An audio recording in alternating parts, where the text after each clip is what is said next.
Almost 200 hours of recording, over 100 hours of editing.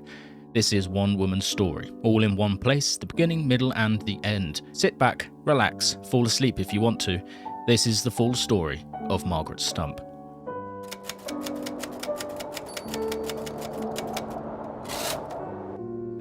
Meet Margaret Stump, a hardy lady who's had word of her stinky husband wandering the wastes of Kentucky. Go and watch his story if you haven't already. Armed with an axe and astride her gorgeous steed, a British-made 1952 Vincent Black Lightning motorbike, also known as Vincent, or whispered Vince, for those long, bumpy days on the road, Margaret Stump is on an epic quest across the county to find her husband, Leslie. This is a heavily modded playthrough of Project Zomboid, with around 15 map mods installed as well as a mod list you can find in the description. Here's a brief overview of the traits and stats of our Lady Stumpington: underweight, depressive, panic attacks, smoker, slow reader, lark, amateur mechanic, vehicle nomad, outdoor camping gear, biker nomad, dexterous, strong back, and between the shadows. And then we move onwards into this 100-day tale of Margaret and her motorbike, 100 days on the road, exploring a world unlike any you've seen before.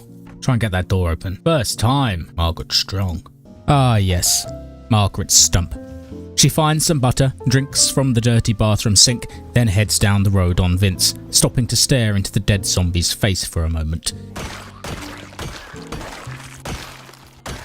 Right, she's just going to eat this entire butter. Margaret loots a number of houses, collecting all the necessary gear for survival, bags, food and other goodies, while also slicing her way through the unfortunate zombies.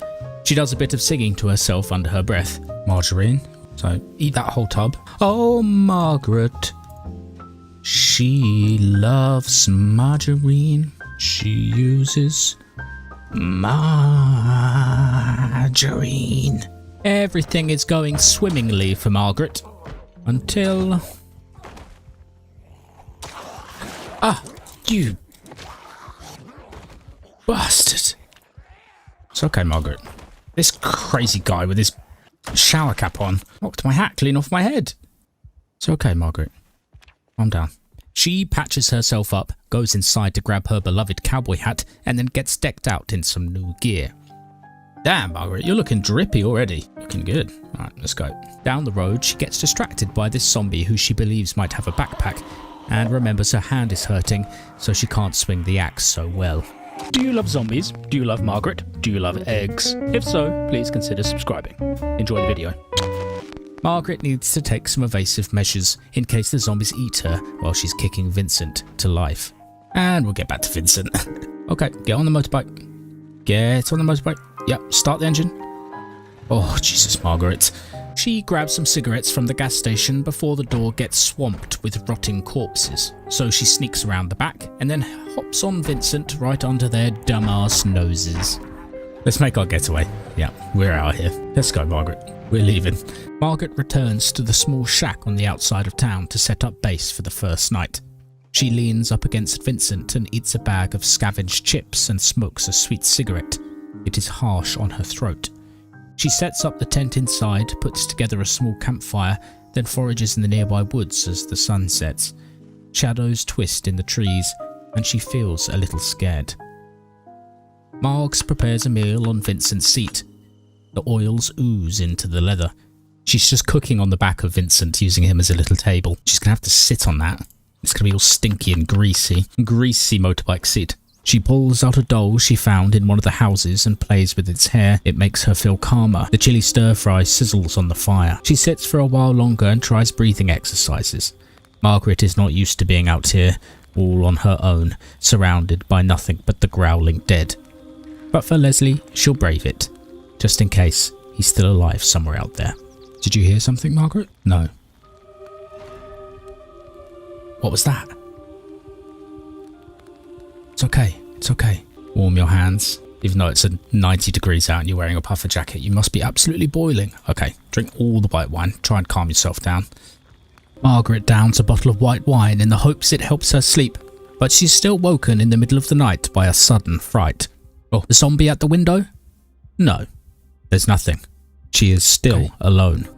I mean, it's very understandable to be a bit scared, but this is a pretty safe little room. It's okay, there's no one out here. Let's get this fire on, get some light. Night 1. Spent the night in a small cabin. She's got an infected hand, so we're just going to hold on for a moment. After resting up after that stressful night, Margaret heads out again. The road is wide and open, the sun is fierce on her red cheeks, and the wind whips through her hair. A stench of rotting crops fills the air, hard to discern from the ordinary smell of rotting flesh. She finds a small group of houses in the dead fields and decides to check them out. Her heart is still racing even at the sight of one of these zombies climbing over a fence. She tries to relax and bury the axe firmly in its skull. Belly button ring. Let's get that in your belly button, Margaret. It's actually disgusting. Imagine putting a zombie's belly button ring in your belly button. Belly buttons are disgusting anyway, actually. Foul little holes, foul little pits of mould and gunk. Disgusting. After stealing the zombie's belly button ring, Margaret walks the fields looking for old vegetables, anything even slightly fresh. No luck, but she does find a fetching yellow hard hat. She can't get rid of the cowboy hat because it belonged to Leslie once upon a time, and she hopes she can return it to him. She hits the road again and searches for the next spot to explore. The farmhouses up the road are peaceful and seemingly untouched by the apocalypse. She takes a bath upstairs, careful to close the curtains, because old habits die hard. Margaret shoves some jam in her throat, careful not to look too closely at the mouldy bread on the table, crawling with maggots. Then she begins to set up the camp for the evening. Tomato and peanut butter stir-fry, is it, Margaret? You've opened this tin of beans, and now you're going to put it back to Vincent's little pocket. Beany little pocket. Margaret sets up the tent in the middle of the floor. She would rather go upstairs to sleep in the double bed, but something about all that dead, dusty skin, the sense and touch of some old corpse, makes her feel extremely uncomfortable. She'd much rather stay inside her own comfortable meat pocket, her cosy little tent. She puts down her doll to watch over the room, to bring her peace, but unfortunately...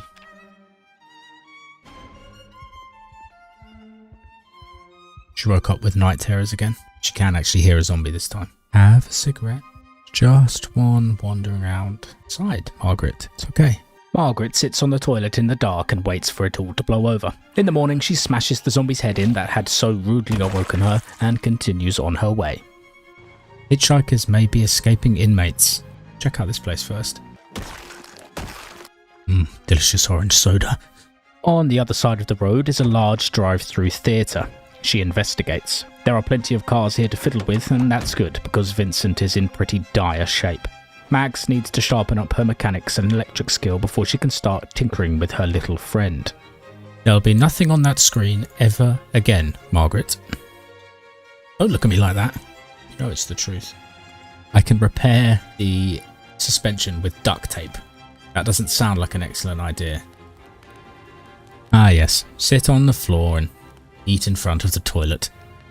Delicious. Must smell amazing. Utterly scrumptious. She's very tired. Okay, Margaret, let's get some sleep. Hopefully you sleep slightly better here. Nice, she slept all the way till 7:40. Slept at the drive-in theatre. Peaceful night's sleep for once. She begins the day facing an astronomical issue. Vincent's little pockets are already full of shite. They can be repaired, but Margaret doesn't even know how to use a needle yet, or possess one either. So there's no other option but to hit the road on the hunt for more adventure and her lost husband. Pickles! Margaret is indeed in Rosewood, an area she has read about on the news. Completely overrun with zombies, of course, but maybe there's someone out there. Maybe? As she loots more houses, she becomes more and more depressed, until she spies something excellent in the schoolyard. The bus is in pretty awful shape, but Margaret is already thinking of the future. Of course, she has a few skills to level first before she consider moving into it full time, but it's a start. Just as a small aside here, Margaret does indeed return to this beautiful bus, but you'll have to keep watching. Margaret finds this car, which is in pretty good shape, and one that can be used as a utility and storage vehicle, at least temporarily. It takes her a long while to hotwire though, and she keeps getting little electric shocks on her fingers. The inside of the car smells faintly of cat shit. Come on, Margaret, you can do it. Nice, new pair of wheels. She sets up a temporary camp. but doesn't feel great about it. She's a nervous wreck and severely depressed. With the fire roaring, Margaret smashes her way into the school bus to see what's inside. It's dark, but there's so much room. If she wanted to, she could snuggle up on one of the musty seats, but she prefers her meat pocket, the trusty tent. Take off a bit of some of your clothes. I mean, she's covered in blood. She looks crazy. Margaret does make a mess, like someone else you might remember. Just gonna pop over this fence.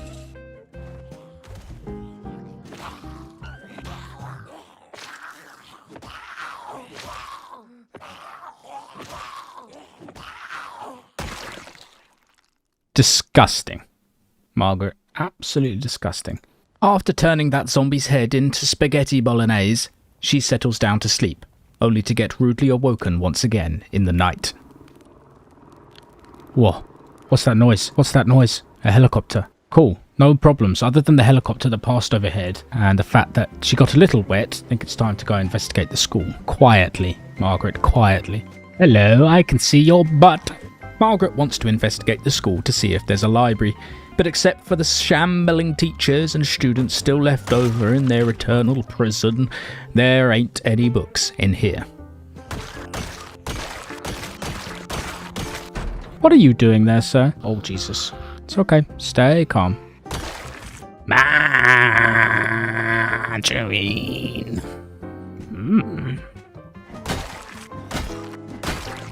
He emerges from the trees. I think because it's raining, we're going to take the car out. Margaret doesn't want to get wet. Just going to do a little exploring. Let's see what goodies await us inside the fire station. I hear them, but I cannot see them. Ah!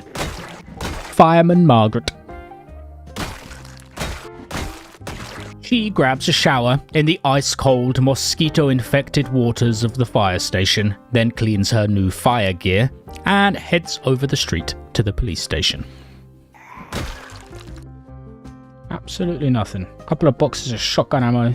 Hardly anything at all. Whoa, Margaret, what are you doing? She's been driving a motorbike for too long. Back at the temporary camp, she decides that yes, tonight she will sleep in the school bus. The helicopter last night has spooked her. The night is uneventful and she awakes for another day on the road. Upon reflection, Margaret decides that it's a little too early to begin settling in a school bus. Before she leaves Rosewood though, she needs some books. She hops back in the car and heads into middle of town. She's just going to take out a little anger on the populace of Rosewood. She pillages the bookshop after the bloodshed and gets some very important books, like Mechanics 1, Electricity 1 and all that good stuff, then returns to the camp. Oops. Sorry, Vincent. It did a little wobble. Margaret decides that she's going to have to leave the bus behind. She has no propane, no mechanical skills whatsoever, and plenty of Knox County still to explore. Packing up a few bits and pieces and leaving other stuff in the back of the car, she heads to the outskirts of Rosewood and comes across an auto shop. There's hardly anything inside of any value, there never is, so she carries on out of the town. Out in the field, she comes across another farmhouse. She puts up a tent and carries the corpses outside. Ew, disgusting squelchy flesh. Ew. Margaret lights the fire, cooks some food, then sits on the sofa in the living room to read her book. Unfortunately, she enters a Project Zomboid alternate dimension and has to make a bizarre escape. Oh no, she's stuck in the sofa. She's going to have to climb out the window. Oh, Project Zomboid, I love you. In the morning, she heads out again and finds another gorgeous house in the countryside, this time infested with football fans. She mops them up nice and easy and continues on her way. Hidden a little in the bushes, she sees a sign. Welcome to Blackwood. Curious, she investigates, but she wishes she hadn't. Caution, quarantine area. Oh man, what happened here? Look at all this detritus, Margaret. Frolic in the trash. Margaret sneaks into the ruined town of Blackwood, calling out quite quietly to see if anyone answers, but there is only deathly silence, or the clanging of a metal tin on the floor, or the deep, low groan of a zombie behind a shutter. She takes the barricades down off a door, creeps through a dusty clothes shop, and stumbles across a horde of shambling monsters lingering in the buildings. Oh, Good stuff. Someone in the window. This place is teeming with zombies. You build so many barricades, eventually it becomes like a prison. Oh boy, there's a lot of zombies here. Oh, that looks grim down there. Blackwood stinks of death. Margaret feels on edge, like she's being watched from the shadows. So much destruction. She hates it and has to get out immediately. This place is horrible. I don't like it. Just going to give myself a little wash. Got covered in gore and disgusting stuff. I think we can probably camp in here this evening as well, on the edge of this cesspit. Oh, look how Vincent glows. My darling Vincent. Margaret wakes in the night, of course, because the horrors of Blackwood are just on her doorstep. She heads out in the morning feeling a bit bleary, then stops at a farmhouse just up the road. A snuffling, gurgling sound comes from the building, and she peeks in the window to see a female zombie hunched over a corpse, eating its guts. She doesn't want to get too distracted on her quest for propane, so she continues on. A little later, she finds a small dirt path that leads into the trees, towards a small group of abandoned huts. It appears to be some sort of military base, but the cupboards are empty, and Margaret jumps back on Vincent. Just a little bit further up the road, she finds a couple of large food storage warehouses on the edge of a lake. It looks like a decent place to set up camp and try to fish, so she shouts a few times and clears out the surrounding area. With the tent set up inside one of the warehouses, which smells faintly of rotten vegetables but does protect her from the undead outside, she reads how to craft a fishing rod and then falls asleep. On the next morning, she sets off on Vincent whilst it's still dark. There's a gas station down the road which she pillages for pop and sugary snacks, then jumps on her trusty steed. She finds a car park and siphons some gas very slowly with a plastic bottle from this car and pours it into Vincent's little guzzling mouth. She really needs to find a gas can. Approach quietly, Margaret. There's quite a lot of zombies here. There's a Gigamart in the next lot over, which she explores. But she just doesn't have room to carry any more tins or food goods in Vincent's small saddlebags. She needs to repair them soon for more room. Hello, sir. Customer on aisle 1. The back of the mart has even more shelves of tinned foods. I won't become one of them. Looks like you did, ma'am. Looks like you did. Just behind the mart is a row of houses with garages, and she hopes that she might find some propane or propane torches tucked away. Unfortunately, none of them have any propane, so she packs it in and tries her luck elsewhere. Whoa! Sick air, Margaret. Are you okay? I think she's okay. She didn't even hurt herself. Vincent, on the other hand, probably did take a bit of damage there. We need to find propane's stat. Or Vincent. Margaret really needs to focus up, otherwise she's going to die, flying over the handlebars. She drives past the distillery, no use to her, not yet, then arrives at McCoy Logging, but the building is full of zombies, and she's not interested in planks. The warehouses nearby look more promising, and while the bottom floor is just logs, Margaret checks upstairs for good measure. Propane tank is a start, just need a torch. Ah, yes. Although she has propane now, she still doesn't have a propane torch, which is necessary to do repairs to Vincent. What is that over there? Some kind of temporary camp. Need to check that out for sure. First though, let's see if there's any propane anywhere. Maybe we can spend the night in that camp actually. She pops open a few garages but doesn't find anything of really any use and is starting to feel a bit sleepy. Margaret returns to the top floor of the warehouse because it feels fairly safe and puts up the tent and gets her doll out. She rests through the night without any night terrors or nightmares. Her dreams are instead full of sunny days with Leslie, sat on Rod the RV's step, watching the sun on the lake. Margaret drives past a hospital, but decides that's the last possible place on Earth she wants to be. Well aware that dozens of robe-wearing dead shamble along those sterile hallways, and instead she finds something else, much more interesting. Looks nice though. Oh, a caravan. Now that is an intriguing proposal. Very intriguing proposal. Oh, it's very cozy in here. Lovely colour as well. Seems to be in very good condition. A caravan could be an excellent upgrade for Vincent, but she doesn't want to leave her beloved motorcycle behind quite yet. Margaret rummages through the cars in the lot and then sneaks into the motel to fill her water bottle. She doesn't really have the patience to deal with any zombies right now, so she just takes her time quietly. Then it's off to another gas station and a nearby bait shop. Fishing tackle could be useful, and there's just a fishing rod here. so we don't even have to make our own. With fishing stuff in tow, Margaret finds a delightful spot by a nearby lake to set up for a couple of days. Oh, lovely. This is the perfect spot to set up. Look at it. Nice little cabins. There's even a bed in here, Margaret. Oh, Jesus. Just stand in the cupboard and have a cigarette, Margaret. Breathe in those fumes. Breathe them in, Margaret. Breathe them in. Okay, you ready? Okay, let's check out some of these other cabins then. After Margaret has done making animal noises to herself, she investigates a few of the other cabins and kills some more of the woodland stragglers nearby to make the area a little safer. Feeling a bit more secure with a circle of corpses around her, she heads back to her little cabin, this temporary island of peace. Alright, it's pretty early, but she's very tired, so how you doing, Vincent? Enjoying the fresh air? On day number 10, Margaret decides that she should clear out a few more zombies before settling down to peacefully fish for the day, so she wanders through a few more cabins. Things start to go a little poorly, as you'll soon see. Hey there. I reckon that was his car. It looks like a guy who might drive a car like this. Whoa. It's died. It's in good nick too. Under Cougar. Tell you what I'm going to do. I'm just going to get in this car.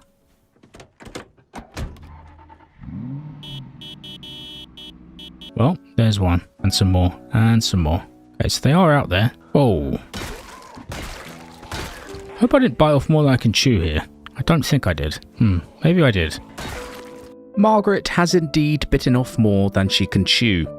No one gave her the ultimate life lesson of never to use the glorious honker unless you are sure that it is 100% safe and proper to do so. She performs some tactical evasive procedures, runs away in the trees, and eventually manages to thin the horde out one by one by leading them through the tree line. Okay, things were a little manic there.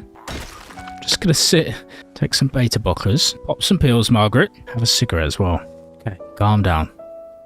Stare at the lake, stare at the gorgeous lake. Eventually, the bloodshed is complete. She lights a fire and warms her slightly numb fingers from where she's been grasping the crowbar. She prepares some food and puts it on the fire, then sits on one of the plastic chairs and reads a few magazines and books. After eating, she wants to try and find some little bugs to use as bait, but finds nothing in the woods. Baitless, but with a decent rod, she stands on the end of the jetty and goes fishing.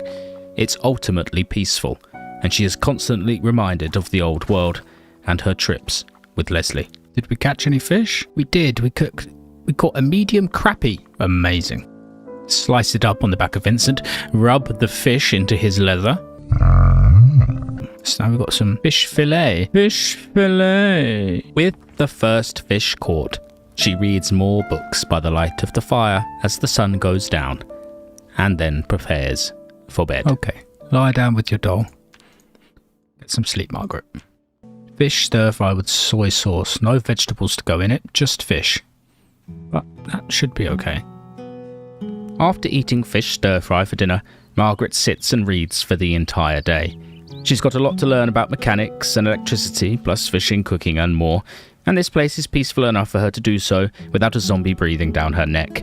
The day passes in a quiet blur. Let's rip apart all these digital watches to try and level up our electricity skill first thing in the morning. Throw all the electronics on the floor. Have a look outside on this glorious sunny morning. On day 13, Margaret catches herself some breakfast and prepares it, but it's just a massive plate of fish, and it actually makes her kind of sad.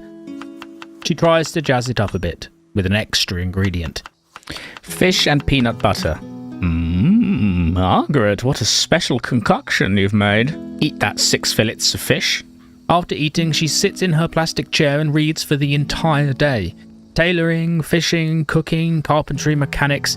She will be an expert at them all before the zombies inevitably eat her intestines. She heads to bed, but it's windy outside and every scratching leaf or creaking tree sounds like an intruder, dead or alive. Terror. It's okay. Smoke an emergency cigarette. Everything's going to be okay if you smoke an emergency cigarette, Margaret. Again, she fishes until she has 10 kilograms of fish, which is too much fish. She puts the fillets into the dead fridge, even though it smells like rotten milk a little bit. It won't keep for long in this hot Kentucky summer, but it's better than nothing. The rest of the day is more of the same. fishes in the morning, reads in the daytime, smokes a cigarette on the jetty, and suffers from more terrors in the night. She sits in the dark by torchlight and waits for her breathing to calm down, before finally falling asleep again. Just lie in the little cabin, listen to the rain. Enjoy your last little day of peace and quiet, Margaret, before we hit the road again. It's having a real bad time. A couple of panic attacks. It's okay, Margaret. There's no one out there. It's just the sound of the wind, the rain. You heard the lady. It's time to move out. The island of peace, fish and books by the lakeside has come to an end. The journey must go on. A lovely couple of days of peace come to an end. Margaret must beat ceaselessly against the apocalypse like a forgetful fish in a fish tank. Perfect, peaceful few days by the lake. It's this place. It doesn't take Margaret long before she finds her next target. Another gas station. Looks like there might be a garage nearby too. Definitely worth checking out. Oh, that's quite a lot of police zombies there.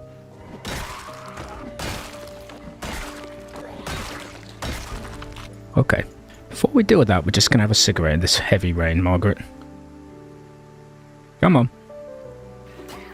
As you can see, Margaret has become rather adept with her crowbar, and she remains somewhat calm as the police zombies swarm around her. Listen to their little chipmunk noises. Cute, little, bloodthirsty chipmunks dressed as police officers.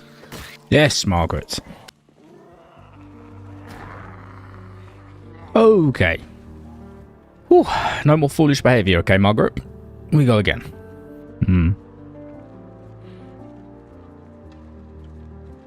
Oh, there's an ATV out there. Oh, that could be an interesting upgrade for Vincent. Let's go check it out. Lightweight Viper hood. She drives to the next lot over. The rain is coming thick and fast. It's going to be a mighty summer storm. To hide from the rain, she clears the lot. Horrible summer storm today, Margaret. Seek shelter inside. Then ducks into the Postal Services building. She clears out the warehouse, but there isn't much to find on the boxes and shelves. Horrible. Upstairs, she finds a sofa that provides a comfy spot out of the rain, so she collects some clothes from dead zombies to do some tailoring. She repairs her clothes and adds some padding, then reads a book.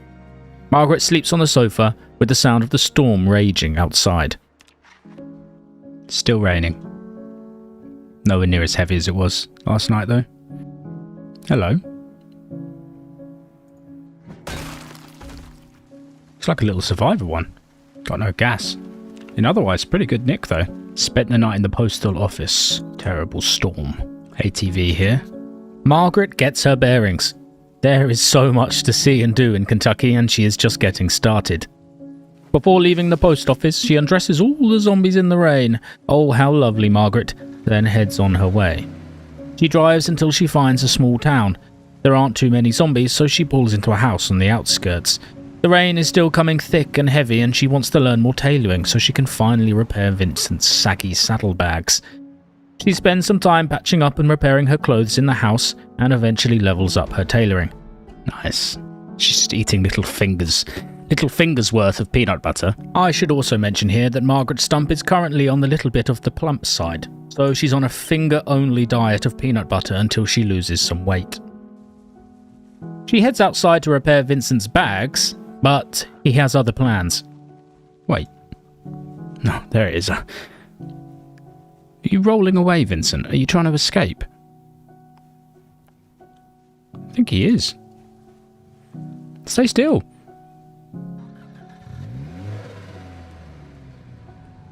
Vincent? Where are you going? The wheels are not in the best condition. Margaret repairs the bags, but can't do much about the wheels without some fix-a-flat or better mechanic skills, so she heads just a short distance down the road. There are zombies, and the storm is picking up again, so she bunkers down in a house. She has a bath and listens to the rain outside. It's almost like the old days. What the? How did you get in here?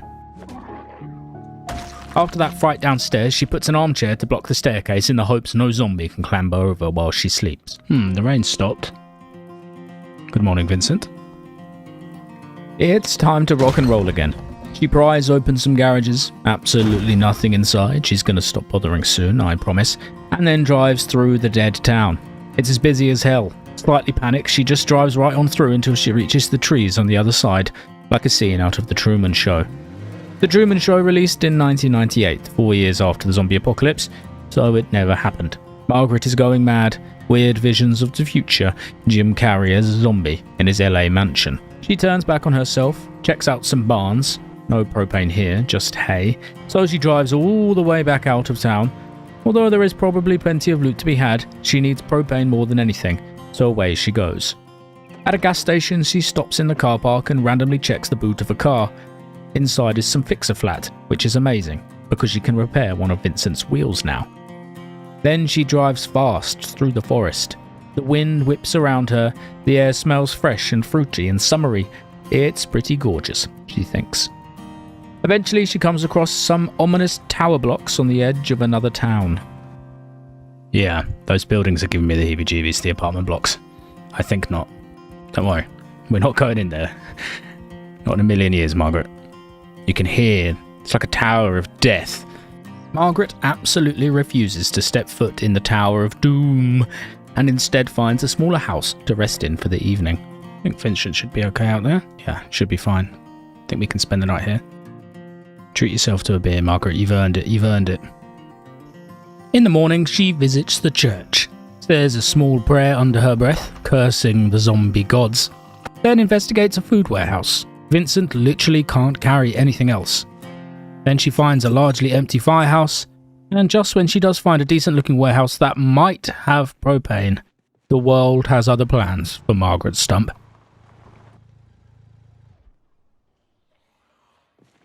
Oh boy, that's a lot of fucking zombies. Oh, good job, Vincent. Don't really want to mess with that. Even though there could be propane in there, it looked pretty scary. Thankfully, just down the road is another set of large warehouses.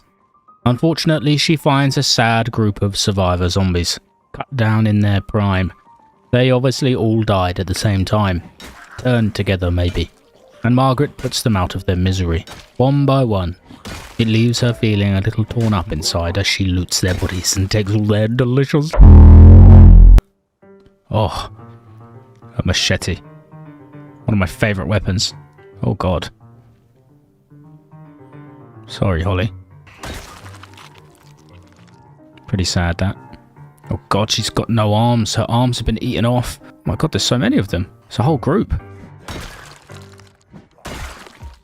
She's been hungry for a couple of days now because she's a little bit...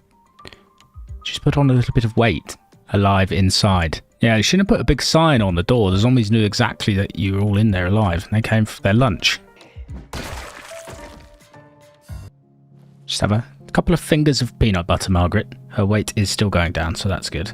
Let's go put up the tent inside. She puts up a tent in the dead survivor's old base and reads a book on a chair before falling asleep. She thinks she can hear the voices of the survivors whispering around the tent. They're floating dead heads. But there's nothing. There's no one there. Not even a little zombie mouse. In the morning, she heads out again, losing weight slowly with sticky peanut butter fingers, and finds another warehouse. Will this be the place? The home of the propane?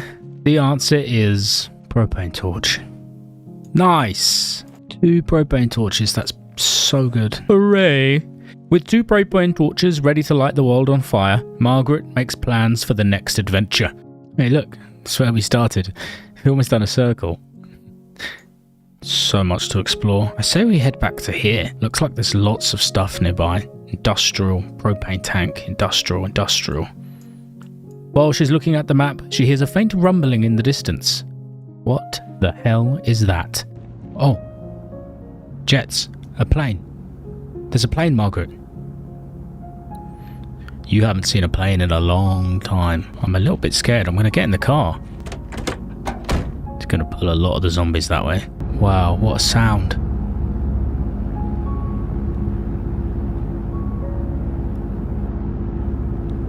She thought she'd never see a plane ever again. How bizarre. With the sounds of the fighter jets trailing, Margaret sets off the way she already came, back to those dense warehouses, somewhere safe to work on gorgeous little Vincent, make him shine and purr again. It's not without its problems on the road, of course. Oops. But eventually, she makes it there in good time, down country roads and through towns. Okay, let's take out the stragglers. Have a little snack of some cereal because she is starving. But she is on a diet. Margaret gets set up with Vincent inside the warehouse in this handy little garage. Once again, the motorbike isn't behaving. She explores some of the nearby area, clearing out zombies as she goes, then heads up to bed. There we go, Freddy. You can just sit outside and keep watch for me, okay? She wakes up starving on a foggy morning. There are a few ghouls to clear out in the fog. She finds some hidden gold in a warehouse and wonders what she could buy with it if the world was still functioning. A little further, she listens to the moans of the zombies in the woods, then makes her way into the temporary camp. The place is littered with fridges and cars and tents, but there are no survivors here. After clearing out the shamblers around the old camp, she sits on the floor and ponders whether this might be a decent place to set up shop for a couple of days. She can dismantle all the old fridges, tinker with the cars, and finally give Vincent a bit of TLC. She goes and grabs her buddy from the warehouse. It's a perfect spot. Margaret begins work right away, even though the sun is setting. The artificial light is still working here for some reason, perhaps some far-off emergency generator, and she feels safe behind the fences. With the materials she salvaged from the fridges and ovens, she makes the first repairs to Vincent. She finds one working car in the lot and uses it to block the entrance, then falls asleep under the warm glow of the flashlights. She spends most of day 20 ripping things apart in the lot, collecting sheets, scrap metal and electronics. Salvaging is broken up with periodic panic attacks. Margaret's having a bad day today. Everything's alright, there's no one here. Grab another smoke, you hard-working beauty, Margaret. She keeps working on her mechanic skill, and here's a little overview of Margaret's various skills. Margs works all day and gets Vincent up to a handsome 60% healthiness, but her food supplies are starting to run low. Sort of safe behind this fence, doesn't it, Margaret? But we need to venture out there again. You're running out of food. She can't stay here forever, and she reads before bed, then hits the meat pocket. On the morning of day 21, she has a cheeky finger or two of delicious marinara, makes some notes on her map. Propane here, junkyard where I spent some nights. Then she hits the road, heading north, she thinks. Want to see what the world offers us, Margaret. Out on the road again. She stops by an overgrown field, humming and stinky with delicious wild fruits and vegetables. She hopes. The field is a veritable gold mine of goodies, including some... There we go. Bloody potatoes. Pretty spooky out here, Margaret. What's that then? An onion? Some lovely worms. Put those worms in your pocket, Margaret. Slug.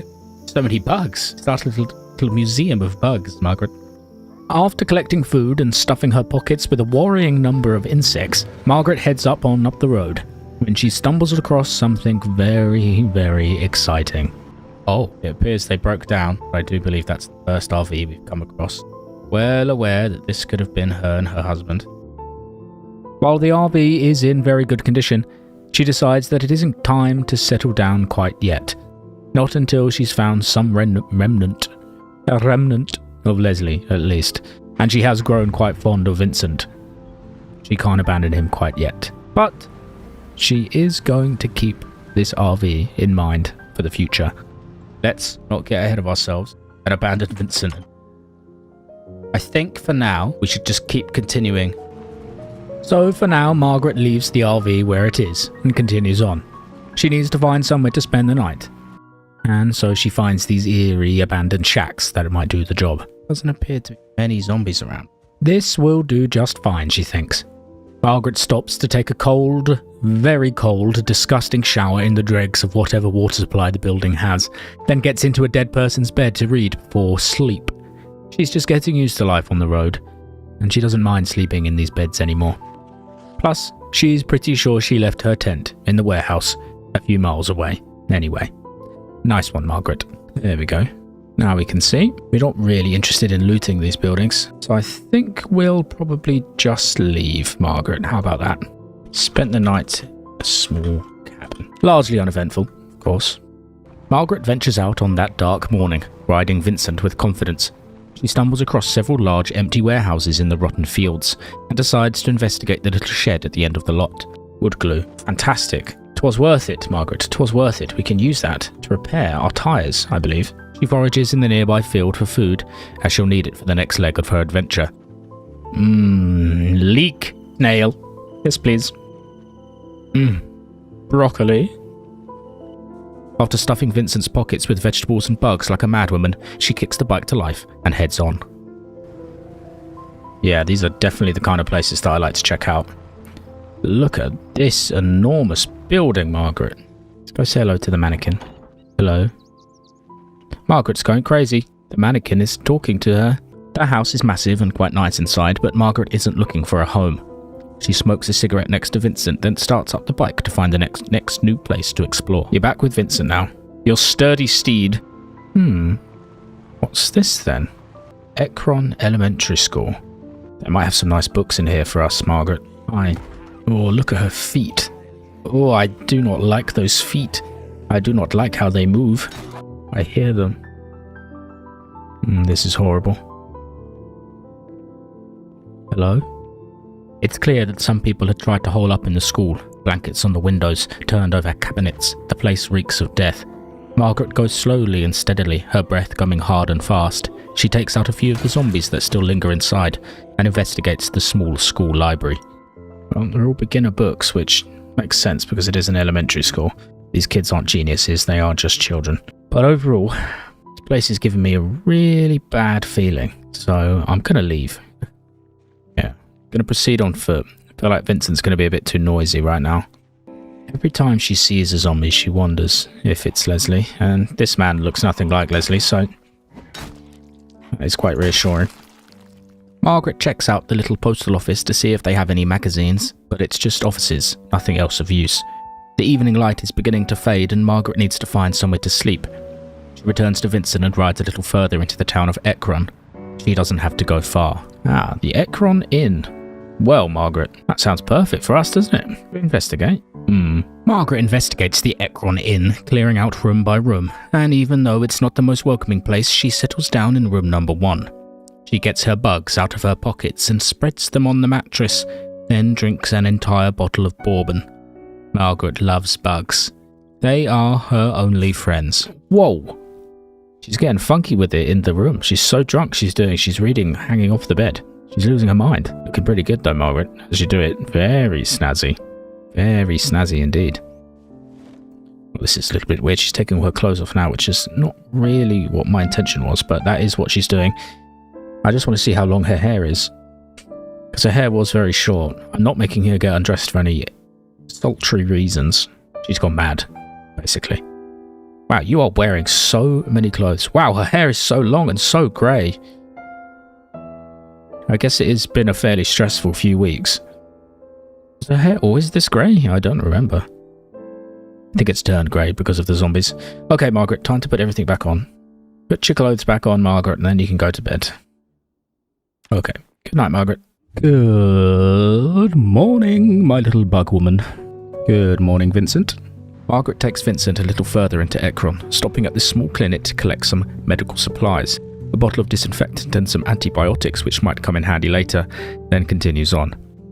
A little further and she finds Bazza's tools. Bazza the Undead. God, it sounds like there's a lot of zombies somewhere. The major issue is that Vincent doesn't have much room left in his little pockets. All these tools and useful items are just getting left behind. Bazza? It sounds like there are so many zombies upstairs. I'm just gonna close the door. I don't want to deal with that. Margaret finds a library where folks have been playing board games as the world ended. In the back, she finds a basic mechanics book, huzzah, but quickly comes to the realization that she can't possibly keep all those books in Vincent's pockets. Something has to change. After looting the parlour and finding so many good books she can't carry, Margaret finally makes a difficult decision. Vincent's little pockets just aren't big enough. It's time to upgrade her transportation. So many books. We need more space. She could recover that RV from the field, or she could return to that beautiful yellow school bus. She makes her mind up. School bus here. It's quite a distance away, but I think we can get there. We can take a different route, you know, this way. Stop off with the sledgehammer, actually, because we're going to need the sledgehammer to clear the inside of the bus. So that's what we're going to do.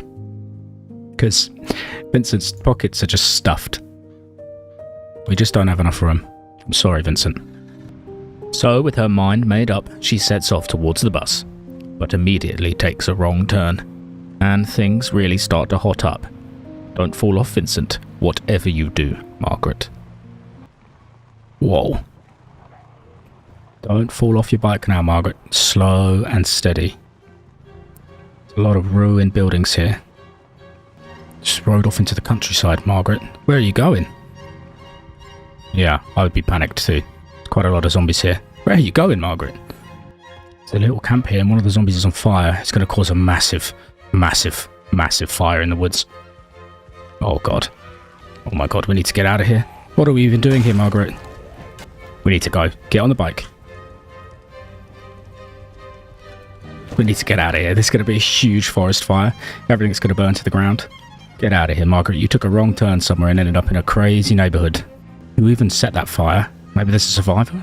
Maybe it was Leslie? She didn't really have time to think. Eventually, after all that chaos, she makes it back to one of her temporary bases. She pauses for a moment to figure out her next steps. The idea of that fire creeping through the forest is unsettling, but there's nothing she can do about it now. Let's have a cigarette and think about what we're going to do. I think we should spend the night here. You need to look for a watch on one of these zombies because I don't know where you've thrown yours to, Margaret. And then we're going to go and pick up the bus. We're going to pick up the sledgehammer here. We're going to work on the bus, where it is probably. Margaret heads upstairs and finds her old meat pocket still there, along with her plushie, Freddy. She sits on the cold, hard ground and reads about mechanics.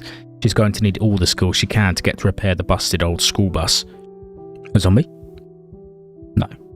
She awakes in the night. She swears she could hear a voice, a distant calling voice. Margaret, Margaret. But there is nothing but deathly silence in the warehouse. She reads her book by torchlight before she calms down enough to get back to sleep. She's just chain-smoking cigarettes. I mean, it does make sense being out here in the wilderness, surrounded by zombies with no hope or human contact for almost 3 weeks.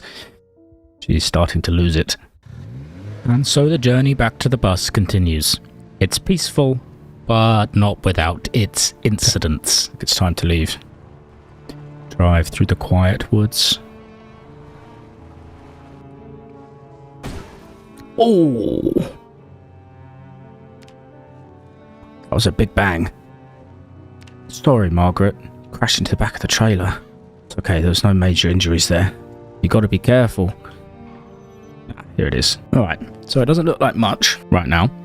But this is where we're gonna slowly do up our bus here. This is what we're working with inside, by the way. She makes it back to the bus in one piece, a little banged up, but not too hurt. She gets to work clearing out the inside of the bus with the sledgehammer, and in her manic state of smashing stuff up, she accidentally makes a pretty dumb mistake.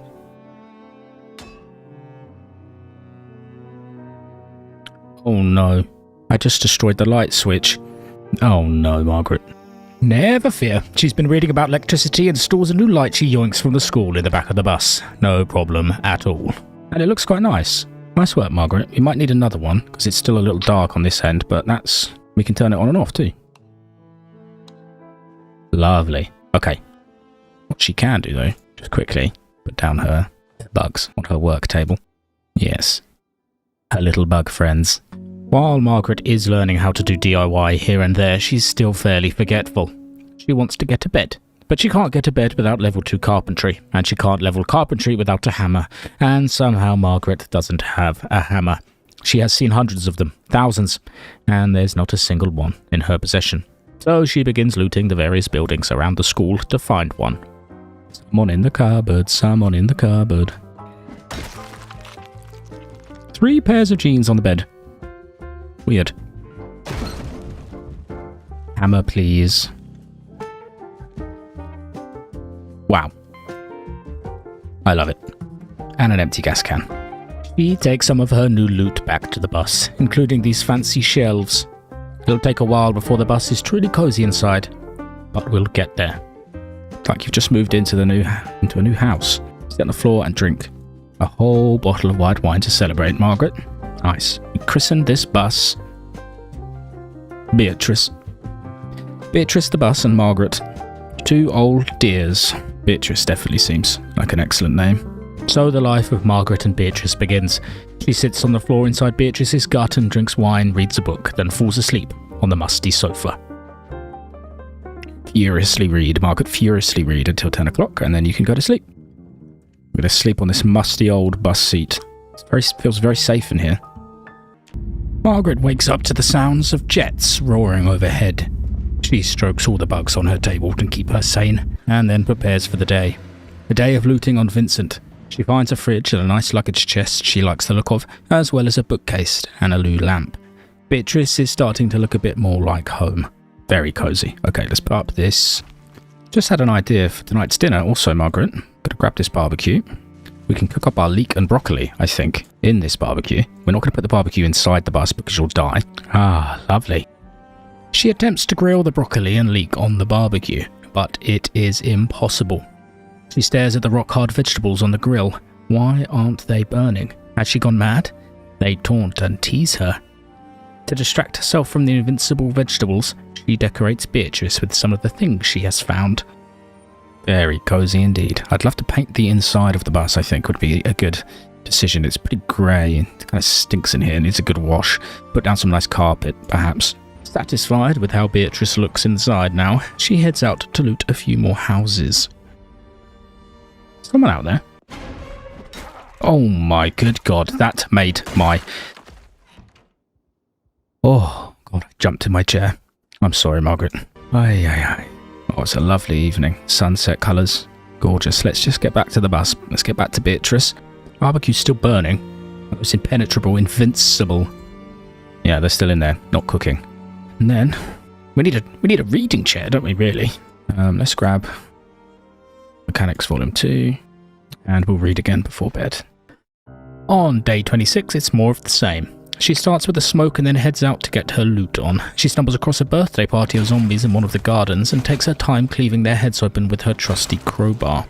Then it's time to take some of the strange rage she's been feeling out on the furniture in every goddamn building. She smashes everything to pieces. Margaret is angry and alone. The furniture fills her wrath. Destroy everything in a mad rage, Margaret. Destroy it all. Without smashing things up, she's unable to pick up this delightful single bed, which she wants very much for her new bus, Beatrice. She marks it down on the map so she won't forget where it is. Let's mark this on the map as a lovely single bed for me. She's going crazy. She calms down for a moment and tries to remember where she is and what she's doing. Oh yes, the bed. She must smash everything up so that she can have a bed. Oh yes. When she returns to the bus after a long day of smashing things, she is dismayed to see that she can't place the curtains down inside Beatrice. She drinks a beer, then tries to sleep on the musty sofa. Shame about the curtains, eh, Margaret? But that's alright. Just drink your beer. Drink your nice, cold beer. Delicious. 8:30, she is ridiculously tired, so let's sleep on our lovely cushion. Turn the light off. She wakes up with more night terrors, but there is nothing in the bus with her. She turns on the light and smokes a cigarette, and eventually she can rest again. On the next morning, she fills up Beatrice with a little bit of Vincent's lifeblood and then turns the engine on. She roars, but it's a groggy sound, like someone who has just woken up after a long nap. The bus will need a little more love, of course. Margaret heads out to continue looting in the fog. Oh my god. Oh, Margaret made me jump so much.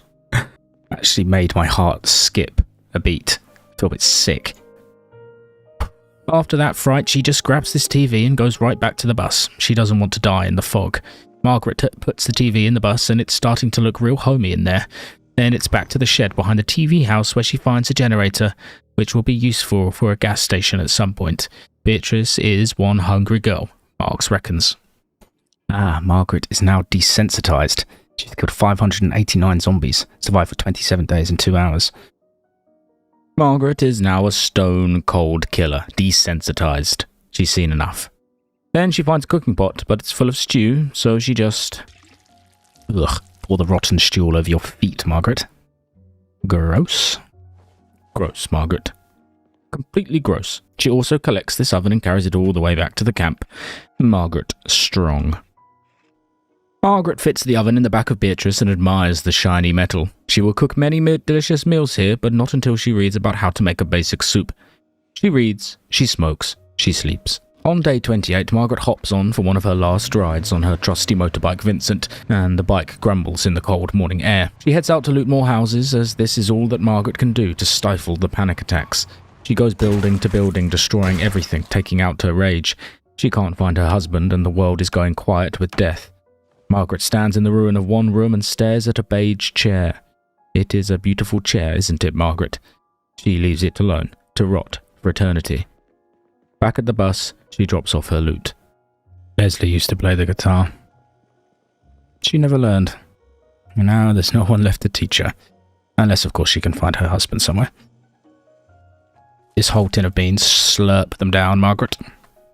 Loot deposited and refueled with beans, sweet beans, Margs makes a plan to move the bus up to another temporary base, so she can make repairs to Beatrice's smashed windows and poorly insides. There are, however, a few things she can do now before they leave, like replace the tyres and pump them with air. Nice, okay. Beatrice is already looking in better shape. She pillages the Bender's electronics van for parts, mostly tyres, brakes and suspension pads. The rotund gentleman on the side of the van looks down at her. She feels like he is watching her intensely. Margaret is not a very good mechanic, and she practically destroys the parts as she tries to remove them, but she is learning. She sits on the floor of Beatrice, it is cold but still somehow cosy, and reads about cooking before bed. Smoke a cigarette, just performing the mundanity of life right now, Margaret she is. Margaret she is. And it's a lovely rainy morning. It's a cold, wet morning on day 29. Check our surroundings, if there's any zombies around. There's one up there. I will take care of that one because in the past I've almost died by one just sneaking up on me, so I'm gonna just go kill this guy, I think. Hi!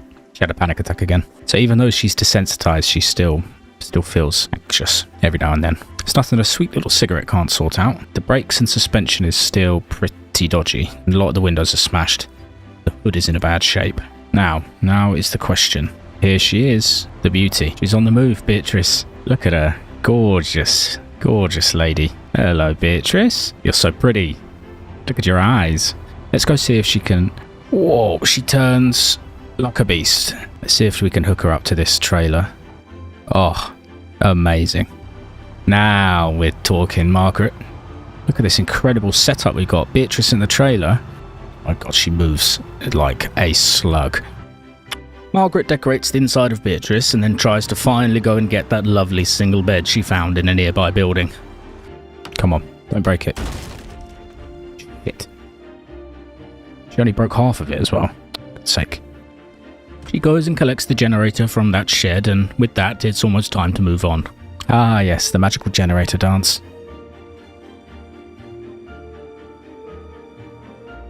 Amazing.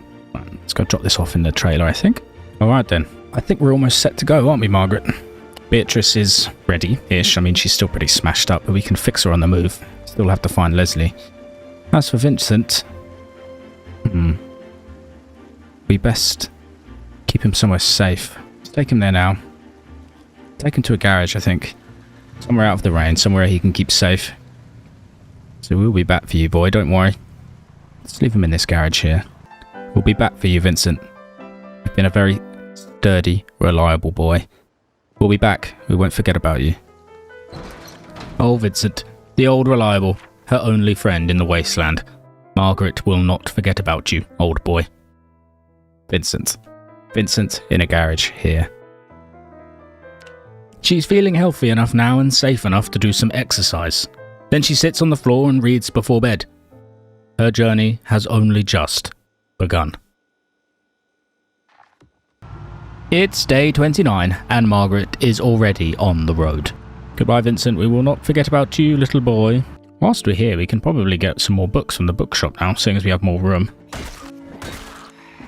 Margaret stocks up on some books at the bookshop and then adds a new hat to her hat collection. She is obsessed with hats. She must own them all. Little relics of the past, smeared with gore, collected inside Beatrice's belly. She must have hundreds of hats. You need a wash, don't you, Margaret? You're covered in blood. What's this building down here? Let's have a look.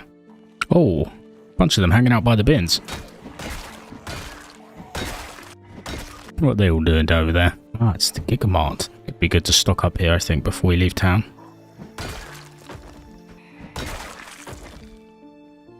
Hello? He looks a little bit like Leslie. But no, it's not him. Margaret's collection of knives on her little table. She's crazy. She stocks up on food at the Gigamart and then continues out of town. Excuse me, folks, Beatrice is coming through. They did indeed hear noisy Beatrice. Here they come. They're coming to get me.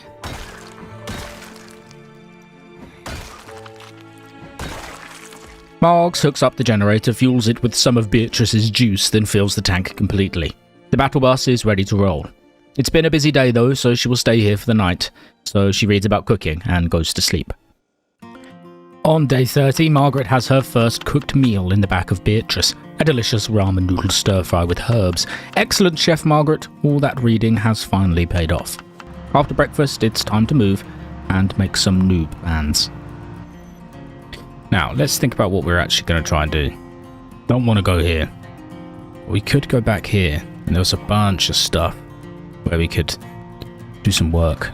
But I feel like we need to explore new pastures, so let's go this way. Oh, Beatrice, she's so slow. She misses the wind in her hair a little bit, but it is quite nice to be comfortable. And she does not have to drive far until she finds a new place to explore. Another nameless town littered with loot and the undead. Margaret investigates Rosie's diner, finds a Buzz Lightyear toy, aliens included, and finds a few missing person posters on the next building over. She decides to take a look. Is Leslie here? No sign of Leslie. You appear to have been drawn to Beatrice. Zombie numbers are growing day by day. After clearing a few zombs, she investigates this small building. It looks curious, very curious. Inside, it's pretty nice, a good setup for a base if Margaret was going to settle down, but not for now. She finds an industrial propane tank, nice, as well as this cabinet, which she takes back to Beatrice. A zombie does interrupt, of course. Just put that down quickly, Margaret. Just in time.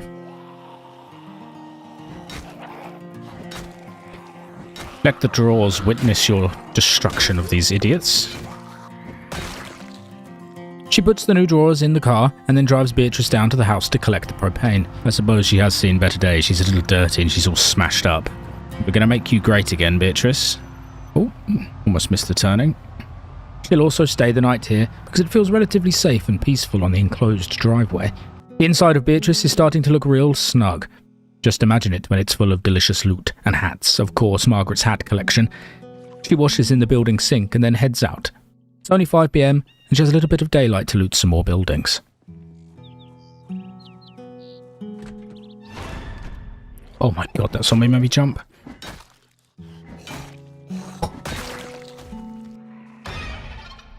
Whoa. She just slalomed right in there. Hello? Yeah, hello. Okay, well, we looted one single building, but that zombie made Margaret very scared, so we're just going to go back. Drop off some of the goodies we found, I think. Any hats? No hats. Margaret loves hats. Oh, yes, lovely. Starting to look like a bit of a jungle in here now, isn't it, Margaret? With your flowers. Where can I put this cactus? She returns to the bus, a little shaken, and puts everything away. Beatrice is coming alive. Unfortunately... Oh, well, I guess we're just going to leave it on the floor then. She's going to spike her feet every time she walks over it. At the end of day 30, Margaret feels cozy in Beatrice, and she reads before bed, surrounded by plants and hats. Starting to look a lot more cozy in here, I'd have to say. She wakes up nice and early on day 31 and cooks some breakfast.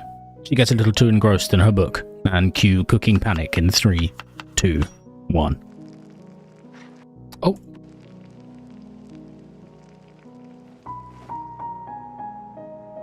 Oh, she almost burned it in a panic. It's okay. Eat half of it now. Right, how are we going to get Beatrice out of here then? Just a casual 2 or 3, 6, 7, 8, 9 point turn. Yeah. There we go. Yeah. Yeah. And then round like this.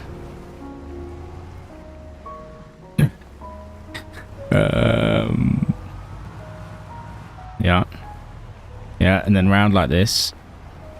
Okay. Margaret's really glad there isn't anyone watching. Okay. Nice, you did it. Nice one, Margaret.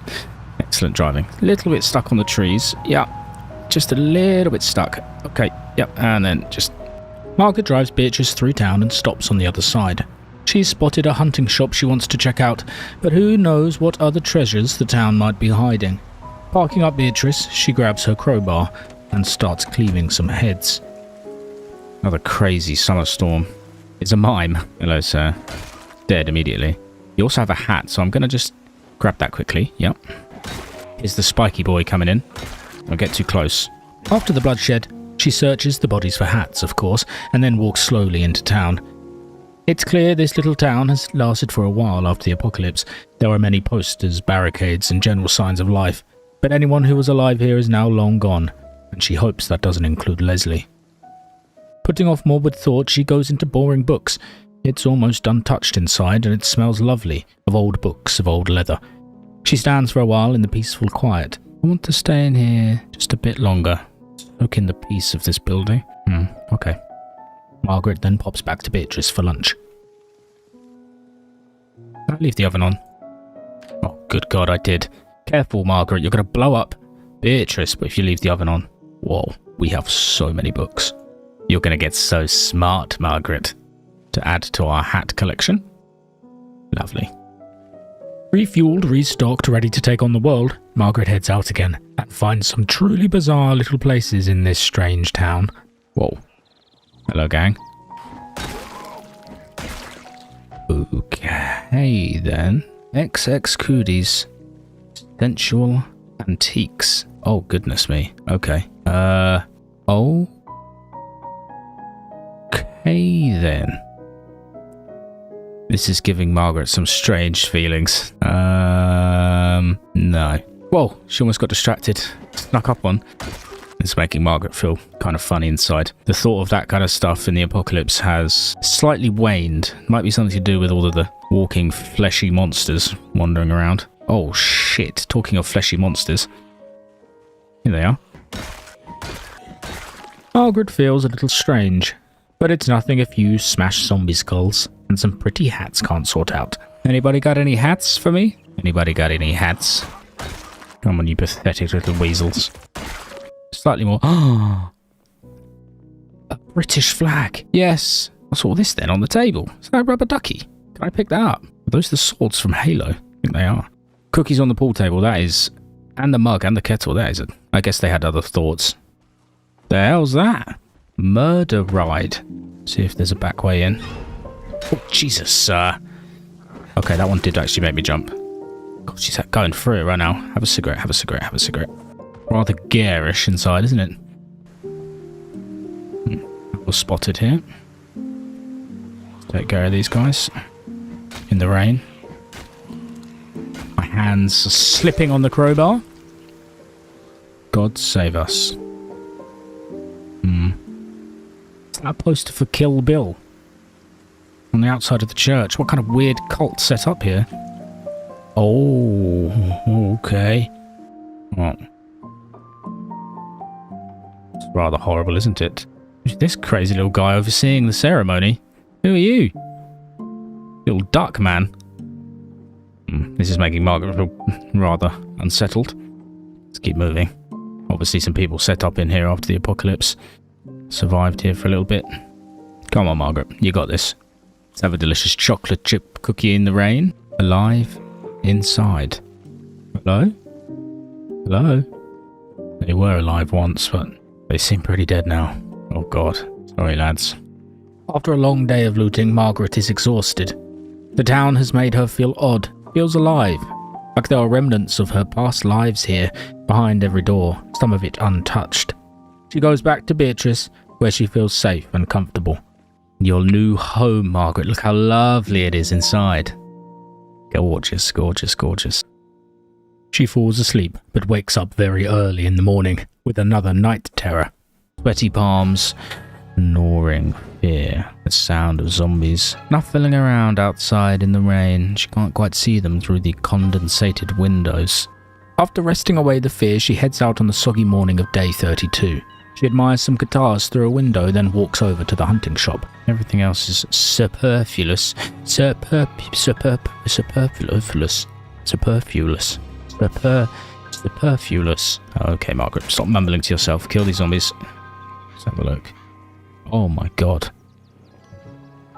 First time. That is horrible. Margaret prizes open the door with her trusty crowbar and then finds the lost city of gold. So much ammo, gear, everything she needs to turn up the heat on her zombie-killing escapades. She puts all the gear from the hunting shop into the trailer, then heads out again. She investigates the police station first, which is mostly empty except for this sad zombie in a prison cell. Turned into a zombie in his prison cell. I suppose there are worse places to be. At least you can never hurt anyone. Margaret can't break into the armory because she doesn't have her sledgehammer. Across the lot are a few more buildings. And a lot more zombies. Take care of a few of these guys, I reckon. Oh my god, I was distracted. Oh my god. Focus up, Margaret. Yeah, of course she's having a panic attack. I almost had a bloody panic attack. And breathe. She stands still over the dead bodies, shaking. It's the most she's ever killed in one go. Is she exhausted, tired, angry? No. Margaret just wants to find some lovely hats. Any hats? Anybody got any hats? Still not quite done with the day, and pushing it just a little further, she checks out the fire station. It is teeming with zombies. The building seems to shake with their guttural growling. Okay. Oh my god, oh my god, oh my god, oh my god. Oh my god, oh my god, oh my god, oh my god, oh my god, oh my god, oh my god, oh my god, oh my god, okay. Oh my god. That is the most dangerous situation Margaret has found herself in so far. She decides to just take a rest and check out these small shacks with a truck outside. Both of the shacks are absolutely full of tools and useful gear, and the car out front is in amazing condition. After looting and resting in the process, she goes back to the fire station, but it's still teeming with the undead. Oh, Jesus. You know what? Margaret's had enough for today. She's not quitting. She's just calling it a day. She's going to go home, she's going to make some noodles, she's going to sit in her lovely bus, and she's not going to die today. She hotwires the car, drives it back to Beatrice, and settles down for the evening after a stressful day. Good night, Margaret. On day 33, Margaret takes the truck out to check if she's missed anything in this small, strange town. There isn't much left, just a few shambling zombies. No other shops or anything else she wants to check out. She makes a small note on the map about the town, and then gets ready to hit the road again. Looted most of the town. Few buildings left over. Car in good condition. Let's see what the world has to offer us in this direction. She finds a small dirt track a bit far up the road, but this is a no-go for Beatrice. Better with Vincent, probably. No. That's going to be a nightmare to drive down in Beatrice, I think. Lots of little trees and things. She drives for an awfully long time along this deserted highway. It is eerily quiet. Eventually she reaches a rest area. She clears the area of zombies one skull at a time and then checks out the various buildings, including a handy auto shop with some propane inside. They are really going to town on that guy, eating his guts. Any hats on you, little boys? No. Rotten pizza everywhere. It stinks in here. Wow. Stocked auto shop with a propane tank and a propane torch. Well, I think we've just found where we're going to work on Beatrice for the next couple of days. There are a few zombies she needs to clear out before she can begin working on Beatrice. That includes this motel. She checks every single door. She does, of course, search for hats as well. Collect all the hats, Margaret. Keep your eyes peeled for hats on the corpses of the dead, Margaret. Hats, hats. Anybody got any hats? It's been a busy day, and Margaret reads before bed and falls asleep. Home sweet bus. Let's read the rest of our book until about 10 o'clock, I think. She does wake in the night from another terror. Don't worry though, she eats a candy cane and smokes a cigarette, just like little 8-year-old me on Christmas Eve. After resting, she cooks breakfast, noodles, and takes Beatrice up to the auto shop. First, she checks out Beatrice's insides. The engine and gas tank need work in particular, and begins dismantling metal furniture to get sheets and bars. She spends most of the day doing this. It's peaceful, honest work. She also takes a few parts from this van as it's in pretty good nick. She piles everything onto the floor and smokes a cig. Nice one, Margaret. Let's put in this new windshield. Try again, Margaret. Nice. New windshield in there. I heard some rustling. Be back here? Yeah, there is. Hi. Disgusting. All this metalworking is thirsty work, so Margaret goes and gets some water from the motel. Don't drink from the toilet. Might be able to wash in the toilet though. She also washes herself and some clothes, and her crowbar. Her crusty, trusty crowbar. She's underweight again. Time to eat all of this mac and cheese. And we read before bed. Very relaxing few days with Margaret here. Oh, lovely night terror.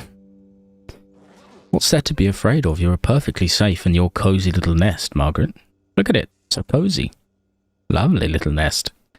Day 34 is much like the last for Margaret. She disassembles these large bins, these fridges, and takes all the metal back to make more repairs to Beatrice. She is really coming along nicely. After a long day's work, we're finally ready to hit the road again. I think our work here is done, so let's get a move on, whilst it's still a little bit light. Small rest area, workshop here, mostly losers. Safe haven though.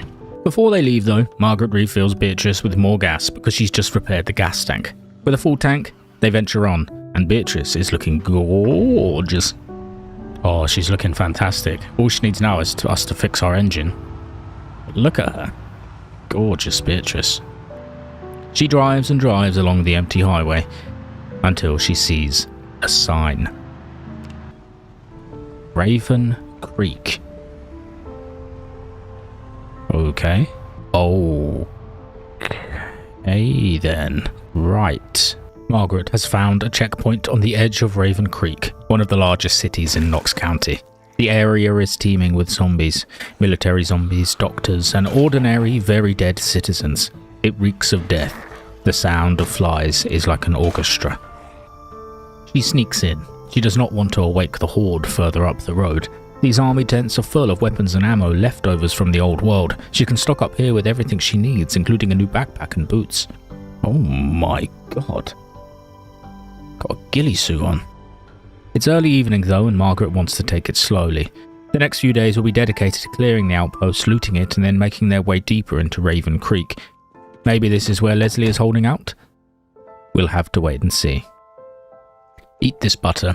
Try and get you fat. Tomorrow, we get out the shotgun and we blast these fools, I think is the plan. On day 36, Margaret prepares for the day by placing some underwear on her doll. What else should one do before blasting zombies to death? Lovely. Yes, dress up. Okay.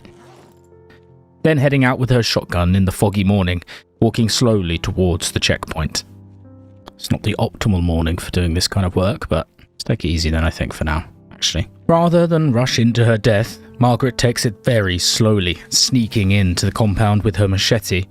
She investigates a few of the tents, and then they hear her. It's time to start shooting, Margaret. Kill them all. Oh shit. Okay, they saw me.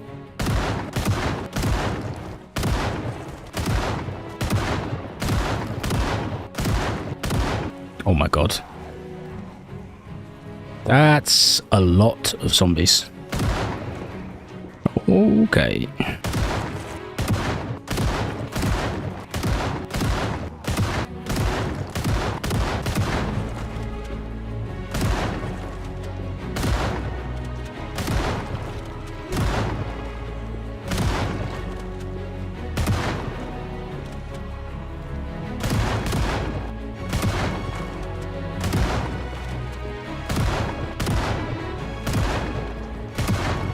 Shit. Still quite a lot of them left.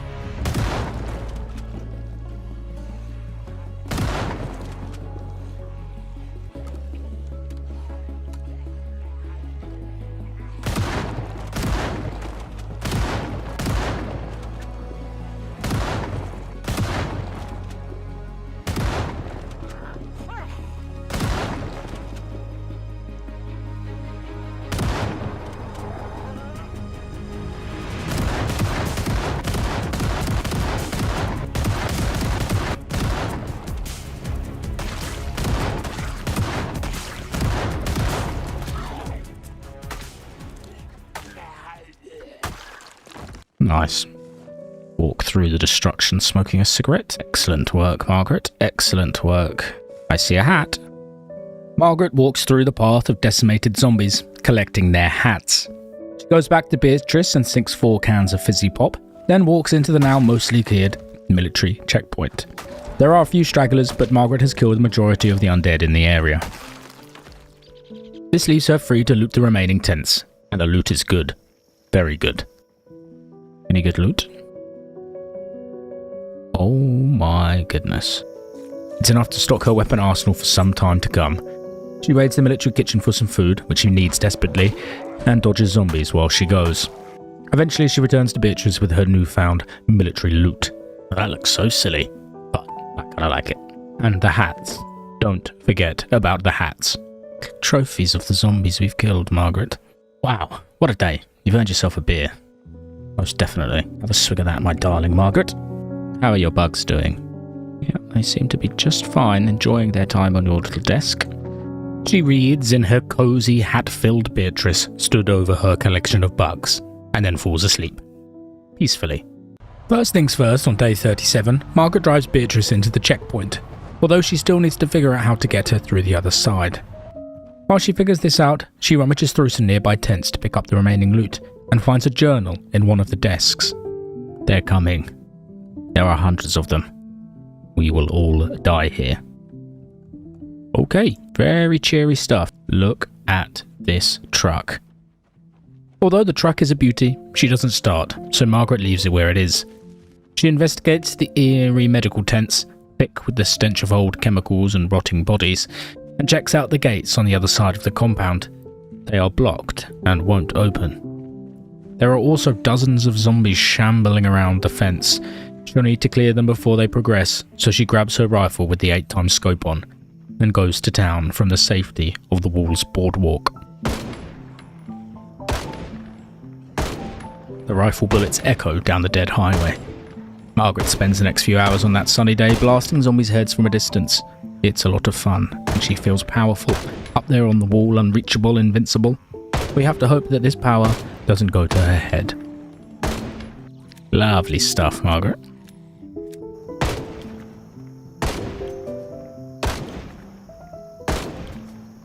Oh my god, Margaret. So satisfying.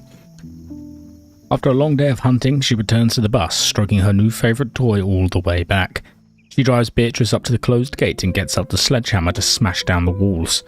And so the entrance to Raven Creek is opened. What will the city hold for her? Leslie?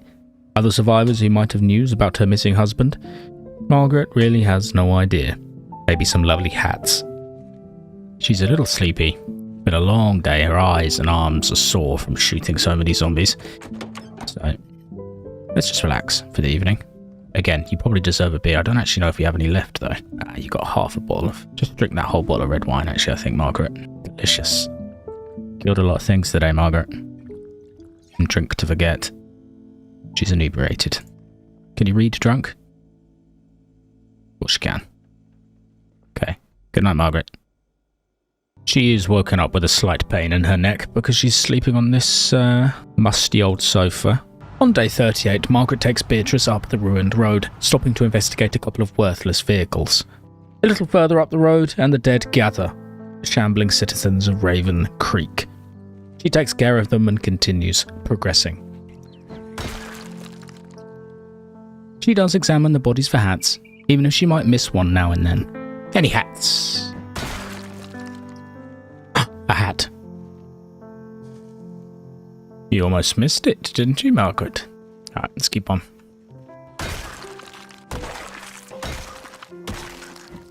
Margaret clears out the zombies on the road and looks ahead. There appears to be a large, looming tunnel.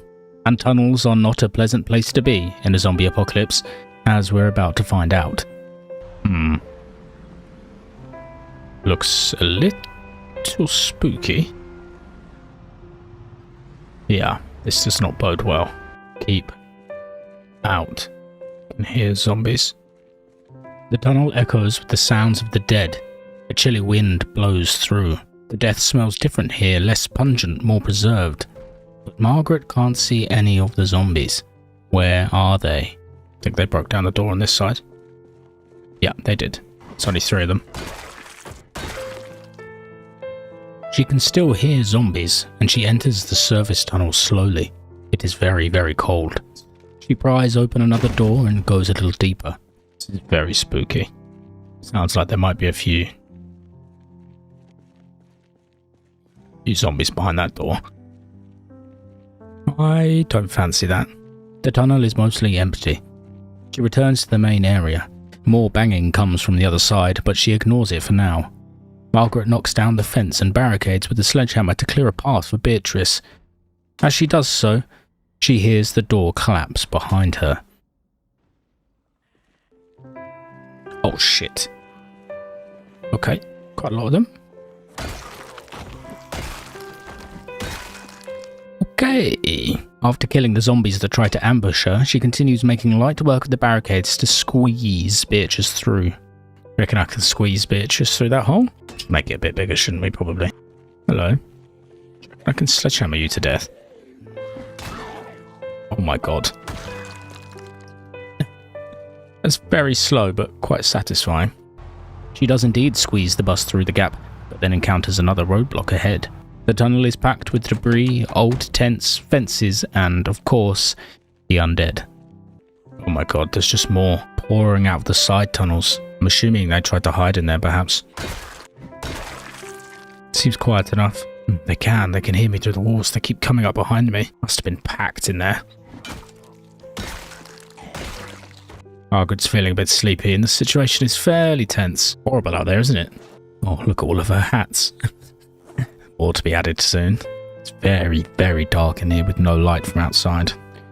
Margaret sleeps with the sound of echoing footsteps and gurgling zombies outside, but doesn't wake up from a night terror this time. Raining, apparently, even though we are in a tunnel, but what are you going to do? Perhaps the ceiling is leaking, although that seems kind of unlikely. She ventures out once again into the dead tunnel, slowly creeping into the checkpoint. There is no cure. Don't trust that. Someone... Jim? Don't trust Jim? What did Jim do? Poor Jim. There's another military area and it's stocked with more guns and ammo, but Margaret can hear so many zombies growling somewhere. Where are they? It's very unnerving. Margs also finds this sweet helmet mask thing in one of the cabinets, and then heads back to the bus quick to grab her sledge to clear the road for Beatrice. Okay, should be a little bit clearer now to take Beatrice just further up the... Oh, Jesus. Where did they come from? Oh my god, what is that thing? What is that? What is that? Silent Hill closer set. Maybe someone was at Comic-Con when the outbreak broke out. Okay, let's take Beatrice further in. Margaret and Beatrice head towards the other end of the tunnel and reach yet another barricade. More zombies pour from the side tunnels. Dozens of them. Oh god. Oh god. Oh my god, there's a lot of them in there. Okay. Let's fight them out in the pouring rain. Fight them in the storm, Margaret. Oh god. Look at the rabbit head in the rain. Horrible. Okay. Try and clear out this tunnel then. Let's get their attention. Yep. Come on. Come join me in the rain, gang. Come on, gang. Come with me.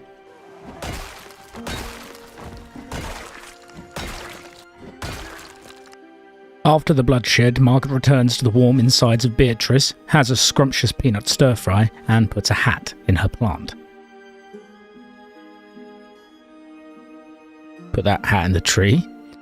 Nice, lovely. Before leaving the tunnel towards Raven Creek, she's curious about where all the zombies are coming from, so she ventures into one of the side tunnels.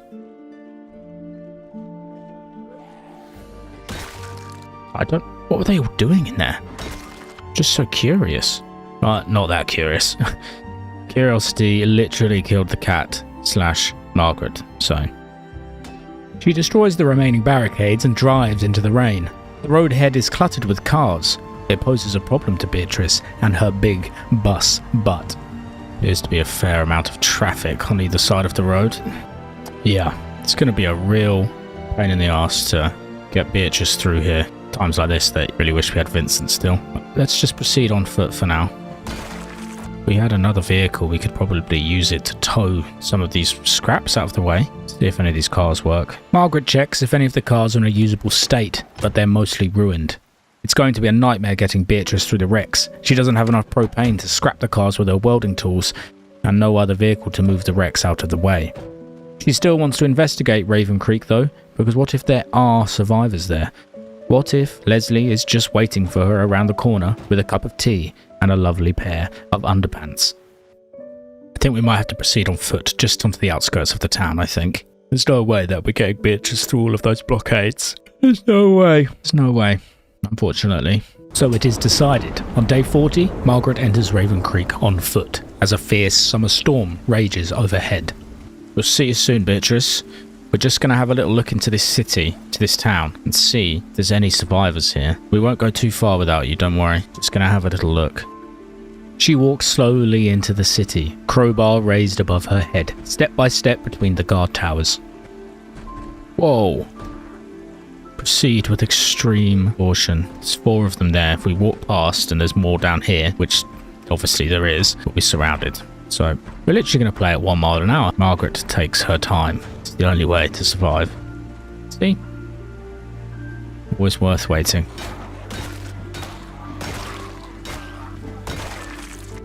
After clearing the zombies, she pries open a door and climbs one of the towers to get a better view over the city. Oh, Jesus.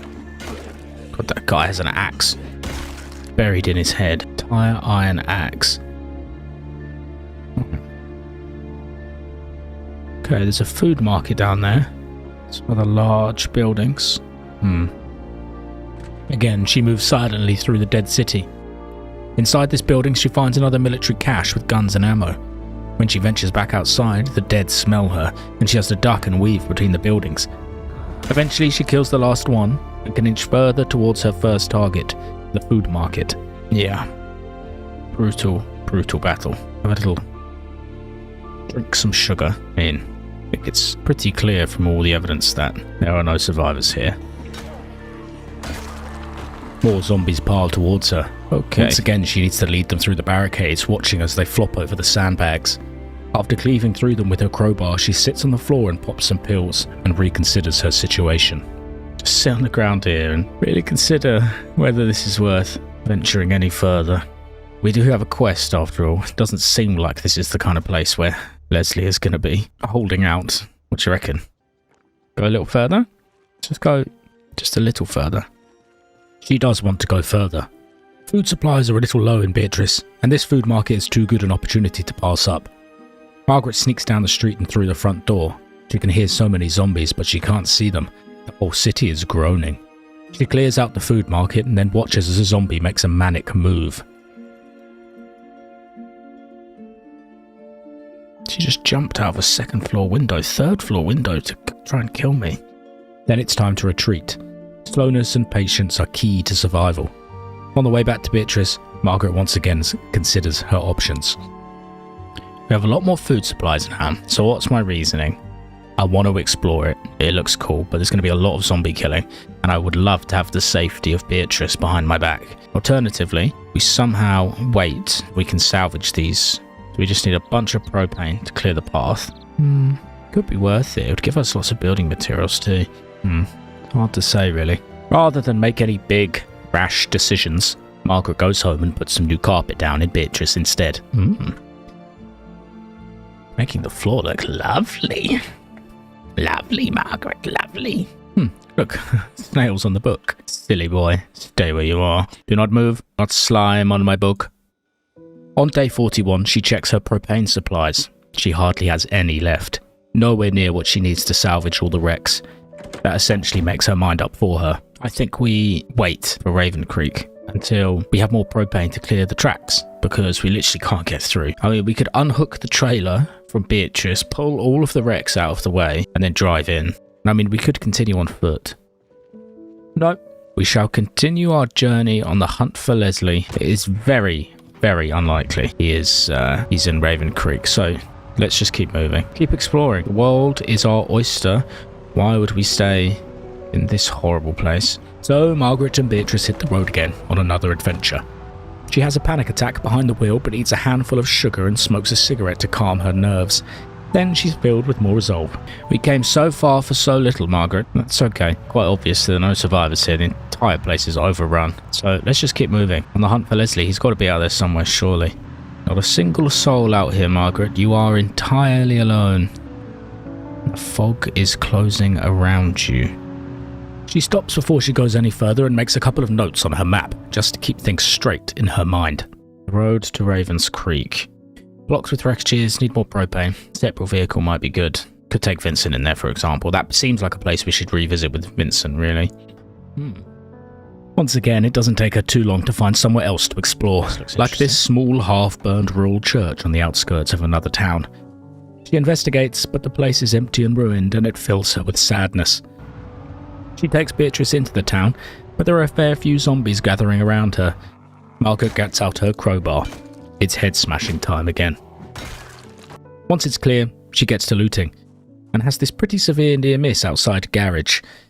It was worth it, though, because she does find a propane tank. Whoa, and then heads back to the bush. Really good find. Really good find. Even makes me consider going back to Ravens Creek, but I'm not quite yet. Oh, lovely, we can put that up. Oh, and it does cover the window.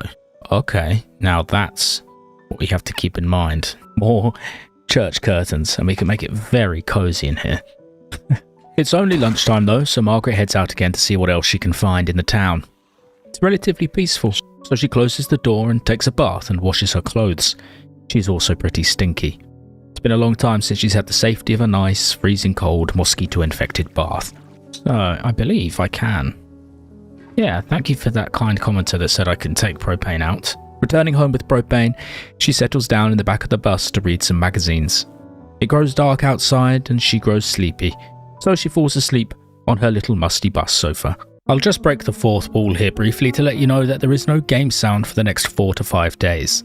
That's okay, they're pretty intense days with or without sound, as you'll see.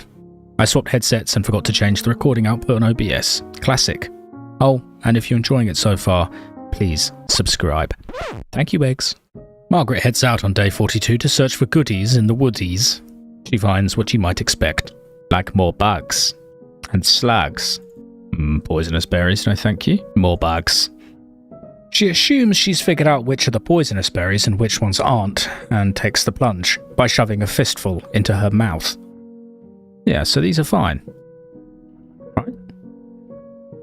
Right, Margaret? Well, let's hope so. She just ate them.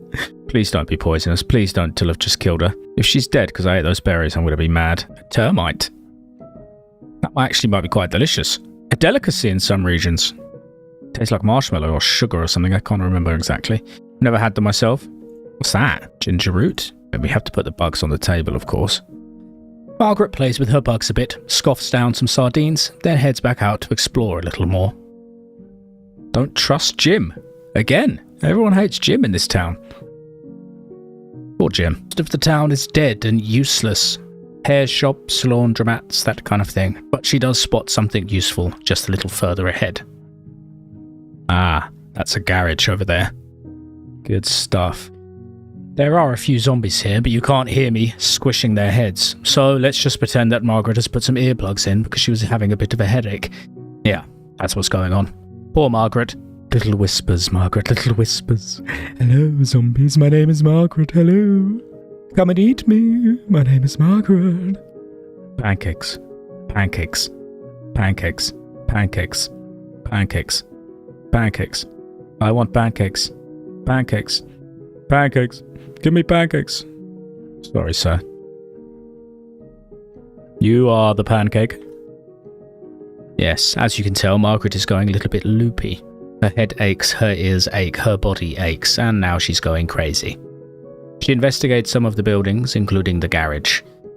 Of course, there is nothing useful in the auto shop, but she'll still stop here for the night. Let's have a tuna and mushroom stir-fry. That already sounds really good. But we can make it a bit more fun with some olive oil, a little bit of soy sauce, some wild garlic, and just chuck some more random stuff in there as well, I think. While the stir-fry cooks, she decorates the bus. We'll put all the hats in the tree, like it's a Christmas decoration. It's our Christmas tree. Christmas tree of hats. 62 hunger. This is going to make you super full, Margaret. You're going to pop. You're going to burst. 3 till 9:30 and go to sleep. Good night, Margaret. Your bugs are going to crawl over you whilst you're sleeping. On your stomach, in your ears, in your mouth. Good night.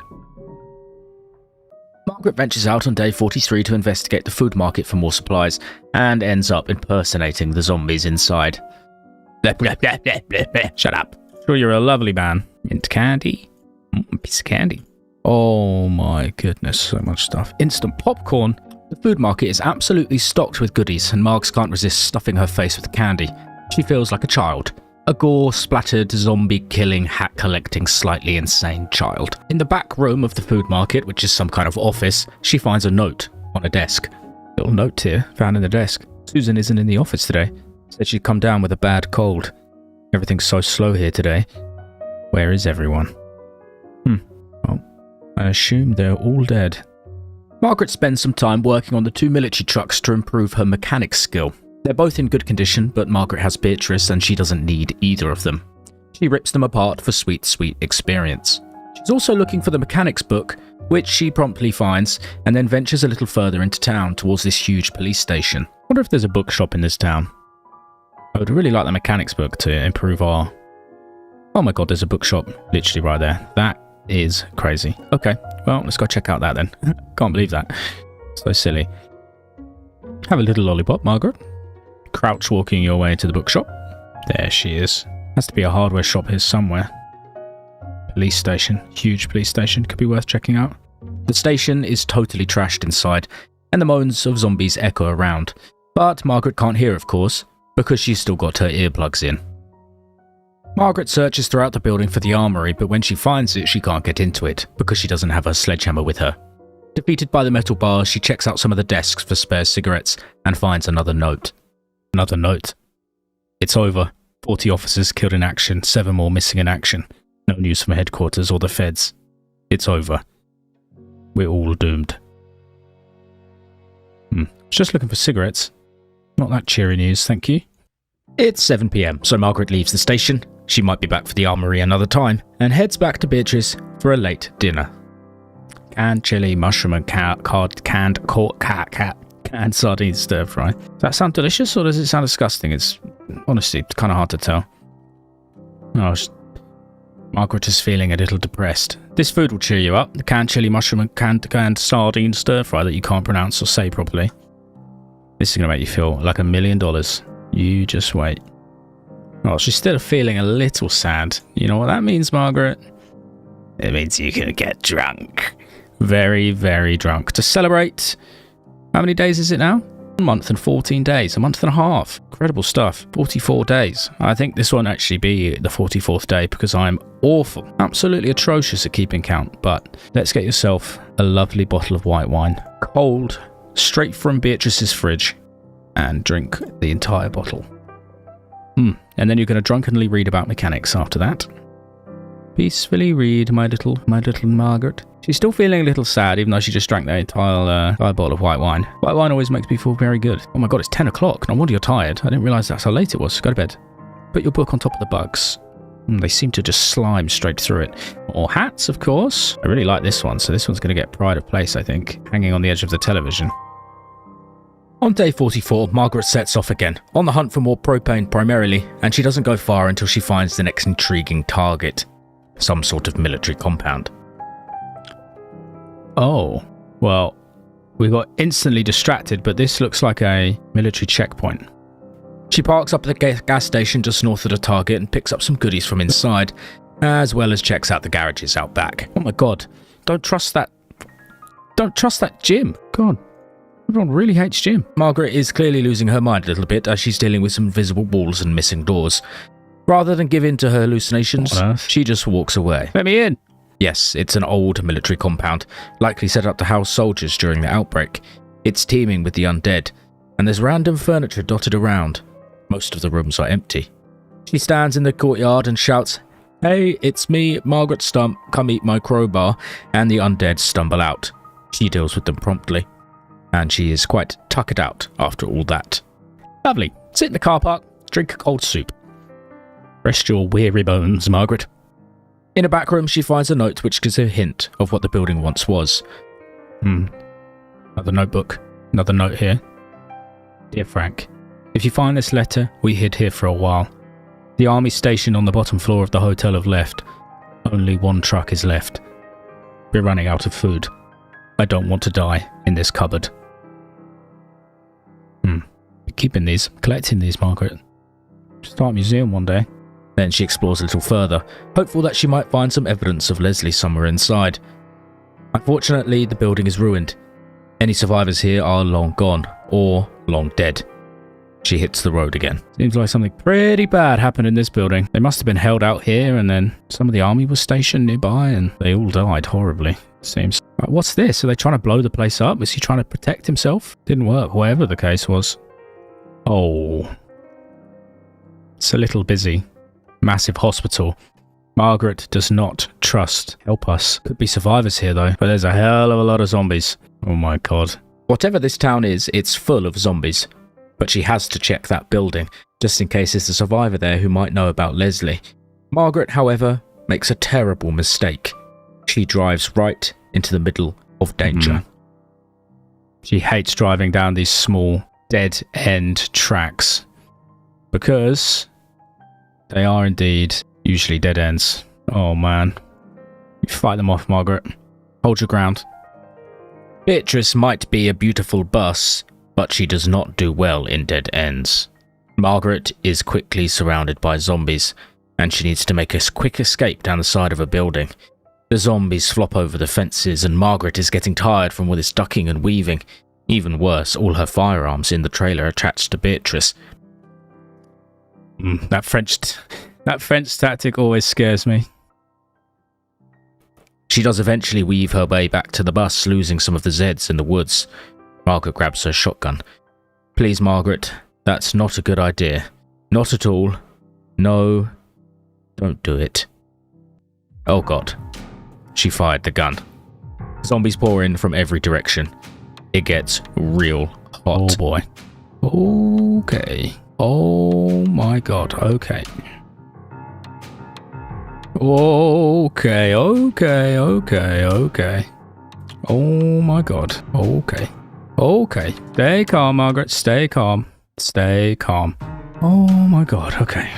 I think we honestly just try and get out of here. Oh, first time start from Beatrice. First time start from Beatrice. Carefully navigate the trailer up the road. Carefully reverse. That's it, Beatrice. That's it. Nice and calm. Calmly does it. No, not like that. Margaret and Beatrice are not having fun. Oh my god. Okay. Okay, Beatrice. Okay. Stay calm, girl. Stay calm. Just need to get you turned around. That's it. Okay. Get you turned around nice and slow. Oh boy.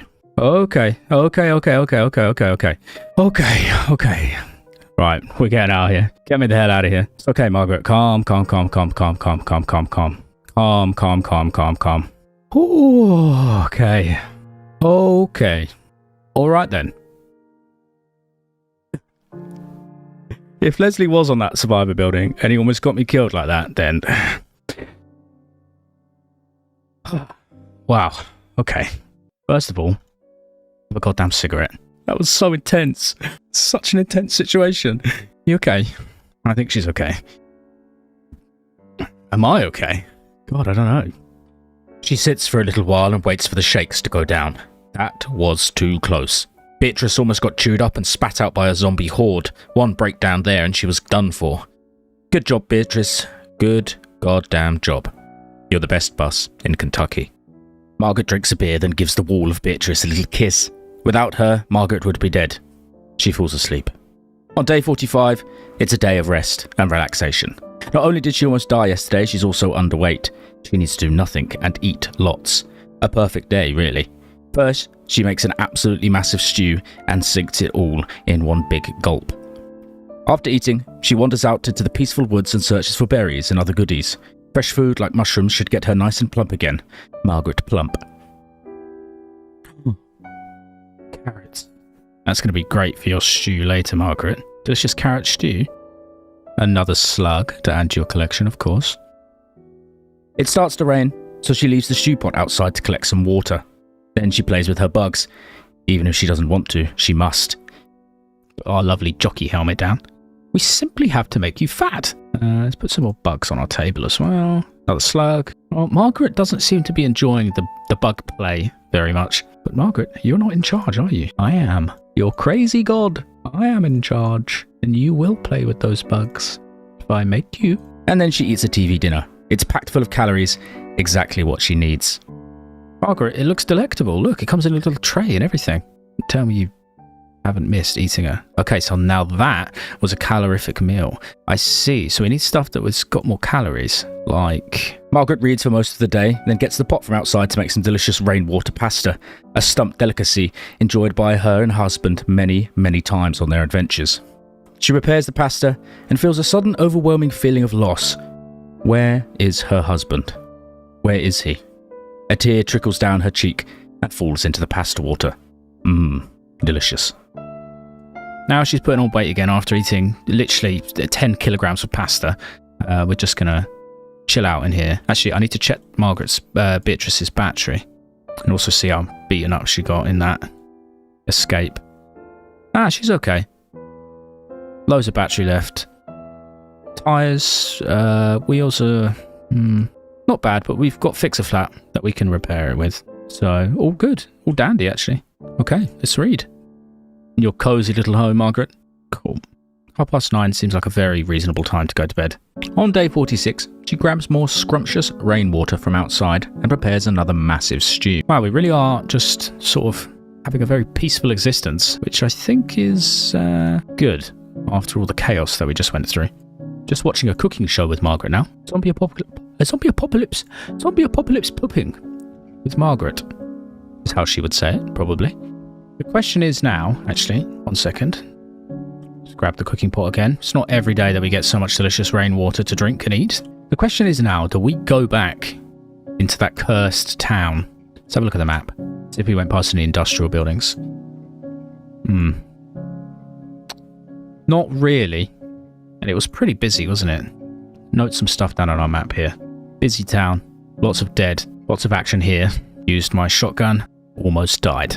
Well, you were okay, but yeah, I suppose you did, yeah. In which case, I think we probably take one more day chilling out, finish our mechanics book. I think. I'm just going to spend all day reading. It's raining. She had a rough time. Sit on the floor, just here, right here, and just read your book all day. Listen to the rain. After making some plans, she continues reading for most of the day. That mechanics book will be a massive boost to her experience, so she can finally repair Beatrice's engine. The rest of the day passes peacefully, with rainwater pasta and books in the back of Beatrice. Read until about midnight. You should be okay. Yeah. Day 47 is all about progress. She jumps behind the wheel while it's still slightly dark out and begins the long journey to her next destination. Where that is exactly, she's not entirely sure, but she must keep moving. She continues on until she spots more and more zombies. There's a rest area here and she just passes what looked like a gun shop. Margaret stops and instantly regrets it. Well, there's stuff here. Why is it so busy? Why are there so many zombies here? I would like to stop here because I'm fairly certain there's a gun shop here. If I remember correctly, Margaret remembers from her past life. It's quite a lot of zombies. Yeah, just a few then. Seems to be... Oh my god, Margaret. Careful, focus, woman. There seems to be a slight running issue. Everywhere we go just seems to be slowly filling up with more and more zombies. She ducks, weaves, fires her shotgun, dum-dum, and decides that actually whatever is here is definitely not worth getting eaten alive by 1,000 zombies. She hops back in Beatrice and gets the hell out of there. It's your unlucky day, mister. Let's get out of here. First time start from Beatrice again. That's my goal. Not worth it. Whatever's there is not worth dealing with that many zombies. I'll come back with a Molotov, I think. Let's keep going, Margaret. Once again, she doesn't need to drive that much further to find the next interesting location. Okay then. SOS. Hello? Anybody here?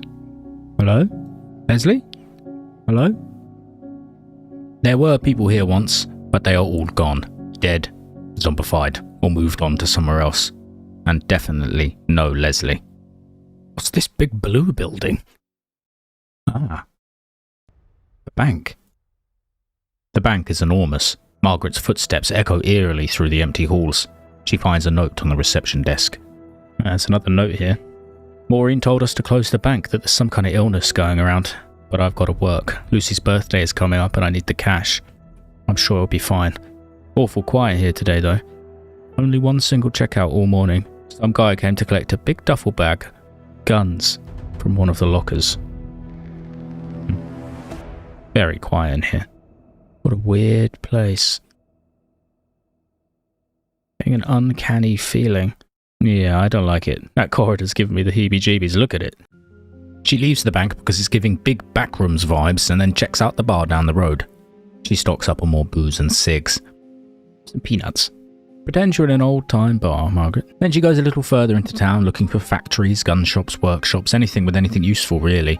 Unfortunately, there's not much here, just a few Zeds and a ransacked spiffos. She heads back to Beatrice and reads before bed. Tomorrow is another day. I'm gonna sit in this car, have a little cigarette, get some of our exertion up. We're a little bit sleepy. It's just another Gigamart. Just drink a beer. Again, not so much of a stressful day compared to the other day, but still fairly full on. You relax with a beer. Nice. We'll put the rest in the fridge. 8:30. It's fine. Good night, Margaret. Good night. Good morning, Margaret. She's finally taken her earplugs out and we can hear the world again. That's nice. Let's have some jelly beans for breakfast. Yummy. All right then. So there's no industrial buildings here that we can see. Oh my god. Where did you all come from? What on earth? They're just waiting for me the entire time. There's a person there that I'd love to kill. That Amazonian warrior, you see her with a spear? But that's a bit too many to take on right now. Margaret decides that, in fact, there isn't too many to kill. She wants that sweet loot from the Amazonian warrior. She's not sure where they come from, perhaps some weird cult, but she has seen their zombie bodies wandering before. It's just so foggy, I can't see very far in front of me. Yeah, she's got some makeup, a little feather that I can wear, frying pan, juice box, water bottle, some fish as well, and eggs. Nice. She also wants to check these garages, but they are unfortunately empty. She doesn't bother with the rest and hits the road again. Margaret takes Beatrice up the road and runs into a massive obstacle. Basically impassable, in fact. Military little outpost there. Oh no, that is not good. Nope. The way is blocked. We really can't get through there. There's far too many cars. Once again, it's demonstrated here why Beatrice is sometimes a bit of a problem. She is big, slow, and makes turning around in these circumstances extremely difficult. The zombies slowly gather around the bus. Not like this again. Whoa. Let's try and turn around this way. Oh, Beatrice, this is a nightmare. She's moving crazy. Oh my god, really? It turns out, though, that beautiful Beatrice makes up for it by just squishing all of the zombies. Doing a number on them. Nice one, you big mama. Margaret investigates the military tent after clearing out those zombies, finds more military loot, and then goes back outside. The fog has cleared, and it really demonstrates just how screwed they are. They are never getting through that. Yeah, the way is very blocked. Let's just pop back and get some food. Road is blocked. Too many wrecks. Yeah, way too many. We're never getting through that, so we have to go back the way we came then, Margaret. Seems like the only option, unfortunately. There's no industrial buildings here either, so I'm not even going to bother exploring. We know what we want, we know what we need. So there's nothing for it. They need to turn back and try to find another way towards the river. Margaret's reasoning is that any survivors are most likely to be close to the river. Food and water are plenty, as well as potentially fewer zombie hordes. If Leslie is anywhere, she thinks he might be there. Her and Beatrice go back the way they came. It's a long afternoon of driving in the rain. and Beatrice doesn't even get up above 40 miles per hour, which Margaret is actually grateful for because she doesn't want to wrap her beautiful face around a tree. Okay, I think we're approaching that town where we almost had that disaster a couple of days ago. Seems busy again. Horrible, horrible place. Maybe we try and go this way. See if that leads out. Fire department there. It'd be nice to check out. I really am just looking for factories though, honestly. Margaret really has a one-track mind. Propane, metalworking tools, propane torches, anything she can use to repair and upgrade Beatrice. She really wants to give the old girl some armour, especially after recent run-ins with zombie hordes. She stops at this small farmhouse because it's getting late. Okay. Old farmhouse down here. Blockage up ahead. Let's try down here. Could be somewhere where we can spend the night, I think.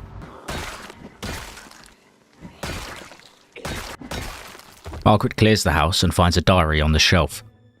There's a diary here. Some odd folk coming through down the road these days. A couple cars crashed on the bend up there. I just stick to my animals and my barn. My daughter tells me I should pay more attention to what's going on in the world, but I'm just a simple guy. Cows, cow shit, that's more my tempo.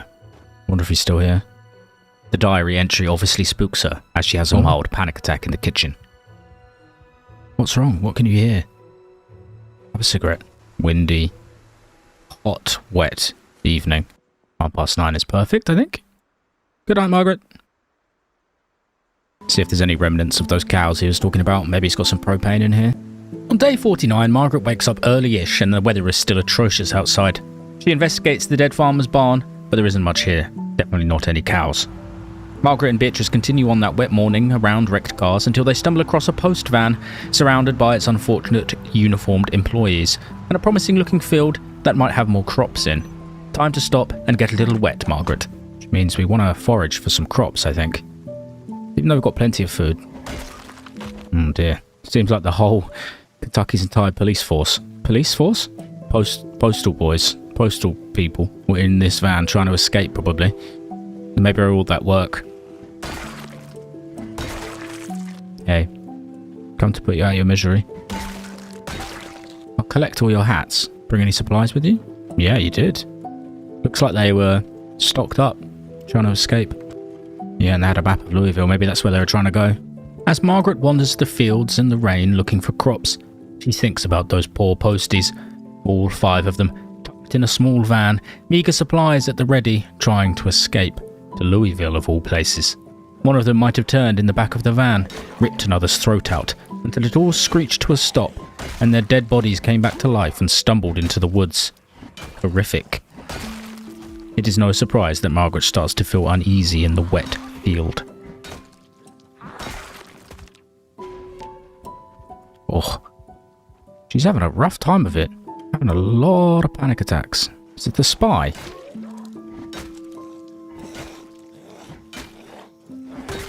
I think it's the spy from Team Fortress 2.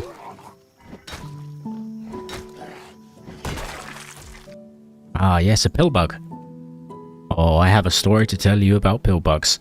Oh, 3 wild lemons. We could make something tasty with that fish and lemon that we have. Fish and lemon stir fry. Margaret. They drive a little further and Margaret hops out of the bus. She kills a few of the zombies in the area and proceeds on foot towards the gas station. One of the zombies is kitted out, so she promptly caves his head in with a crowbar. He's got some goodies on him, that's for sure.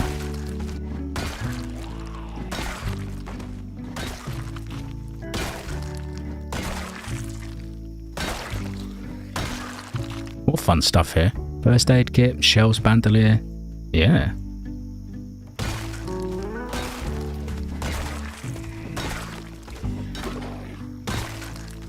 Careful, Mark, you almost forgot your hat over here. Can't leave your hat behind. Bucket hat. Yeah, you haven't got one of those yet. Something unique for your collection.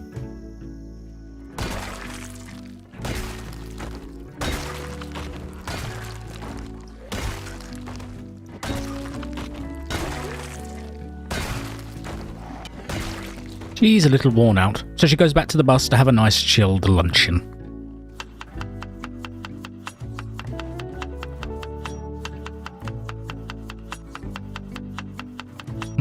Fish, wild egg and mushroom stir fry with a dash of lemon. A new bug for our collection. A tiny little pill bug. Nice and cautious, Margaret. No need to get yourself into any scrapes.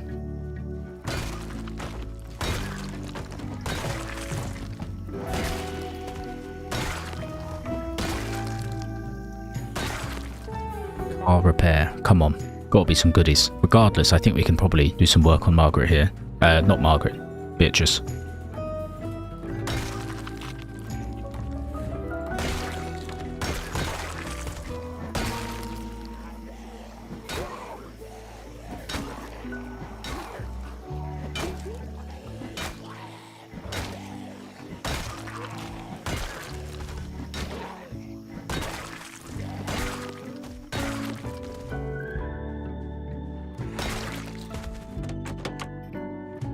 So it was a fairly productive day in terms of zombie slaying, but the auto repair shop was another dud. One day I shall find one with some actual decent loot inside.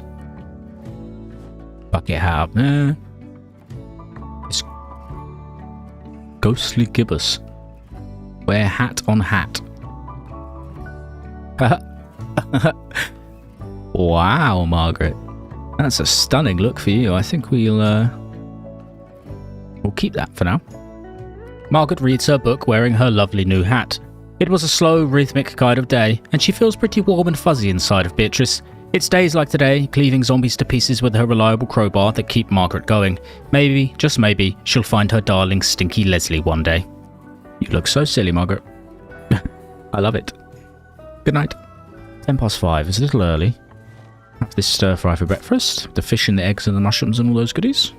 We'll read one more magazine before we head out.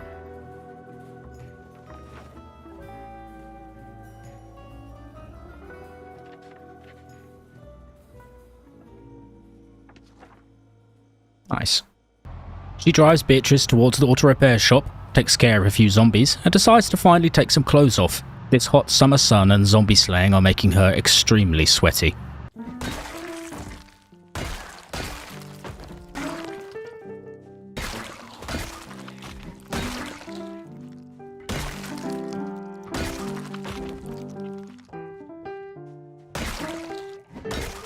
Okay, we're going to start getting tired, so let's just sit on the floor here. Have a smoke. Our silly new hat. You look ridiculous. Cool, calm and collected, Margaret. She's unpleasantly hot. She's got to be so stinky in all those clothes. She's just got so many clothes on. Look at them all. Tank top, bulletproof jacket, a crop top. She's just wearing so many clothes.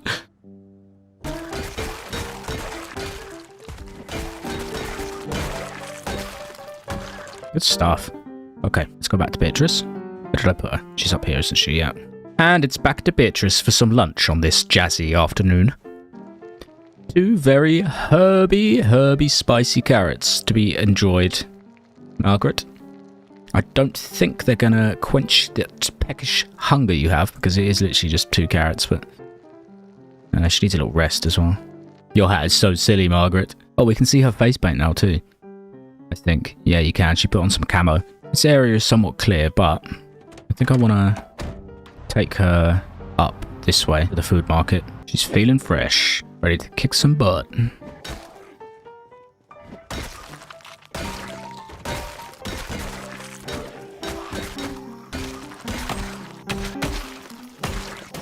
Man, they just keep coming, don't they?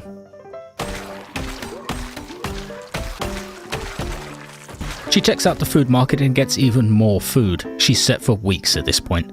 Margaret stares lovingly at all the rotten fruit and cakes, and then finds the holy grail for any budding nomad survivor on the road. The one, the only, army surplus store. Yeah, that's what I was looking for. Let's push our way quietly towards that then, shall we? Maybe tomorrow. She's moderately exerted. It's taking it so easy. Margaret is just relaxing. She's got all the time in the world to read a couple more magazines before bed. Get our reading in, basically. Already read, unread. Noisemaker. Sure, why not? Let's read how to make some dough and batter and stuff. Wicked. Nice. Just read all of these. All these. Get yourself a little beer, I think, as a little treat. You killed a lot of zombies today with your silly hat on. 1,494 zombies killed. Wow. Nice, have a little puff. Let's kill some zombies.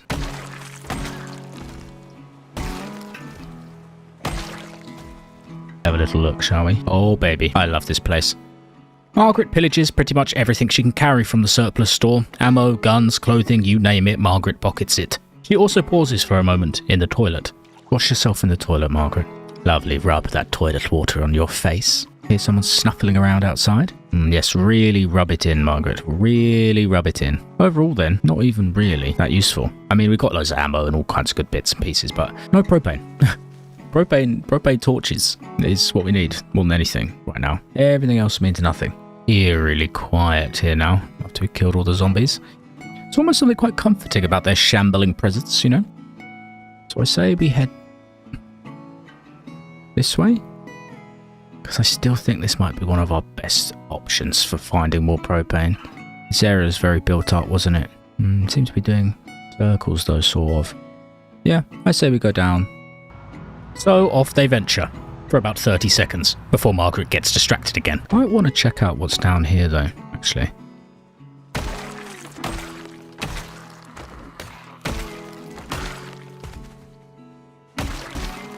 Okay, let's keep moving. Not going to take Beatrice because she does seem to kind of run into some problems when it's that tight.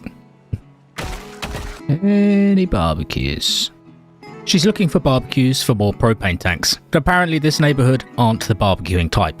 Or at least, they aren't anymore. Never used to be. Margaret gets a little confused. Doesn't look like it. Just more zombies.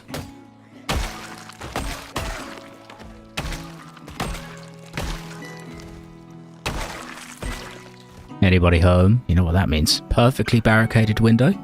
It's time to have a bath.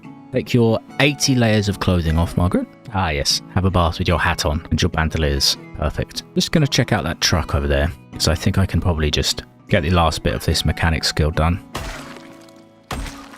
Just fixated on some key things. Mechanics, propane, killing zombies.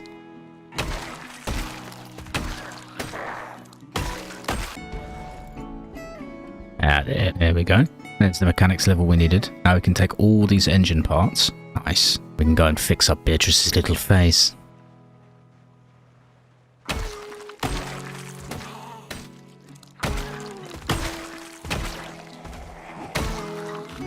Something about this hat that Margaret's put on has just turned her into an absolute zombie killing machine. She has no reason to even kill these zombies. She's just doing it because the hat is commanding her to do so. Any barbecues? Yo, anybody got any barbecues?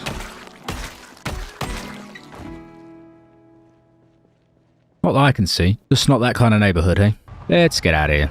We need somewhere with more cars, more propane torches, etc, etc. We're on a mission, Margaret. You know? We're on a mission. Keep going. On they go. Margaret stops to forage a little, then spies some more interesting things around the next bend. Oh, Kentucky, you are a veritable basket of delicious oddities. Get your hands off my bus, you filthy little rat. What do you think you're doing? Get your hands off my bus. Oh, I didn't even see you. You're blending in with the foliage. Survivor here. I'll take care of. Sometimes they have cheese. He's got cheese and bread. Woohoo! There. Bounty hunter. Do you know what that means? We could have a cheese sandwich. Yes, Margaret, we can have a cheese sandwich for dinner. We're just going to pay our respects to the church first, and then we'll move on. Very quiet. Not any church hangings we can pick up. Take with us. Let's have yourself a delicious cheese sandwich for dinner, Margaret. She ran back to the bus, so excited to eat her cheese sandwich. Oh, a delicious cheese sandwich. Cheese and tomato. Cheese and wild garlic. Cheese and ketchup. Yes, that sounds like right up Margaret Street. Again, Leslie's favourite meals. Cheese and ketchup sandwich. Enjoy it, Margaret. Think of your dinky husband. And we'll have a cigarette as well, actually. Before bed, to try and cheer herself up after that miserably nostalgic cheese and ketchup sandwich, she watches a VHS. Even though she can't really see, because there's quite a lot of hats in the way and also a plant. But let's see what's on. Heard a guy pass through town the other day, big mustache, name of Kelly. Funny name for a mustache. Next one might be passing through your spittoon. Alright. Kelly passed through town, said he'd be back in 3 nights. Little reminder of the old world, isn't it? Humans used to just shoot at each other. Bet they wouldn't do it now. All dead. Not really sure what was going on, but it seemed like Margaret enjoyed it. It cheers her up, sort of, and she practices reloading her shotgun for an hour before bed. Next time she meets one of those hordes, she's going to be goddamn ready.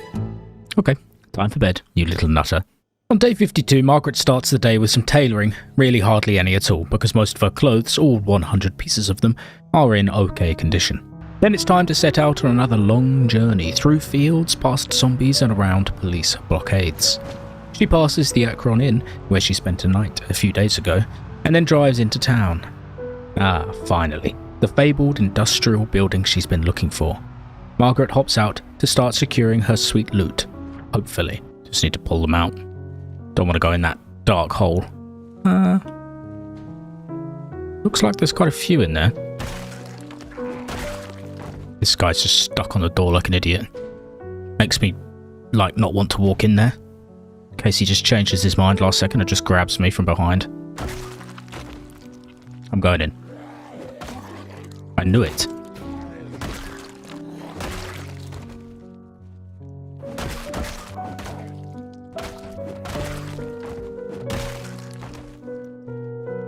To be honest, there's not much inside. Mostly tools she already has, but she does find 2 massive propane tanks, which is a massive get. That's plenty to get started on some big upgrades for Beatrice. Now she just needs more sheets, pipes, bars and other bits and pieces to really get underway. Another note here. To Sandy. If you come in today, I've gone home. My head was hurting real bad. Don't worry about closing up, just lock the doors and I'll see you the next couple of days. Yeah. That's unlikely. Ugh, look at them all.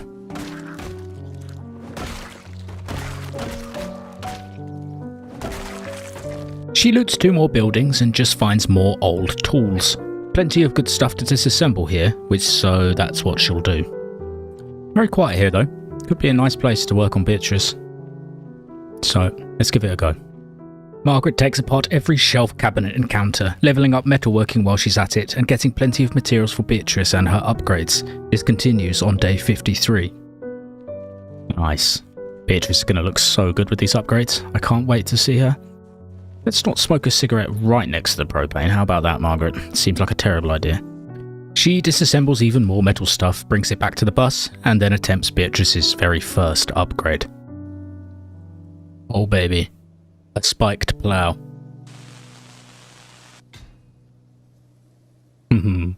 We won't know until we turn her around. We're going to save the plough for a little surprise when she turns around, and Margaret spends the rest of the day actually fixing up various other bits of Beatrice's inside. She's looking better than ever. Nice. Long, hard day of work, Margaret. Go in and get yourself a nice, easy little snack. Actually, we're going to grab a bottle of red wine. You've been toiling. You've been toiling over the front of Beatrice.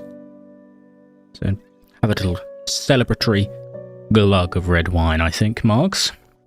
It's more of the same on day 54, but she's looking for bars and pipes specifically, which come from... so it's all toilets and sinks and stuff give pipes, which makes sense. Doesn't it, Margaret? So we'll pop back in here. So peaceful, really. It's lovely manual toil. With those materials, she can start adding more upgrades, like these wheel protectors. Nice. Get some protection on her. Nice. And the door, of course. Oh, she's gonna look so good. This is hard bloody work though, isn't it? You also need to make yourself a big fat stew, Margaret. Oh, I can't wait to see what my Beatrice looks like. She's gonna look crazy. She fills her pot with water from the dispenser inside and makes a bean and bread stew. Margaret is losing weight again, and she must eat. This is gonna be delicious. Hopefully it makes you very full, Margaret. Beans and bread soup. Delectable. Listen to it bubble. Okay, just slurp it down. Oh. She had a bit of a panic attack whilst reading. Something in the metalworking book must have spooked her. It's okay, it's just nuts, bolts and pipes. Don't worry about it, Margaret. They can't hurt you. Maybe. Maybe they can. Maybe they're evil pipes. Okay, time for bed. On day 55, she makes yet another stew. She must eat. This is an enormous stew. Glug it. Dance, dance, spin around whilst you eat it, Margaret. Then she heads out to hunt for more toilets and sinks in some nearby buildings.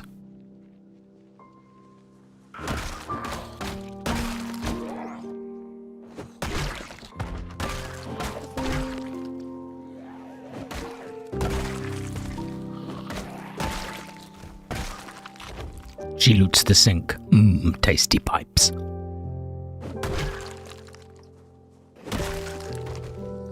Then it's back to Beatrice for more stew. Lovely. Another soup on the go? Living the life, Margaret.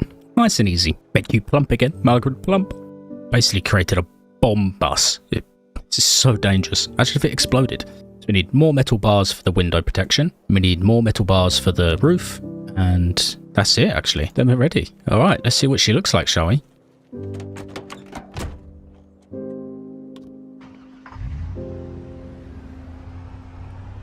Oh boy. Ho boy. He looks crazy. Oh, Beatrice. Ho, mean killing machine. Right then, I say we go this way. Continue on our adventure. Let's go. Upgraded. Look at that armored door as well. No one's getting in my bus. Okay. So Beatrice has now truly evolved into a battle bus. Watch this. Oh yeah. Oh yeah. And there's a petrol station here and everything. It's a little busy. Nothing Margaret can't handle. Especially with this baseball bat, my goodness.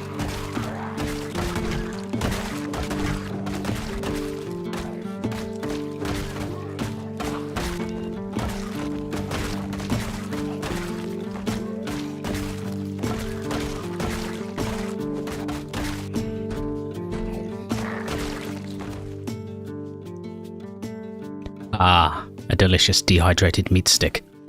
Margaret's favourite. These trailers might be good because there might be just a high concentration of toilets and sinks in each one. So I think we should check them out.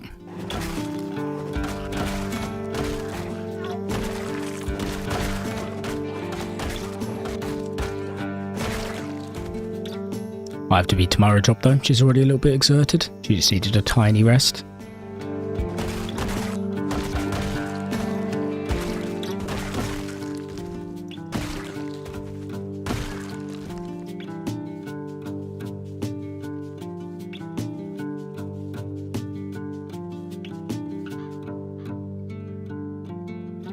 Marmalade and peanut butter. Alright, let's head back. She's sleepy. She got some bits and pieces.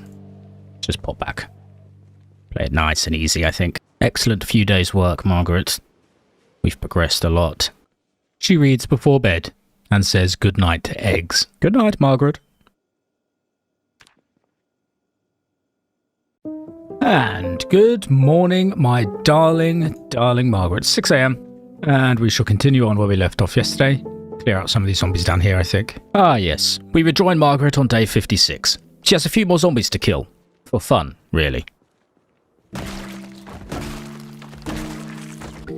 She fills up Margaret at the pump. What a beautiful bus she is. She looks mean. Nice. You look totally bizarre, Margaret, but I love it. Right then, I say we try and go up this way. First of all, though, it says this might be an industrial building, so just gonna have a look. Whoa. This car is in really good condition. Like, really good. Nice, we're just gonna razz this around, I think. And see what we can find nearby. Do a little bit of scouting. Big food market here. Don't really need any more food. Bunch of houses. Again, don't really need them. Little restaurant here. Jenny's Shakes. Oh, some lovely greenhouses. Look at them. There isn't really much here in town that's any use to Margaret, but it was nice to have a little look around.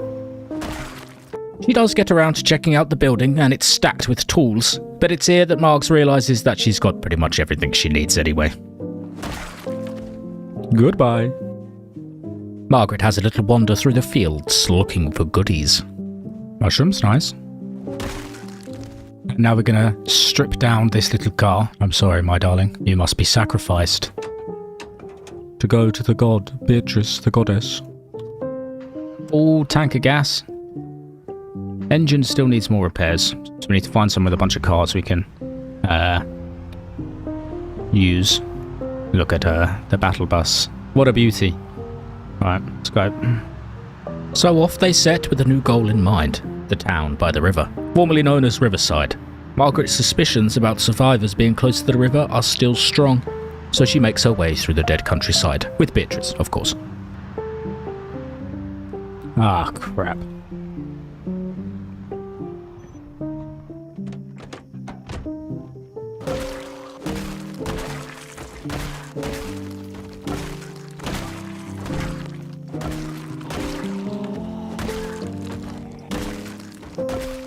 Gotta clear the path, Margaret. Sorry, folks. Beatrice just push these out of the way.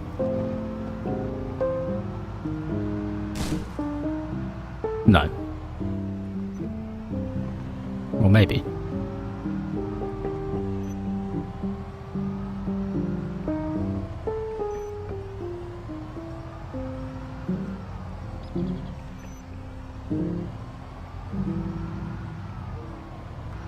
Nice. She can. Good work. Good work, Beatrice. Good work. Right, let's keep going. On they go until they find a lovely spot to take a small break. She needs to read Metalworking anyway, so she takes her time, then heads to bed. Good night, Margaret. Margaret. Oh. It's okay. It's okay. A cigarette. Calm down. You didn't hear anything. There's no one here. Nothing here. After that night spook, she continues on in the early morning to make good progress towards the river. After a couple of hours, they reach the town. We'll park up here and get our bearings. There's a few undead around. It's no problem for Margaret.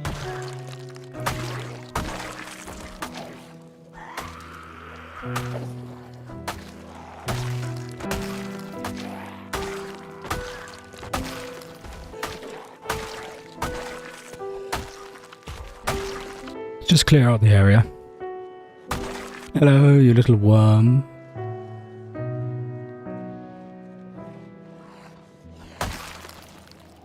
Nice, it's in good condition. Just needs gas. There are zombies in the bar. She'll leave them to break down the barricades and come back later, and she loots the gas station shop, then explores a little bit of the nearby area. Oh. Junkyard. That could be excellent. Yeah, definitely going to check that out. A lot of zombies around here, though. A bunch.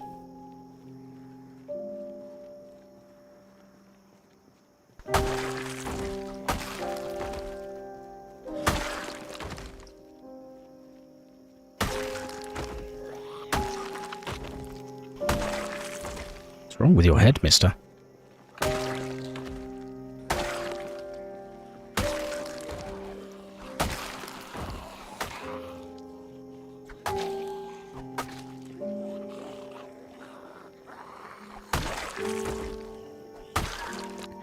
After a while, though, she becomes exhausted, so it's time to return to Beatrice. She'll be back here tomorrow. Time for her classic bedtime routine. Stir-fry, a book, and a lovely, musty sofa. It's only 6 PM, but we can finish our book, I think, and then go to bed. She's tired already. Ridiculously tired, actually. She's had a busy day, I suppose. Nice. 9 PM again. And we shall sleep. Right then, let's go check out this bar before we go and check out the junkyard up there. Need to fill up our bottle anyway, so let's go have a look. She loots the bar for booze and cigarettes, then drives Beatrice up to the junkyard. Margaret takes care of some zombies, then stops for a smoke and a snack. What you fancy, Margaret? Jujubes. Jujubes. Jujubes? Jujubes? After the snack, she peers through the trees and spots something odd.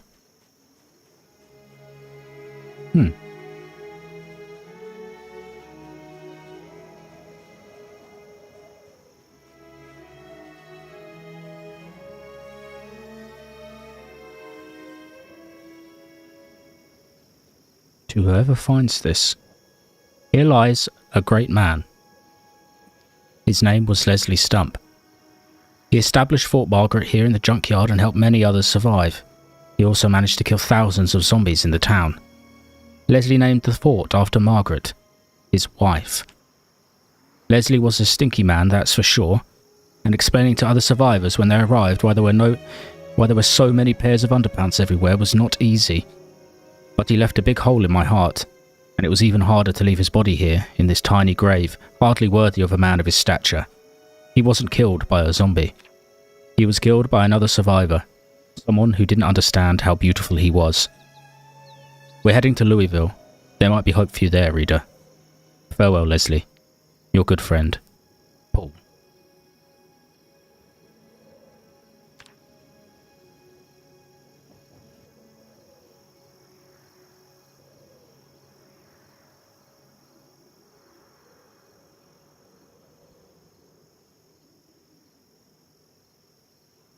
Oh, Margaret.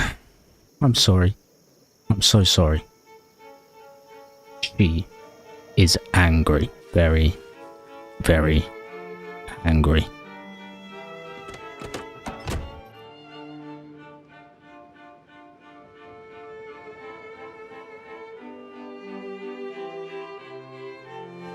Absolutely furious. The world must burn. Margaret walks silently towards the town, Molotov cocktail in hand. Her head is numb. She can hardly see. Everything must burn.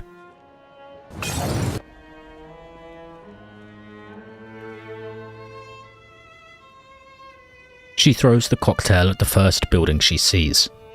She doesn't know what it will achieve, but she wants to see the flames. Margaret stands in the car park and watches the bar go up in flames.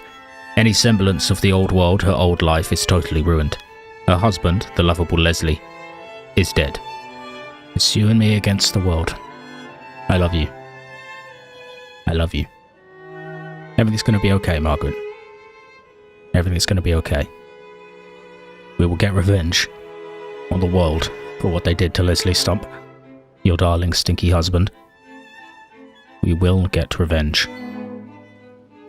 Margaret gets blackout drunk, the drunkest she has ever been.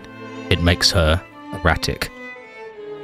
She crawls around on the floor, crying. Don't go towards the fire, Margaret. Don't. Let it burn. She stands up, in a fuzzy haze. This isn't what Leslie would have wanted. Margaret. Are you there, Margaret? Okay. It's okay. Everything's going to be okay, Margaret. Exhausted and drunk, she stomps this zombie's head to a pulp. It's now the time.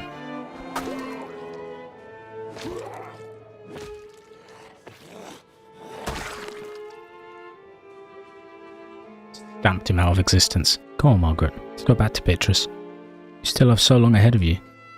So much to live for. Kind of. She sits in the dark and reads the note again. Here lies a great man. His name was Leslie Stump. Tired, drunk, shattered, she falls asleep. Okay, Margaret. Today is another day.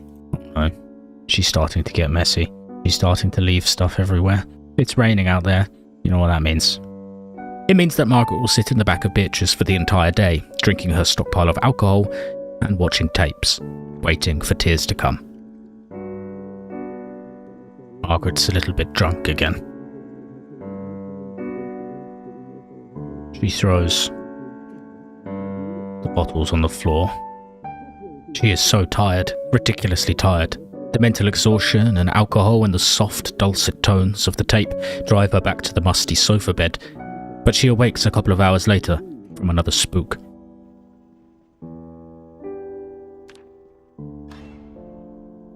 It's okay, Margaret. It's okay. Have a cigarette. Calm down. Just go back to sleep. Turn the lights off, maybe. She can't sleep, so she just stares at the dead television, waiting for her breathing to calm. Flat line. Eventually she can sleep again. Oh no. Had another one. She's having a rough time. Have a cigarette. It's okay. It's okay. You're not hungry, Margaret? No, she's not particularly hungry. What can we do? Take some sleeping pills? The effects of the booze have worn off, so she takes some sleeping pills, and then, quite bizarrely, decides that now is the time to do some burpees. I do not recommend taking sleeping pills and then trying to do burpees, but this might tire her out. It does tire her out, and she can sleep again, but it is not an easy sleep. It's okay. It's okay. Maybe reading about metalworking will cheer you up. It is the metalworking that bores her to sleep, and she sleeps through until 5 in the morning. She feels slightly better. The feeling of sadness has now begun to be replaced with a feeling of irrepressible rage. Okay, we managed to sort of save ourselves some time there. When in doubt, anyone sad in your life, just give them a lollipop. We must go on, Margaret. We must go on. You pour all your love and soul into Beatrice, the only thing you have left. Eat this whole jar of peanut butter. Today, we kick some butt. We have business to attend to. Margaret unhitches the trailer from Beatrice, really sets her free. They drive into the middle of town, Beatrice's glorious honker roaring loudly for the entire swarm of undead to hear. Slowly they drive, amassing a sizable horde behind them. What is she actually going to do? A small feeling of panic starts to build in Margaret's throat. She didn't think this far ahead. You see Leslie's hard work undone. The place is teeming with the undead. Complete futility of life. Margaret drives this way and that way through the town, blindly taking turns. Eventually she gets out of the bus, lights a Molotov cocktail and chucks it into the horde. She doesn't care if the whole town burns to dust.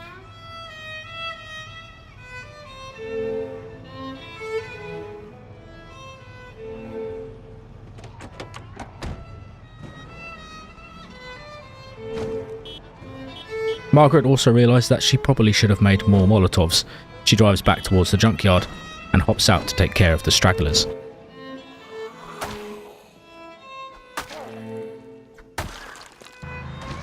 She prepares more Molotovs and drives into town again. This time she hops out with her shotgun to really see the zombies splattered to pieces. Then she throws another Molotov into the horde, cutting it a little close. She loops around and kills more with her shotgun. Margaret is starting to have fun, which is always a concern. Okay. Little bit sketchy. Oh my god, Margaret, your aim.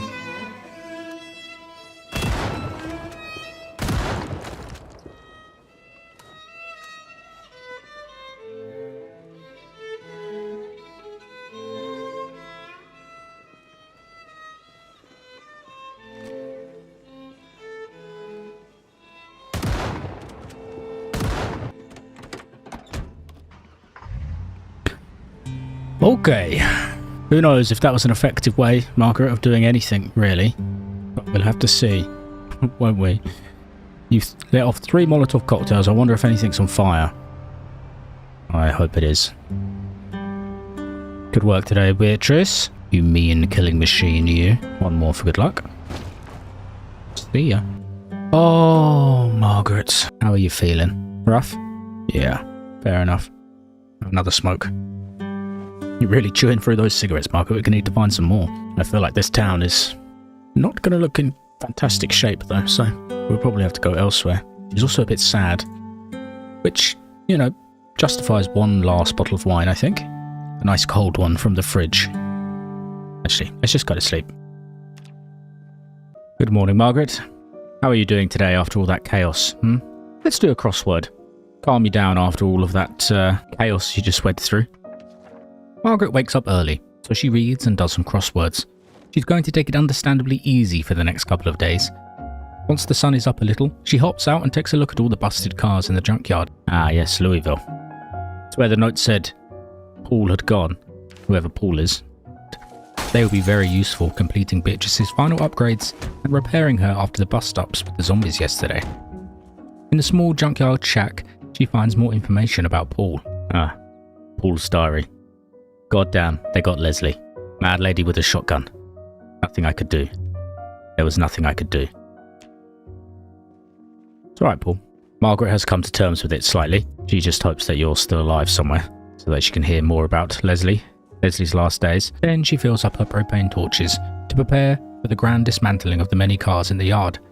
However, just as she starts, it starts to rain heavily, and she is already soaking wet. We don't want Margaret to get a cold, not after the past couple of days she's had, so we just relax in Beatrice. read some comics, cook some mushrooms, and do some burpees. You just fry up the last of your mushrooms then. It's raining even harder outside now, Margaret. I'm not going to make you go outside. You've just dried off, for goodness sake. Don't worry, we can work tomorrow. Whoa, what the hell did you just do? Whoa! That scared the hell out of me, but that's a nice look, Margaret. Yeah, I like it. Eventually, she just runs out of things to do in Beatrice. She's watched all the tapes and read most of the books, so she heads out in the rain to grab some headlights from this truck, as Beatrice's were damaged during the fighting. She makes other repairs to her beloved bus, and she might as well make the most of the rain, so she fills up her pot again. More delicious rainwater stew for you, Margaret, I think. Ah, perfect. Drink it sideways out of the pot. Her metalworking skill has gone up, so she reads the next book before bed. Day 62 is much of the same. She goes around dismantling vehicles, refilling her propane when necessary, and stockpiling all the resources in front of Beatrice. The seats in the bus are pretty old and ruined, so Margaret fixes them up. Duct tape. Ah yes, of course, everything just stitched together with duct tape. And she also pumps all the tyres, then works all day dismantling and gathering resources until she can finally add a new upgrade to the bus.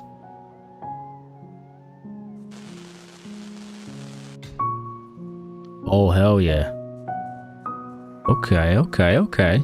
Margaret's got a new hairdo. She's sporting a beehive. Oh hell yeah. Roof rack and a roof toolbox. Wow, how exciting. Nice. Beatrice is looking good. What else can we actually add? Look. Metal pipes, metal sheets. Left window, metal pipes, metal bars, metal pipes.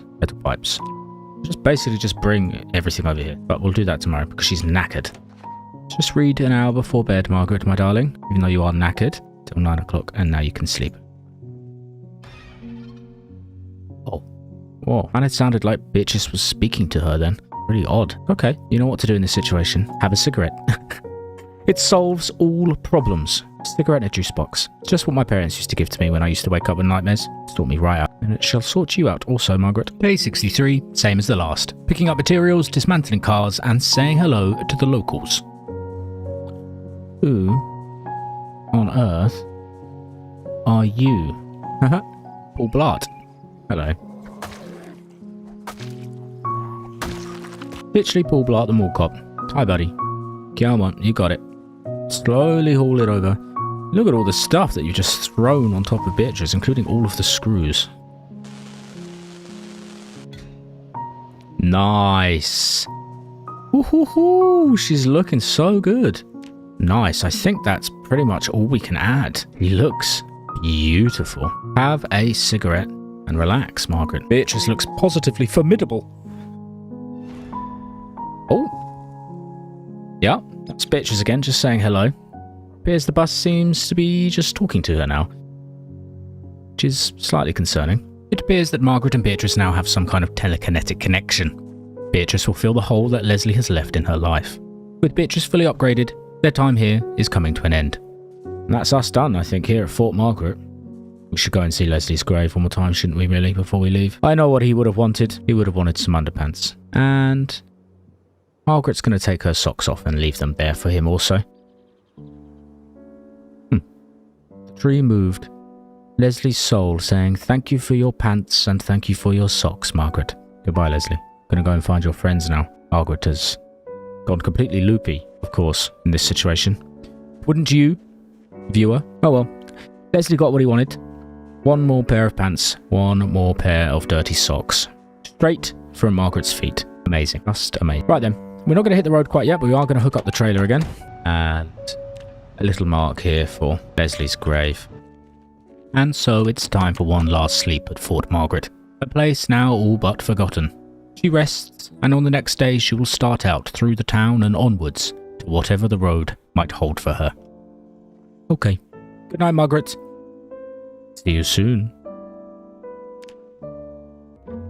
Good morning, Margaret. Morning cigarette, of course, to start the day. I would expect nothing less from you, Margaret. You need more cigarettes, though. You're running low. You're also a little peckish, so let's eat some canned carrots just to tide you over. On day 64, Margaret heads into town, half hoping that it isn't actually all on fire. She wants to grab some tapes from the tape shop for the next rainy day. It's a simple goal, but her life has to be simple now. Leslie is long gone. She has to keep going for just the little things. Hello, gang. Quite a lot of zombies here. There are a lot of zombies here, which is a running theme for the next few days. So I suppose it's time for another little musical number to tide us over. Just imagine this is all clanging around in Margaret's head. She's hungover and going mad. Poor lady.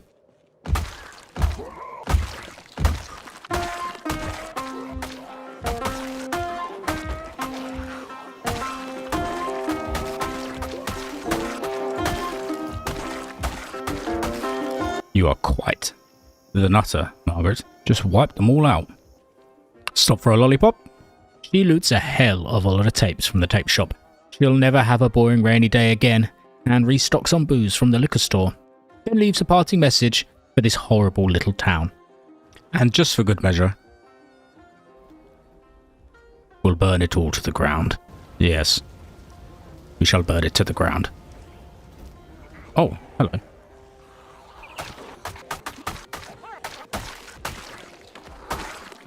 Alright then, leave that blazing inferno behind us and let's keep moving. Down the river. Anything here I want to look at? Not really. Nothing I need here. Excuse me, coming through.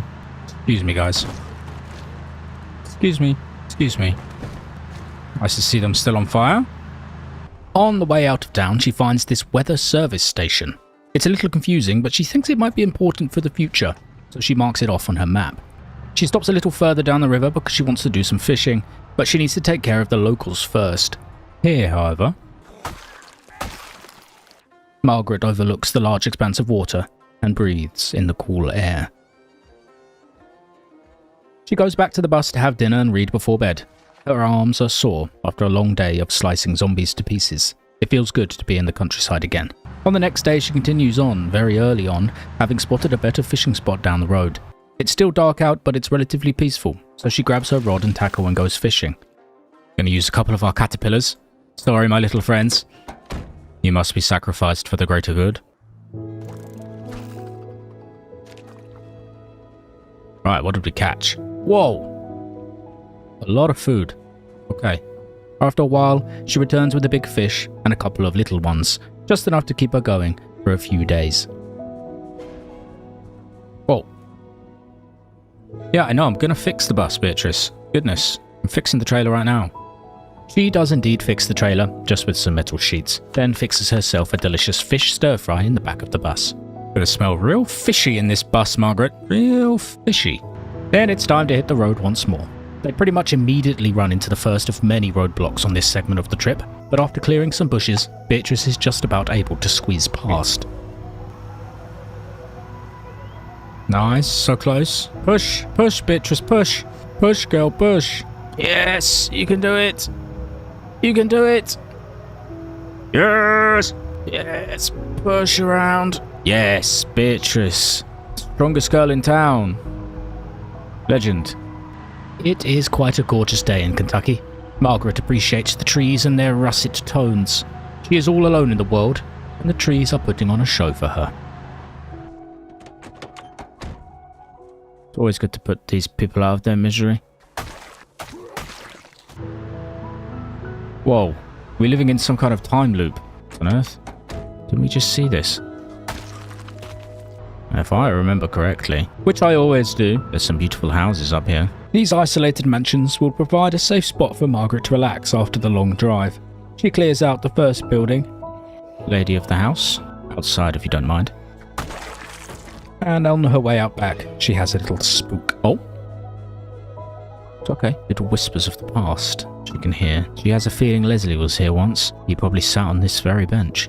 Maybe he stood on the end of this dock. Maybe he also had a cold can of potato. Eat those potatoes in his memory, Margaret. Margaret. Margaret. And also have a cigarette, just for good measure. The clothes are filthy. You know what would be really nice, Margaret? We could set up the generator behind this house and use the tumble dryer. Wouldn't that be good? I think we give it a go. Before she sets up the generator, she takes a look at the other houses. Really not much to see here at all. Then heads back to sleep before a day of relaxation by the river. Smother The doll with the pillow. Let's read the rest of our book. Till 9 PM. Nice. And we'll hit the stack. It's chilly today. First cold day of the year. It's the first slightly chilly morning of the year, the sign of the changing seasons, and even more reason for Margaret to get the generator going in this house. Maybe she can finally get some hot water. It's a distant hope, but a hope nonetheless. Whoa. Light. The artificial light is slightly blinding on the dark morning, and when Margaret tries the washer, she's faced with disappointment only. Requires a source of water. That's a shame. Water's turned off, obviously, isn't it? To cheer herself up, she puts some hair curlers in. She looks fantastic, of course. Oh, Margaret, you look fantastic. Turn all the lights on in this house. Margaret goes from room to room, turning on every light in the house. Wow. The fake light is so nostalgic. Oh, wow. The bathroom in particular is very dazzling. It makes her feel brand new. I know. So it's time for a new look as well. Curlers be damned. She's gonna cut her hair. Whoa. Margaret. You look like a new woman. Good look. Let's give you a wash. Get some of that blood off your face. After washing the blood from her new face, she unplugs the generator. It was nice while it lasted. Small homage to the old world, Margaret.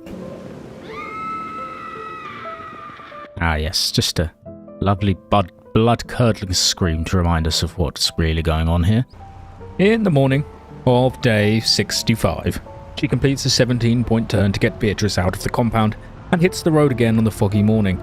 Beatrice begins whispering to her as they drive, and it scares the hell out of her.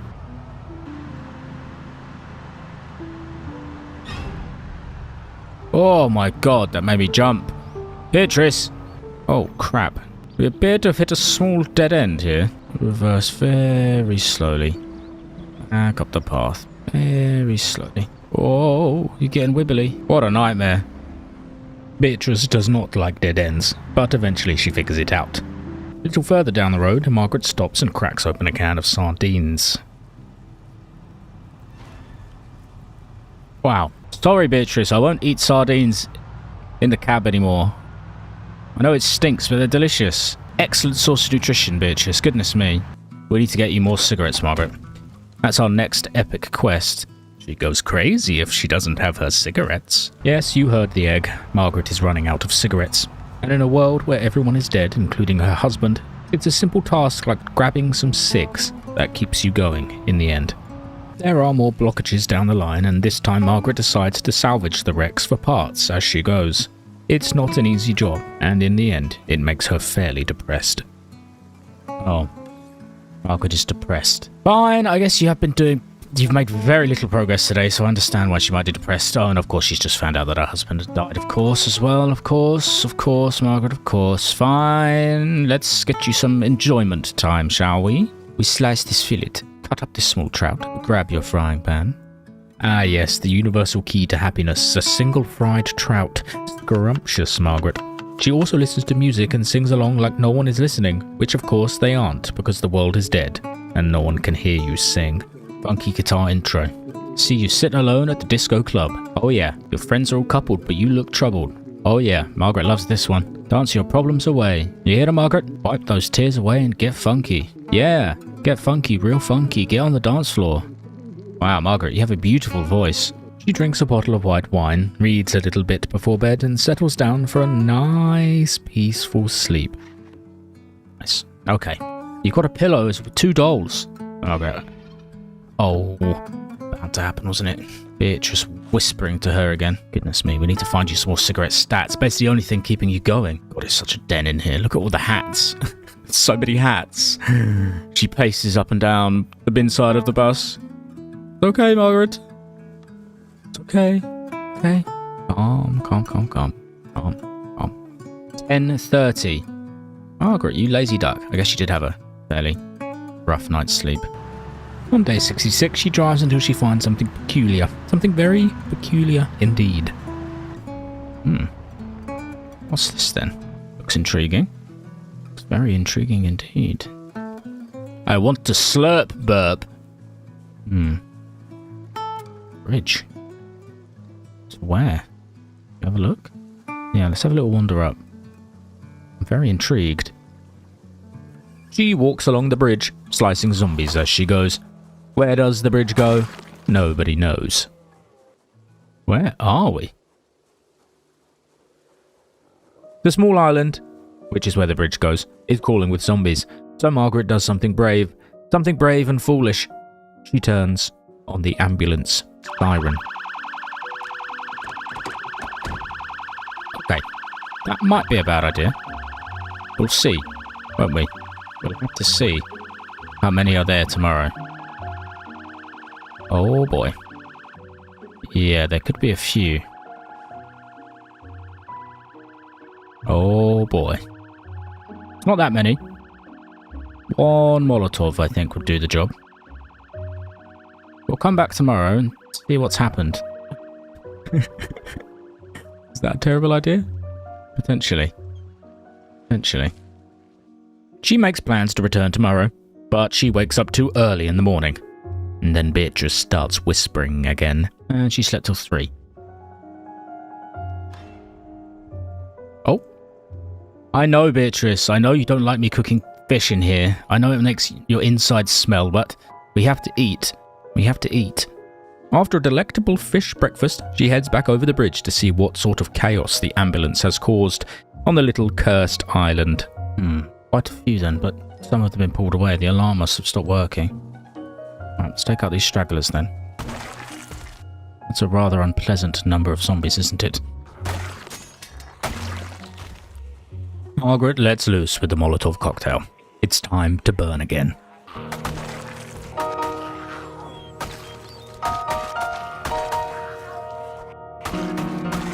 Whoa, they are burning a good one over there. They are really, really on fire over there. That's pretty good. Pretty good. It's almost perfect outcome, to be honest.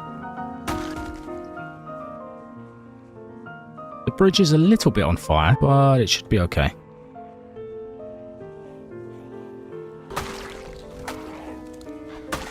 I mean, they're certainly on fire. You've just formed this giant smouldering mass of zombies.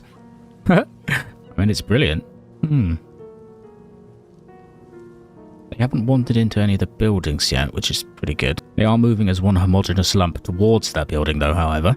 And so we have a simple zombie slowly pushing their way towards the building. More and more join them. Maybe they're drawn by the heat, the light, the sound of the crackling, smouldering zombies. Rather hard to tell, but they are all slowly burning. Yes. Very interesting. Never observed this behaviour before. Very interesting indeed. Do not go over towards the wooden fence. Drawing more and more of them in, apparently. Uh-oh, that one's going inside. Ah, yes. Well, say goodbye to that building then. That was always gonna happen. Well, that was rather fascinating, wasn't it, Margaret? Should we go get some lunch? Yeah, and we'll bring Beatrice in as well. I am curious about this place. She drives the bus over to the island to get a closer look at what might be here. Honestly, there's hardly anything there worth Margaret's time. Some crates, a few buildings, a bunch of zombies. No cigarettes, which is what she really needs. She sleeps that night in the bus on the island, and Beatrice has more words for her on the next morning. We get the hell out of here. Yes, I know, Beatrice, it stinks of fish. Gotta stop me smoking so many cigarettes, Beatrice. I'm running low. Only got 20 left. You keep scaring me in the middle of the night. Your nonsense, whispering to me. Oh well, gives us a chance to read a little bit more. Read till 2:30. We just slaughtered so many zombies. What's your zombie count up to now? 2092. Goodness me. Okay. On day 68, Margaret drives into the next town. It's full of zombies again, of course. The whole world is full of the rotting bastards, and she's hunting for a gas station for cigarettes, mostly. It's a little busy in town, so she keeps driving to the outskirts until she finds this American Tire. And more zombies, of course. American Tire. Better get to it then.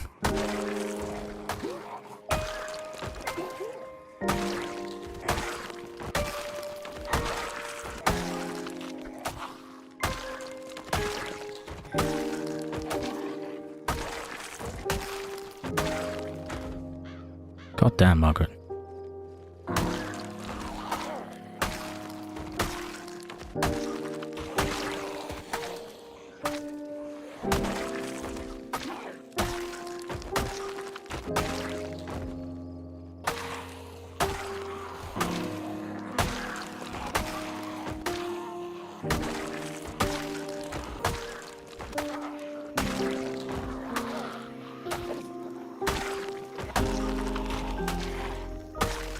Anybody got any cigarettes for me? There are no cigarettes on the bodies and none in the shop. There are a few tools and snacks indoors, but Margaret is pretty stocked already. She is in desperate need of cigs, so she continues on. More zombies to kill. Come on, cigarettes. Please, please, please, please, please, please, please let there be some cigarettes.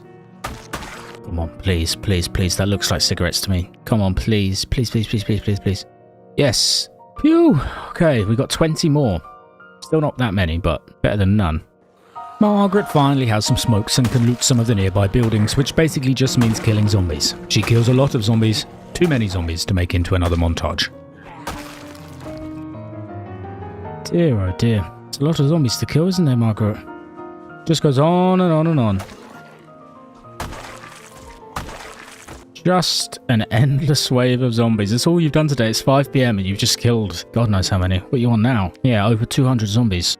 200 zombies in one day, basically. Killing machine, Margaret. Killing machine. Oh, grab a smoke as well. And read your book. The cycle continues. Covered in gore, splattered. She needs to wash soon. Alright, 9 o'clock. Good night, Margaret. Good night. Good night, you mad, crazed lady, you.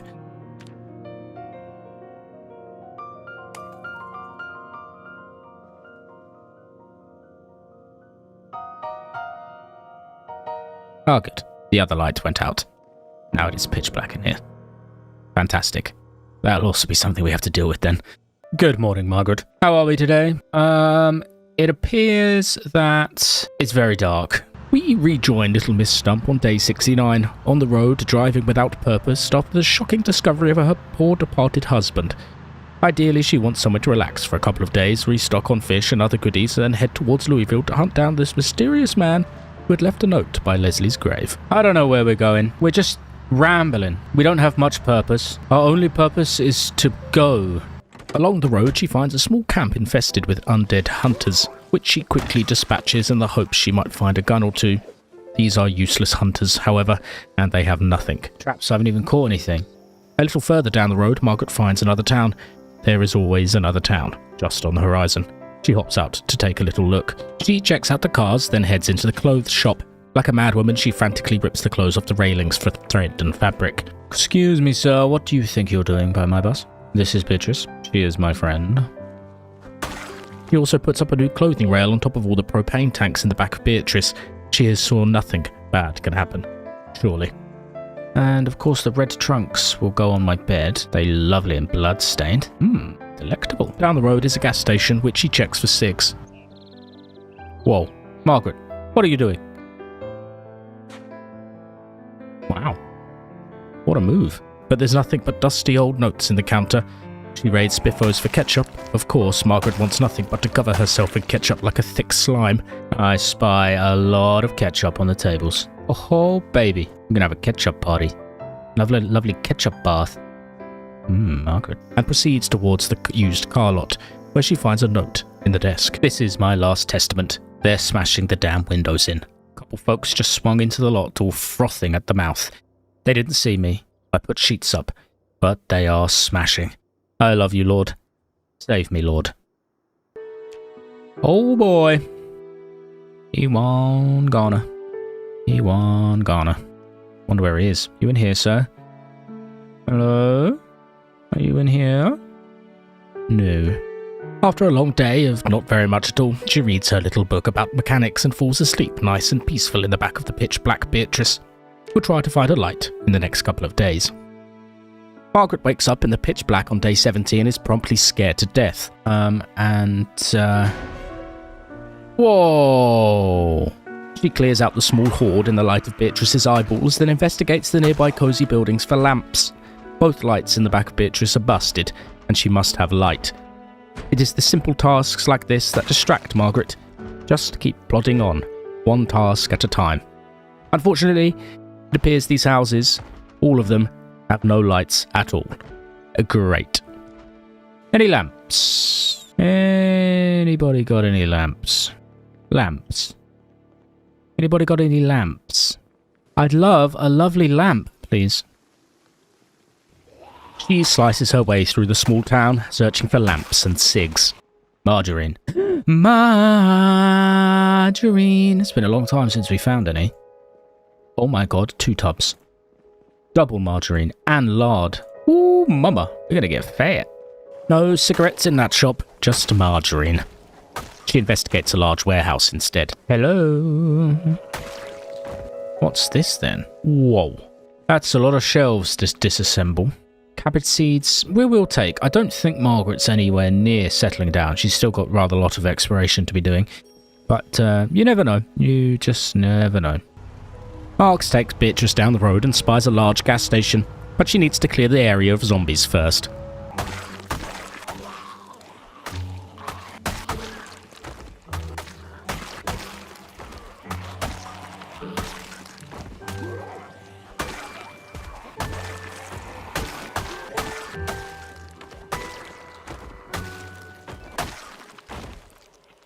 The machete makes extremely light work of these falls. Lovely hat, ma'am. Well, that was a little brazen, but honestly, could have gone a lot worse. Summer hat. Don't mind if I do. Unfortunately, even in this enormous gigaplex of a gas station, there are no cigarettes. Margaret leaves empty-handed. She checks out the sports hall teeming with zombies and a small, cozy little garage, which she finds a note in the back of. I don't mind it. I don't mind it at all. Always wanted to be on my own anyway. I got enough supplies to last a couple of weeks. It'll all blow over by then. Eek. Yeah. Outside, she finds a car, which she presumes once belonged to the person holding out in the garage. She uses it to investigate the town. Man, this town is pretty cute. Police station there? Whoa, big school.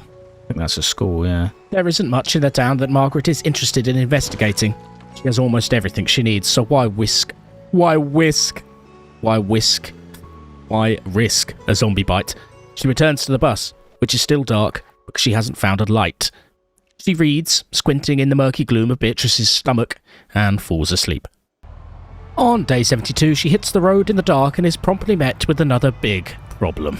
Ah, shit. I really hope this isn't a dead end up here. I really, really hope. The road ahead is cluttered with ruined cars, so she pulls into a busy car lot, full with shambling ghouls, their shadowy figures caught in the half-light of Beatrice's eyes. Margaret has no interest in fighting this many zombies in the dark, so she pulls around and checks to see if the road ahead is also blocked. It is. She is stuck. She drives all the way back to the small town to consider her options, and on foot seems like the best idea, as Beatrice does make a hell of a grunting sound when she's moving. She just needs to kill a few zombies on the way.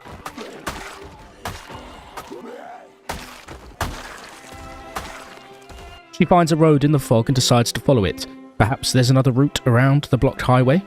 Looks like some kind of trailer park. Welcome to Dixie Mobile Park.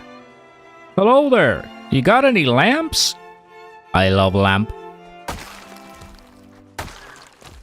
Why don't the citizens of Kentucky have lamps? And so, lampless, Margaret returns to the road. The trailer park was a dud.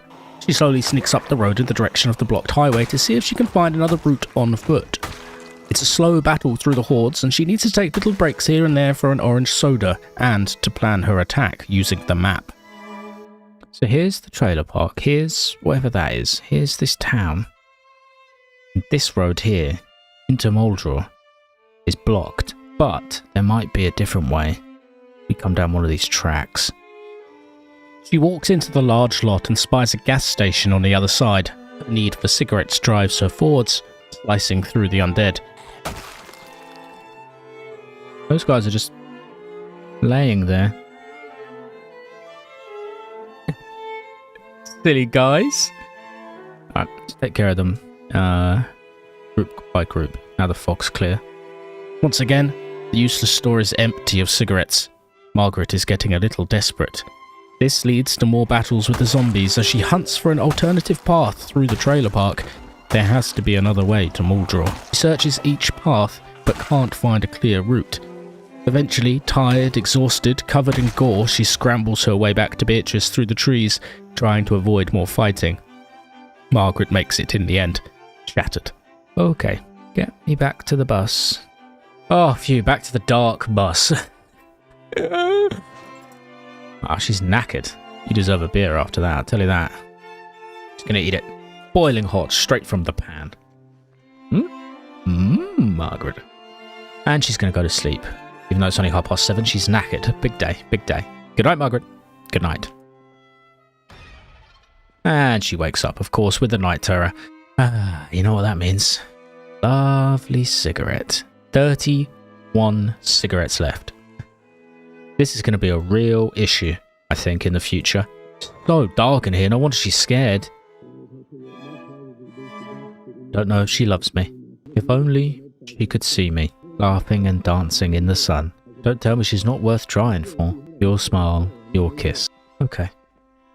Good night, Margaret. Attempt number 2. It appears that on day 73, Margaret has once again put her headphones in. You can just imagine she's listening to lovely classical music while slicing zombies and exploring in Beatrice. She takes them out on day 74. The task for the next couple of days is something Margaret is calling Operation Moledraw. She found an annotated map that suggested there might be survivors in the town, and she's curious to see what's on offer over there. Friends of Paul's, perhaps? But the way to town is blocked, so she needs to find another path. Don't mind me, I'm just going to squish some on my way through. She drives in circles around the ruined trailer park and ultimately gets a little lost. That's a running theme for the next few days. It appears Margaret is trying to escape the destiny that awaits her in Louisville by pointlessly driving Beatrice around. You must face your fate in the end, Margaret. That is the way of Project Zomboid. Margaret drives back the way she came and heads east up another road, hoping she might find an alternative route to Moledraw. It's a long, long drive through nothingness and wasteland. She gets a little drowsy at the wheel. The soft hum of Beatrice is like a lullaby. Where are we then? Middle of nowhere. Yeah, it looks like we should be able to circle around, no? Here's Louisville over here. We completely mapped it out. That's the path we need to take. First, we're just going to say hello to Moledraw, I think. Then maybe down to here. And then we'll go look for Paul. We're mapping out Kentucky as the last human being alive. Want to go down every road and see every nook and cranny of this fine state. Some farms here, still no zombies to be seen. She drives for most of the afternoon until she finds a small abandoned market stall. In the fields, she finds some mushrooms and carrots to temporarily fill her stomach, and she stops for a smoke on the gravel outside the stall. Then it's time to keep driving, onwards, wherever the hell she's going. Margaret is looking for somewhere quiet to spend just a couple of days before she gets her bearings again. It's been a rough week for our little Margs, and she does deserve a little bit of fishing, relaxing and peace, don't you think? Down the road, she finds a very quiet farmhouse where she decides to spend the evening. She takes a bath upstairs, and the water is cold and only slightly green. The water tank on the roof seems to be working still. She gets ready for bed. Slug on the bed with us. Our sleeping companion for this evening. We'll have some berries for dinner. I'm going to read a comic book before bed. Margaret sits and reads the comic about defunct superheroes. Where are they now? And wonders what is in store for her over the coming days. Friends, death, or inevitable loneliness. She falls asleep. She woke up at midnight. The pitch black, with nothing but a slug on her bed.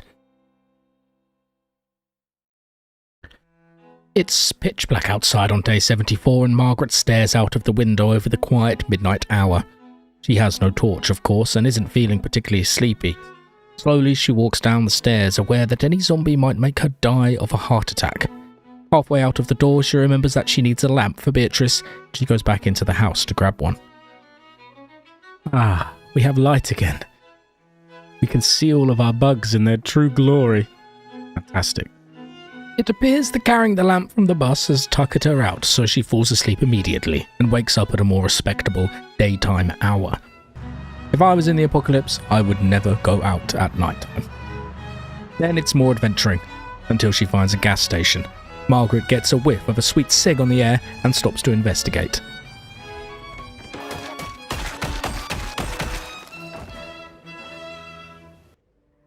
Unfortunately, like every other gas station in Kentucky, this one doesn't have any cigarettes in. The building next door has no cigs either, but it does have a few bullets behind the counter, which Margaret will gladly stuff into her pockets. She also finds a silly new hat. I look like a Viking, some description. With her hat on, she wanders a little into the small town, but there isn't much here either, just more zombies, of which she has meager interest in right now. Have hope. Margaret is not full of hope. It's time to keep moving in Beatrice towards Mouldraw. She drives, then realizes she's probably driving the wrong way because she is lost, confused, disorientated, so she turns Beatrice around and heads back the other way. She finds a turning and decides to follow it, because why not? She kills a clown for its balloon, but then also decides this isn't the right way, just doesn't feel proper. They travel until they find somewhere to stay, but there is more lurking at this random farmhouse than she first expects. Yeah, could stay up here. Oh. Zombie on the roof. What is your story, oh zombie on the roof? Ruth? Zombie on the roof? Can you tell me your great wisdom? I can only imagine that he was bitten and he climbed on top of the roof to escape the horrors. I mean, he's literally in the middle of nowhere, no car, no idea how he got here. There's another zombie there though. Oh dear. Quite a lot of zombies in there also. And police officers. Oh god, what happened here? Some kind of bandit. Oh my god. What happened in here? So many dead bodies. Now I understand why that other zombie was on the roof. Clearly trying to hide from what the hell was happening in that garage. Margaret returns to the bus and decides she'd rather stay in Beatrice than the ruined farmhouse given the spooky circumstances. She reads before bed. And time for bed. Good night, Margaret. Right then, check the map. So this is where we are. We're going to come here, and we're going to drive all the way down here. This way. I'm going to go check out this annotated map, which I think was somewhere over there. Bob, I want this place fortified like hell by the time I get back. There might be some survivors there. They set off in the dark with rain lashing against the windscreen. Margaret can hardly see the road, and as she turns a darkened corner full of stumbling undead.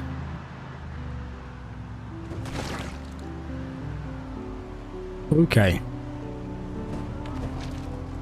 So, this is Mouldraw then. Oh god, there's a tree there. Careful, careful, careful, careful, careful. Oh man. Maybe this wasn't such a good idea. The roads around Mouldraw are infested with zombies. It's still very dark, early in the morning, and Margaret doesn't want to stop the bus. Why risk it? She keeps driving through the ruined town. That's quite a lot of zombies. She drives until it's a slightly lighter temper outside, then jumps out to get her bearings against the undead. Her axe snaps immediately in her hands, and the nightstick is ineffective. Shit. More zombies shamble up the road behind her. She'll need to drive on a bit further and change her weapon out. Need to get another weapon out the back.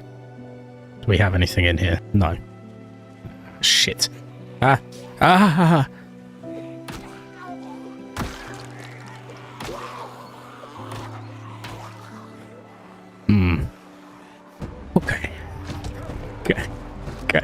Okay. Okay. Margaret has not been brilliantly prepared for this. Unprepared is an understatement. Margaret has been useless. Her mind is still frazzled, and maybe she has a week's worth of hangover circling her brain. Thankfully, as ever, Beatrice provides a safe respite from the dead. In a weird panic, she takes a random turn down a very small path. Beatrice does not do well on small paths. Thankfully, there's a spot to turn around at the end. She can also read the map in peace. But where on earth did we drive to? Oh, interesting. We go down this dirt path past the old railway. Perhaps there's a little secret way in through the back where it's less busy. Ah, yeah. Maybe not. It's going to be a real pain in the arse to get Beatrice down there with all those trees in the way. I mean, if there's survivors there, then yeah, it's worth it. But do we know that there's survivors there, Margaret? I mean, probably unlikely. Look how many zombies there are. Maybe we just call Operation Mouldraw a complete and utter failure, Margaret. These things do happen. You have to accept your losses. Is it better just to head towards Louisville? Possibly. I mean, if there's this many zombies here, and this is just a small town, how many are going to be in Louisville, man? Hello, my little worm. Crawl to me, you pathetic subhuman slime. Disgusting. Little foul-smelling fiend. Ah, I missed my swing. Ah! It was very embarrassing. Once again, Margaret has hit a dead end. She feels like she's going insane. There's only one thing for it. A long, long drive the way they came. Oh, jeez. Yeah, that is too many zombies. Oh my god. Drive. They're smashing the windows. Go, bitches, go.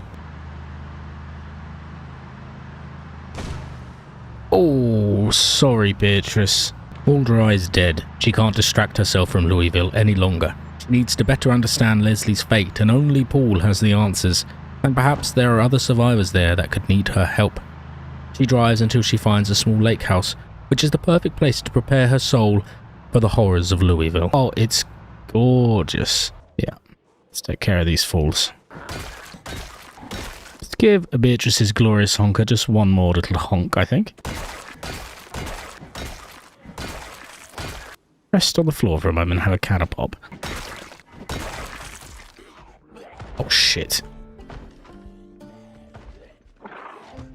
Oh, God. Oh, where did that guy come with his shovel? Let's go take care of this guy then. He almost ambushed me with his shovel. Lazy looking guy. Come out here into the light so I can see you. Who are you? Gonna sleep in the bus. I was gonna sleep in this house, but it seems fairly cursed.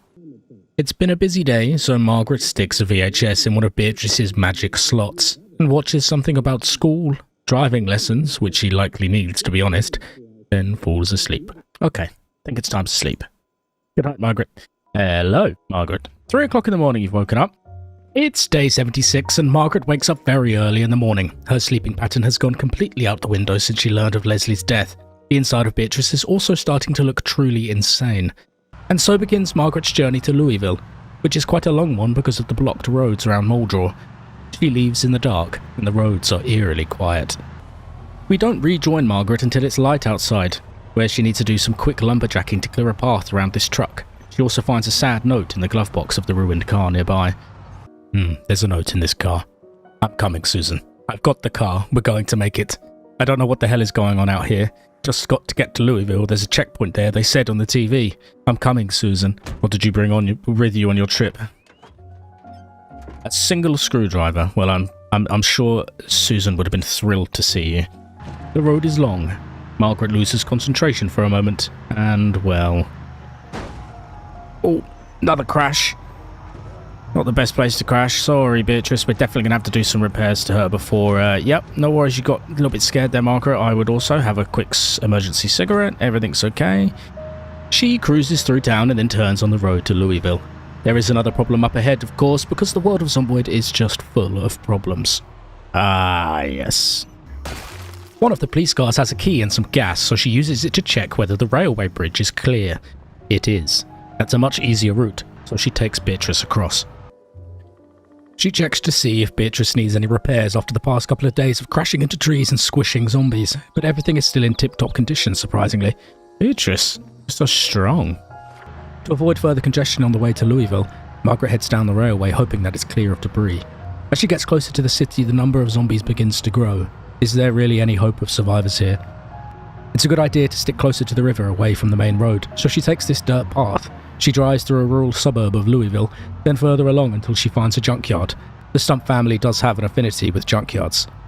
She stops for the night, checking a few nearby buildings and clearing up any stragglers nearby.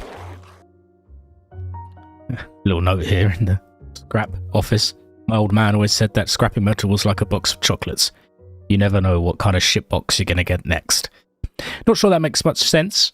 Not actually even anywhere near Louisville yet. We have a little more ways to go. Let's get yourself some little carrots. We need to get you nice and healthy for your invasion of Louisville, Margaret. That carrot looks like a banana. She does a little exercise before bed to prepare the body for Louisville, then falls asleep. On the morning of day 77, she spies a fishing bait shop. Margaret does love fishing, so she hops out, takes out the nearby zombies, but is ultimately disappointed when there is absolutely zilch in the shop. She also realises she's gone the wrong way, and in this tricky predicament, she just about manages to get Beatrice turned the right way. The zombies squelch and scrape against the side of the bus. Eventually, she does make it to the main road, but there is more ruined traffic ahead. The military checkpoint is just beyond the row of burned out vehicles. She has to get out to clear the path. The entire military have been zombified, and Margaret collects their dog tags out of respect. She'll make some sort of shrine or cover them in bugs or something. Some lovely beef jerky, fresh from a corpse. Yes, she will eat it. Just up the road, she spies something interesting. Very interesting indeed. Good to be able to... Oh my god. Oh, look at the size of that bus. Oh, it's enormous. It's twice the size. Oh, I'm telling you guys, look at that bus. Imagine all the room for activities in there. After killing a few more zombies, she hotwires this truck, which has gas, and uses it to begin moving the wrecks out of the way. It has been a long day and she's tired from all the skull smashing, so she gets back into Beatrice and goes to bed. Her work will continue tomorrow. She wakes up early again, so she does some more exercise before she heads out. Margaret doesn't really want to go outside when it's so dark. She's warm and safe inside Beatrice.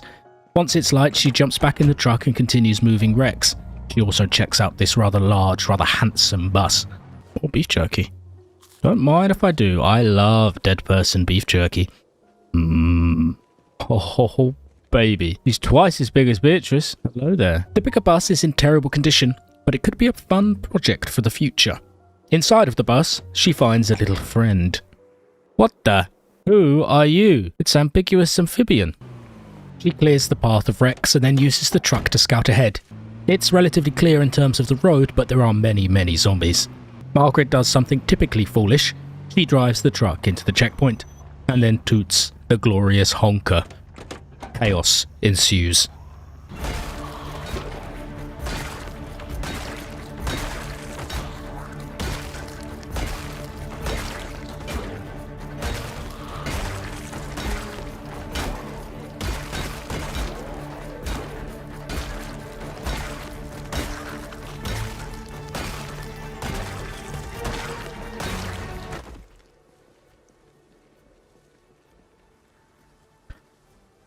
And relax. Margaret is pretty tired after all of that, so she rests on the sofa in Beatrice. After a little shut-eye, she drives the bus up the road, but yes, a few more zombies have arrived. Just a couple. In another moment of madness, she decides to use the shotgun. Oh, Lord Margaret, what are you doing?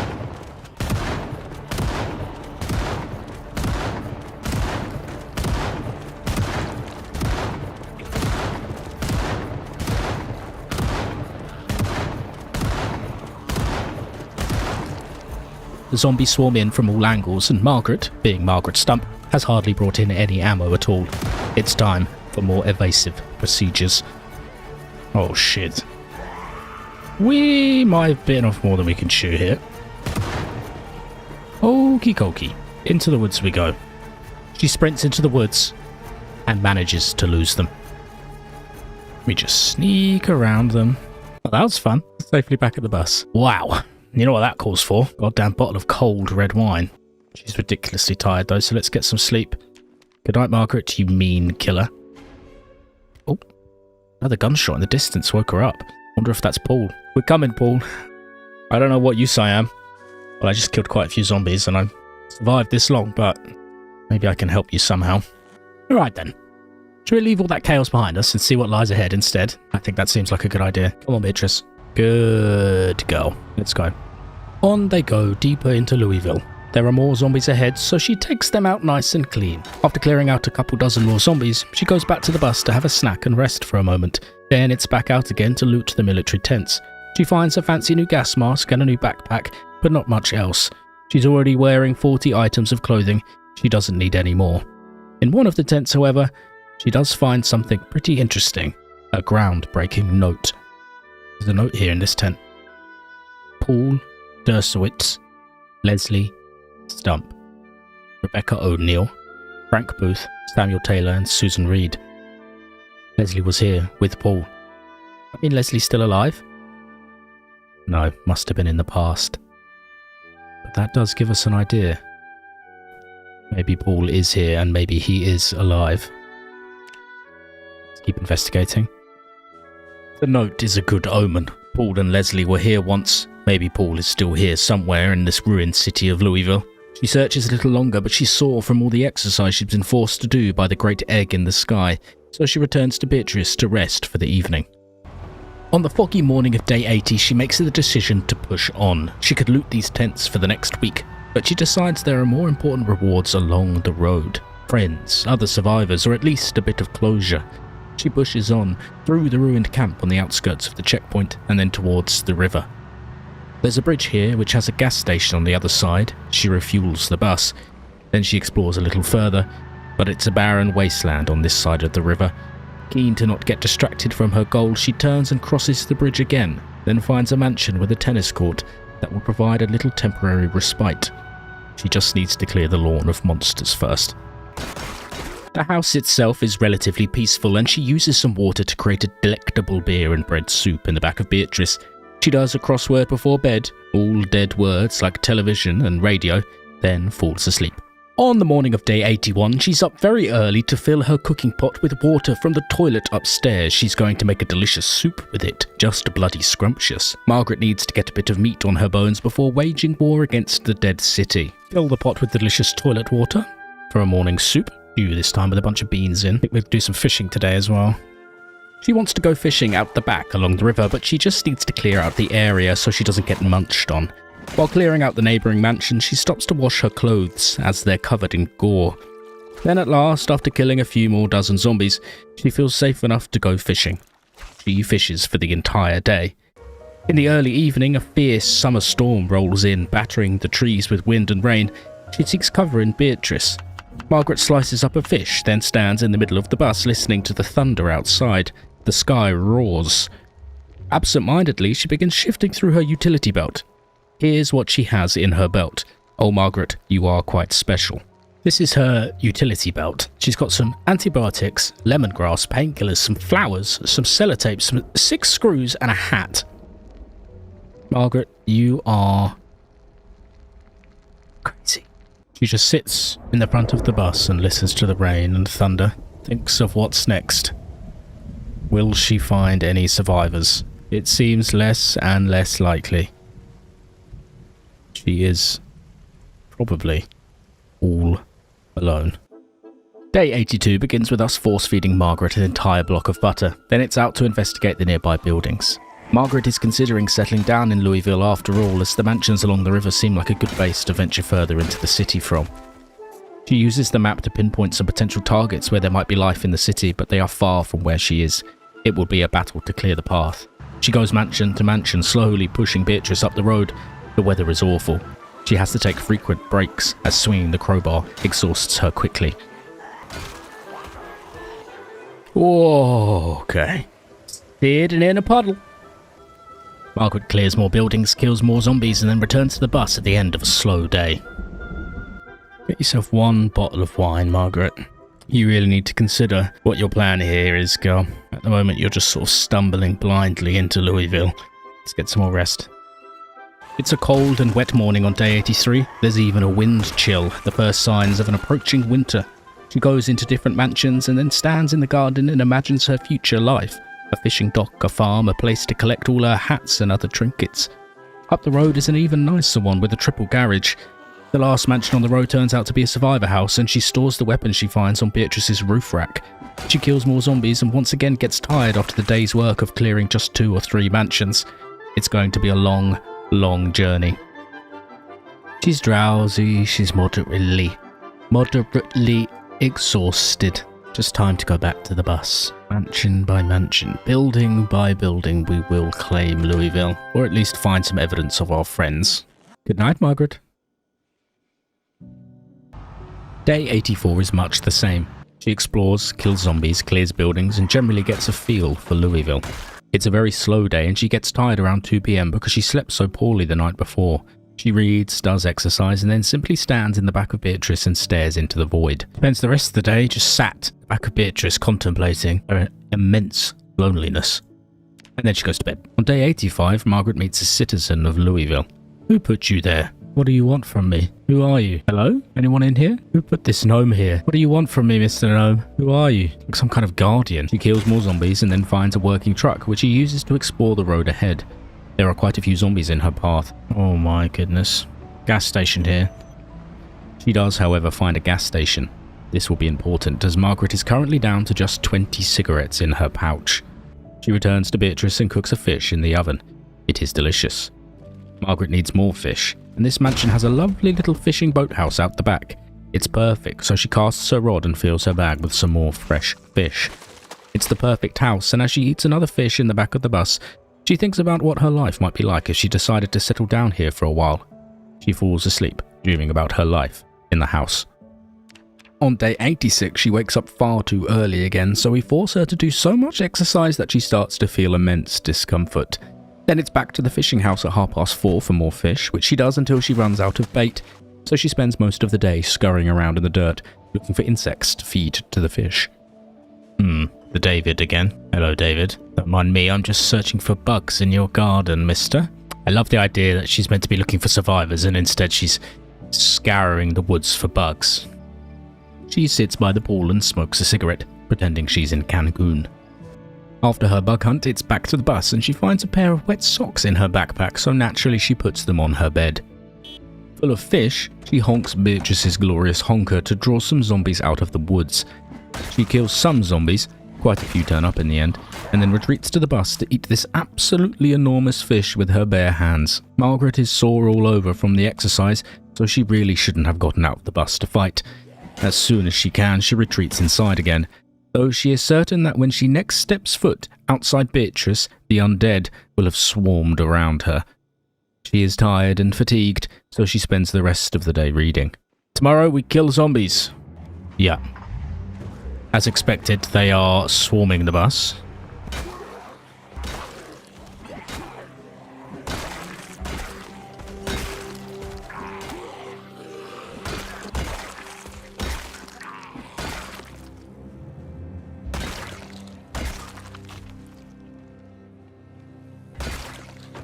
Summon the zombies.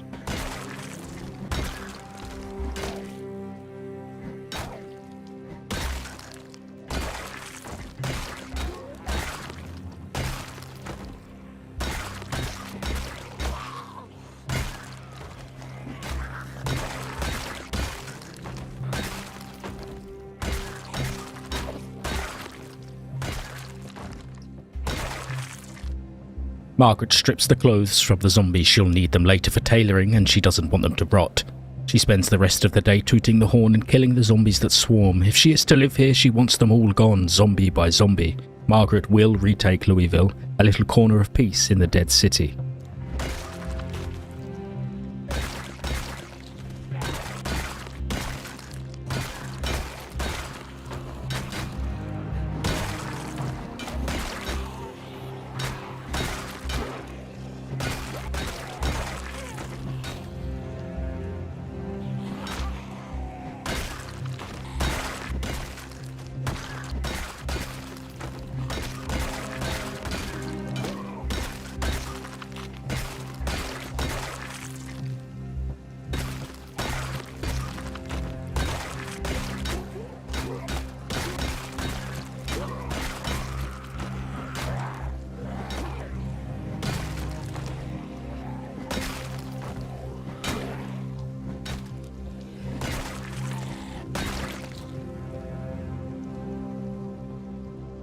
Wow.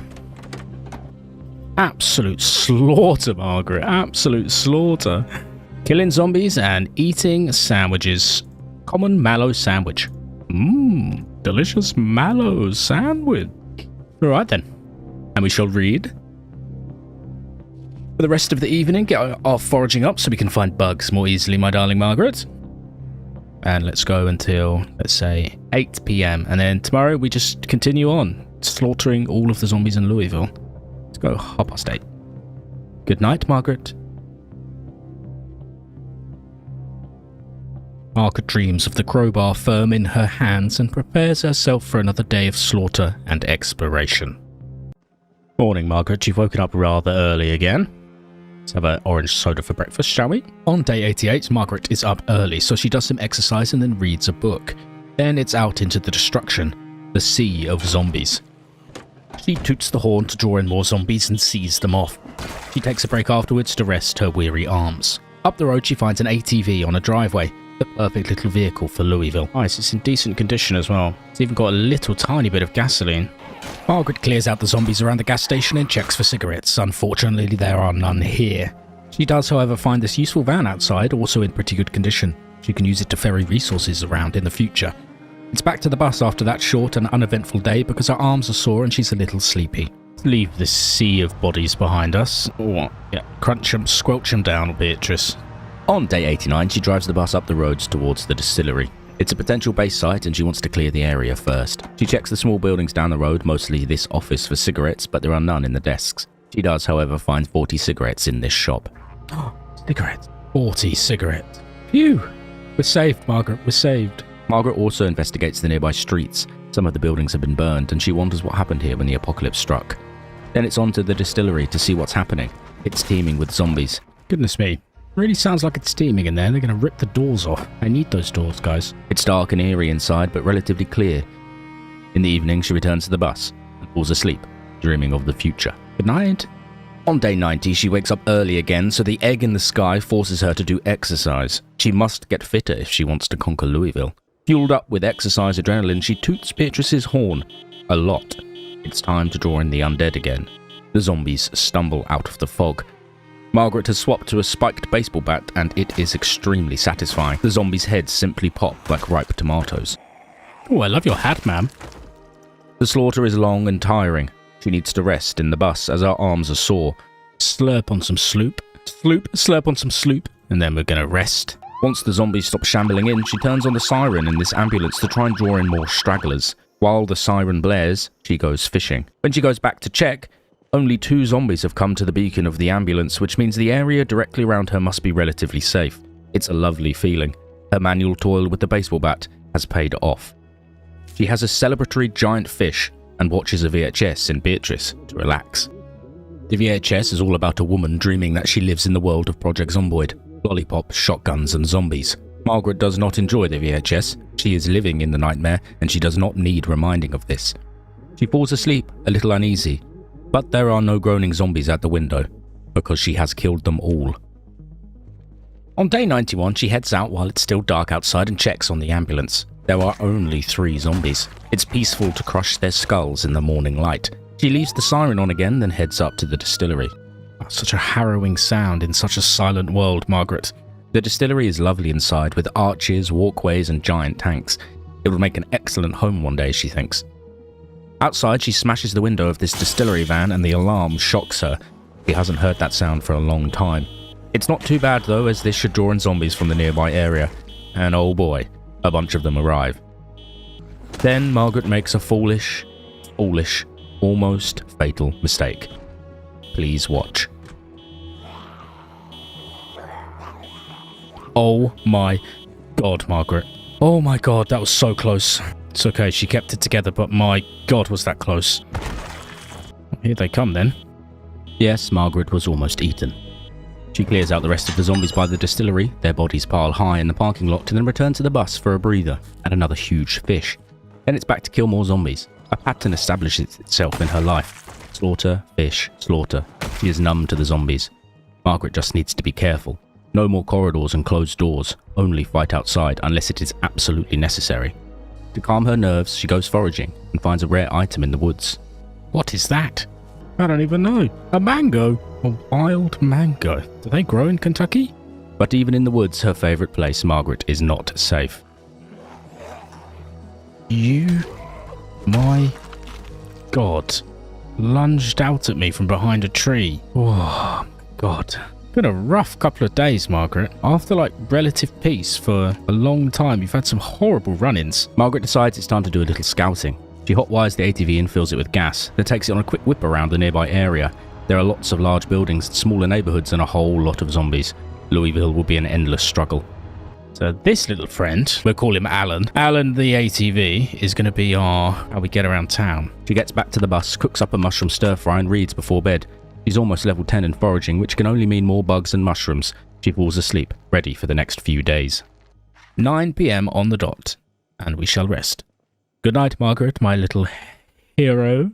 On day 92, she heads out on the ATV to start clearing the nearby area. She loots, she returns to the ATV, she loots some more. This is classic surviving, clearing out the block house by house. She keeps plenty of notes on the map as she goes, and Margaret is many things, and organised is one of them.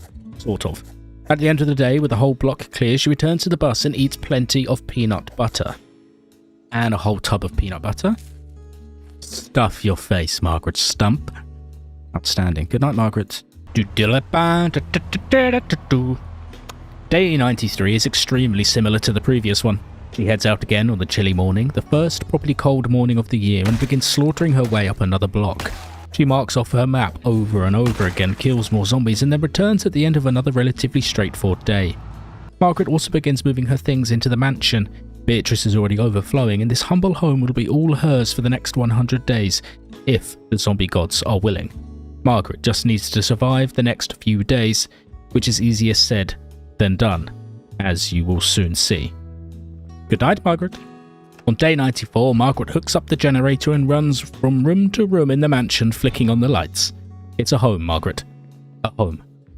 Here's your office. Let's go pick a bedroom. Yes, this one, I think. Margaret begins decorating immediately. If you think Beatrice is messy, you just wait and see what Margaret does to her new mansion. We simply need to put our bugs on the table. Actually, let's put bugs on each of the chairs, so it just looks like they're having a little chat. Bug tea party. Splendid, Margaret. Just chuck a couple of maggots on the table as well. Right then. Let's get boogieing. Onwards for more looting. With the bug council in place having very important bug chats at the kitchen table, Margaret ventures out again, her axe firm in her hand. She feels good, like she has a purpose. Leslie is a ghost, and yet she is alive. She will reclaim Louisville in his stinky honor.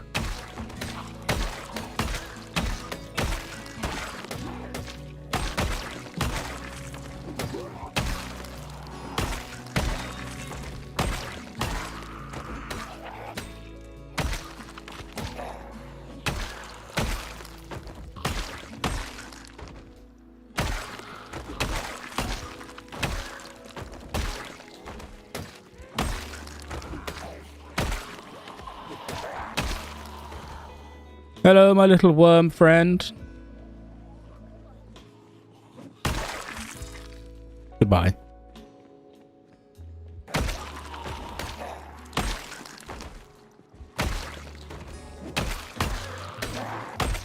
The slaughter continues throughout the day, broken up with periods of contemplative rest in the sea of rotting corpses.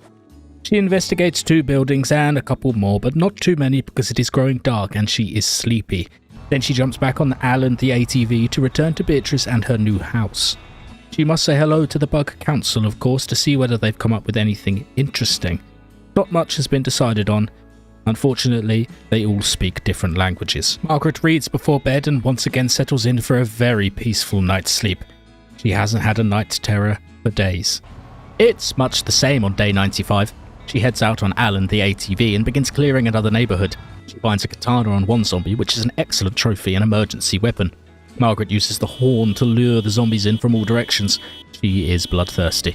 During one of her rest breaks, it almost goes completely wrong.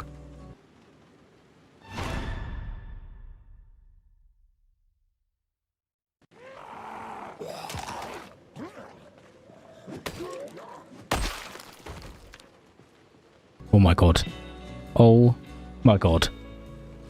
It got a bite out of me. Alright, no more sitting outside, Margaret, and passing time. You stood up so slowly. Got a bite out of me, but something saved me. I think he tried to bite through my trousers. No more resting on the floor, Margaret, in the open. Lesson learned. That could have been it. Could have been it. Lesson well and truly learned. Jesus. Yes, just like that, the Zomboid's gods shine upon her. The zombie tried to munch her trousers, which protected her. Margaret was almost nibbled on. She kills more zombies, and then, having learned her lesson, she rests on the floor inside a cupboard. Margaret just loves cupboards. So cozy, so nice.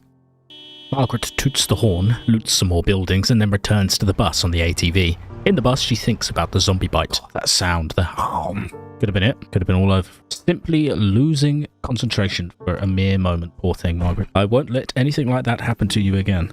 I will be focused 100%. No more resting in the middle of the street. Foolish. Foolish, foolish, foolish. On day 96, it is strangely dark in the bus when she wakes up. The battery is dead. Oh god, Beatrice, I am so sorry I let you die. Hello, Bugs. I've got a hockey mask. He's going to oversee the table. Mr. Hockey himself.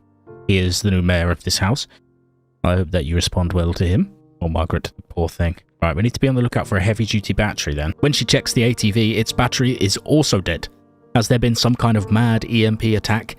She heads down the road to jump into the truck she recalled is outside a mansion. She's got a little bit of gas in her, just enough, I think, to go and collect more batteries. Watch out, there's a mad woman on the road.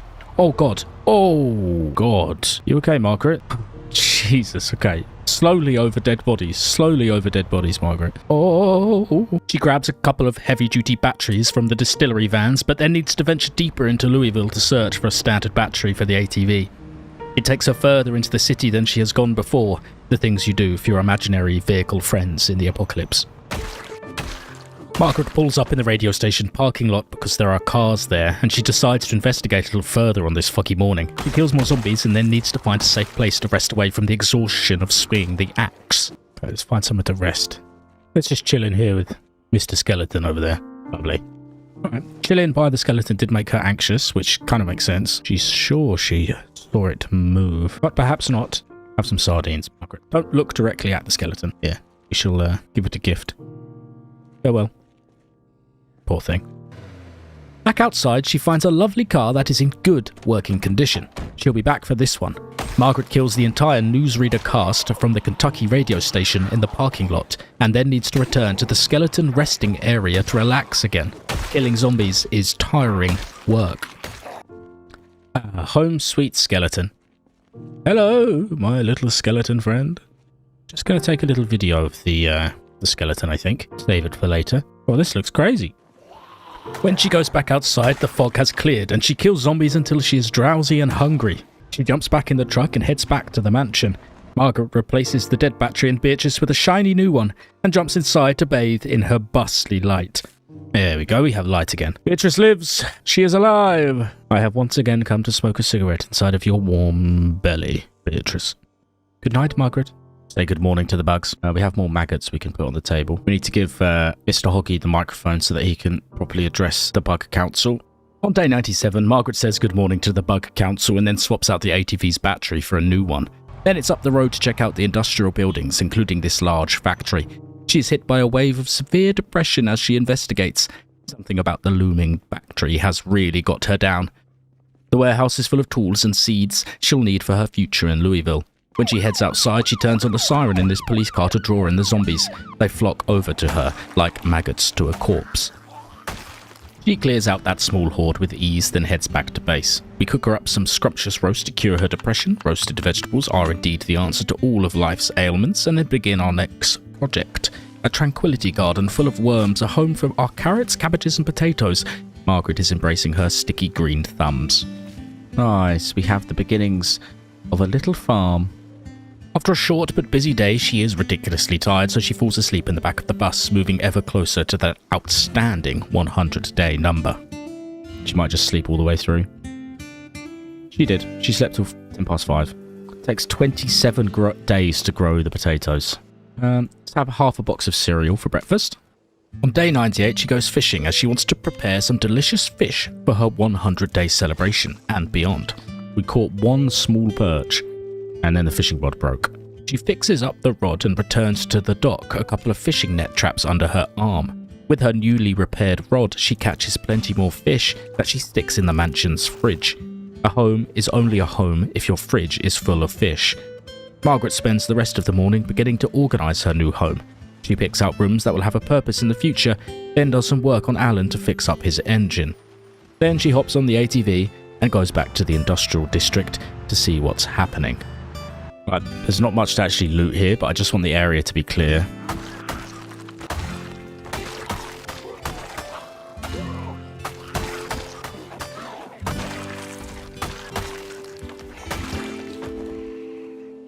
Okay then. Absolute slaughter. Yeah, like there's not much here. It's just a massive oil plant, I think. Wow, there's a lot of them in there. Listen to them throb. Throbbing zombies. The battle in the industrial district goes on for most of the afternoon. After the fighting, Margaret almost makes a very, very terrible mistake. I'm going to grab some of this toilet water though. Portaloo toilet water. It's even finer, even more delicious. Vintage. Please don't forget about this toilet water. It makes her oddly philosophical for a moment. But as she waffles on, please don't forget that she is drinking this toilet water as she speaks.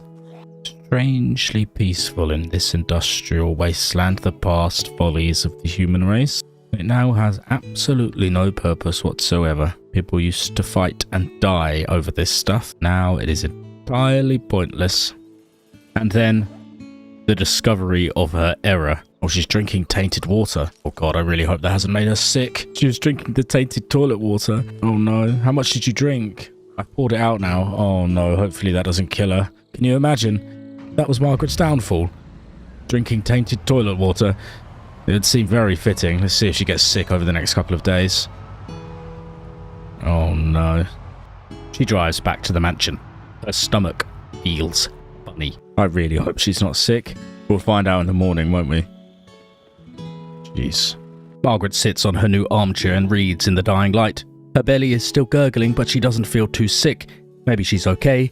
Maybe it won't be a problem. Maybe everything will be just fine. Grab a cigarette for breakfast.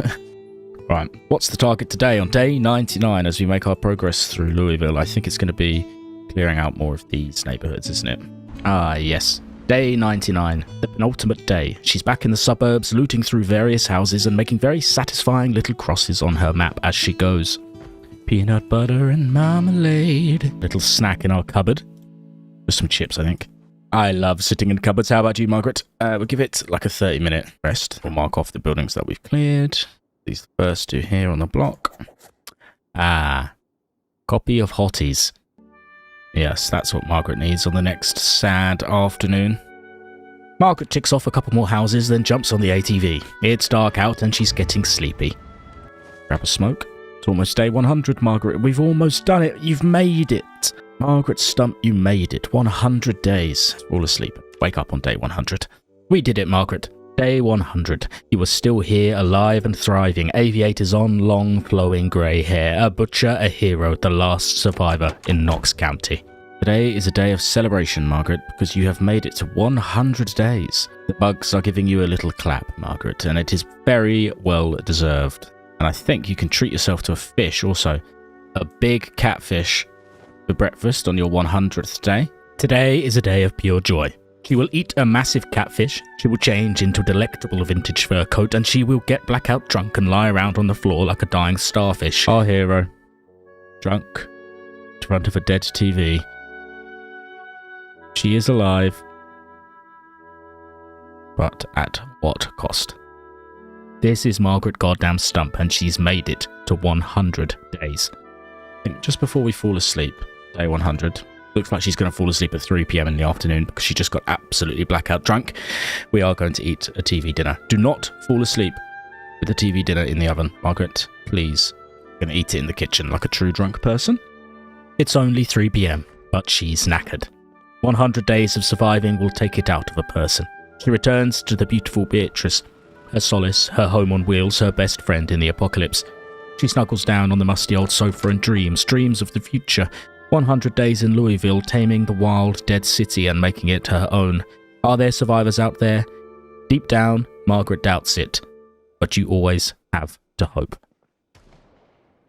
Margaret Stump has travelled across Knox County in the hottest summer she can remember. Starting out on her trusty motorbike Vincent, she upgraded to Beatrice the bus and explored many towns and cities searching for her long-lost husband, Leslie.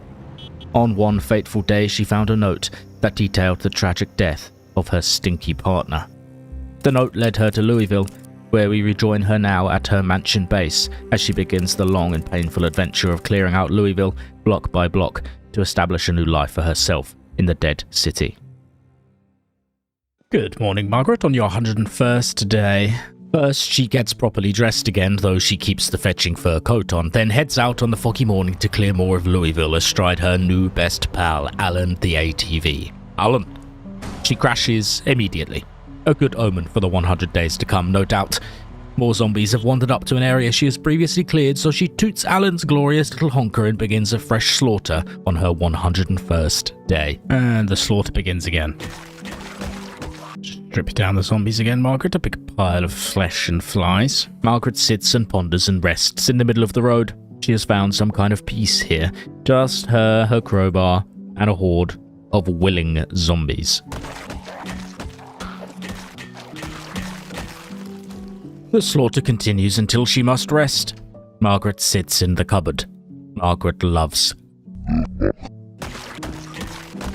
She slays more zombies. The day is long and gory, then rests again. She thinks the crowbar is actually slowing her down a little, and she considers swapping to another weapon for maximum swinging proficiency. Margaret heads into the radio station to see what's inside. The corridors are a little unsettling. She rifles through desks for cigarettes, makes her way slowly to the second floor, and finds one of the recording studios. Hello, my name's Margaret Stump. I'm the last lady alive in the world. She sits in the host's chair and smokes a cigarette and addresses the dead nation. I am Queen Margaret of Louisville. Margaret climbs to the top floor and stands on the helicopter pad. Louisville sprawls out around her. The air smells of death, and it is deathly silent. Oh my god, that made me jump. Oh, the reflex push. Oh god, that made my heart skip. The egg commands you to like the video and subscribe. Please. After that fright, Margaret wisely decides it's time to head home, so it's back on Alan and home to the mansion. She sits on her chair, sat right on top of her 2 dolls, and reads before bed. It's her first night sleeping in the mansion, but she is awoken early in the morning with another night terror. She stares out of the window. There is no one there, of course. For comfort, she returns to the bus, and the great egg in the sky forces her to do exercise to tire her out. Margaret snuffles some sleeping pills to try and reset her sleeping pattern, but when she tries to snuggle down in Beatrice, if you can sleep. Wow, she's really not having a good time. The only answer for poor sleepers is manual toil, Margaret, so the egg commands you to begin disassembling furniture in the mansions down the road. Only... what the...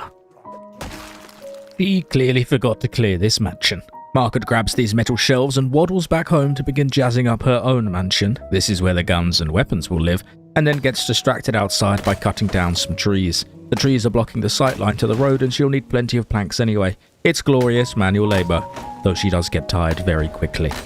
Whew. Hard work out here, isn't it, Margaret? Upstairs, she rests on her lovely new double bed. She needs to bring some bugs up here very soon. Her nap quickly turns into a full-blown sleep. She is completely exhausted after cutting down the small forest outside. She wakes up at 10 to 2 in the morning. Oh dear Margaret, she is not sleeping well at all. She misses the rumble of the road and the hum of Beatrice's engine. Because she must continue on, she cuts down more trees in the very early morning, cautiously listening for the gurgle of a zombie in the dark. She works for 6 hours until the sun is up and the cold morning air whistles through the tree stumps. Ah, dear oh dear. Hard manual toil, Margaret, hard manual toil. But her work is not done yet. Your work will never be done until the egg says it is so, or you die, Margaret. Such is life, even in the apocalypse.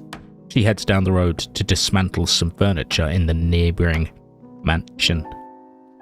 Unfortunately, the destruction makes her severely depressed, and even this can of cold beans can't solve that problem. We pop back to the base to try and remedy Margaret's qualms. She's hungry and severely depressed.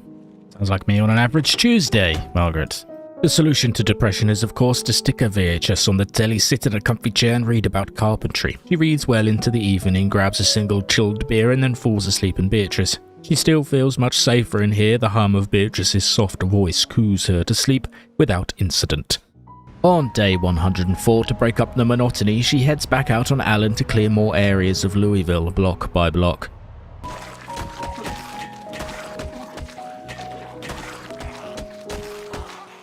She rests in an upstairs room, then commences the slaughter, swapping out to a tin club baseball bat, which makes beautifully satisfying thunking noises every time she slams it into a zombie's head.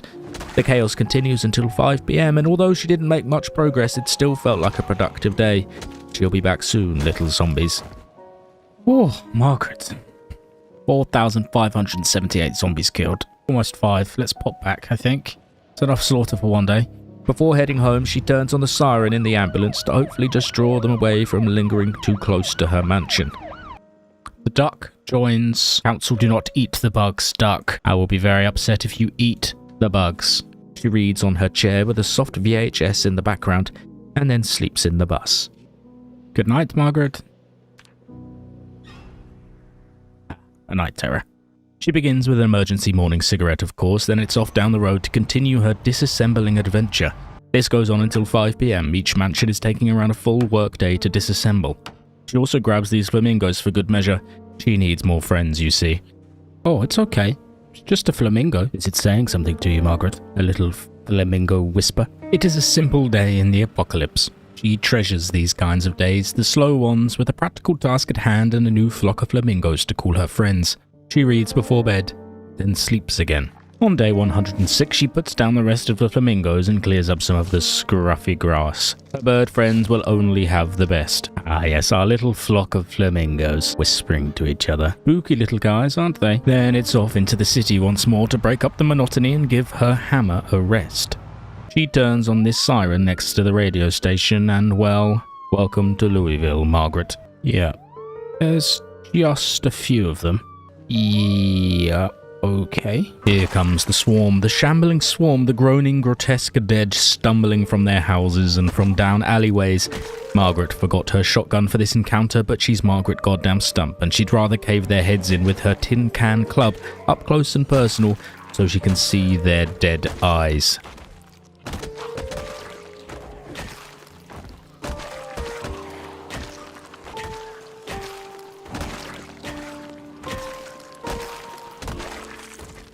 Oh my god.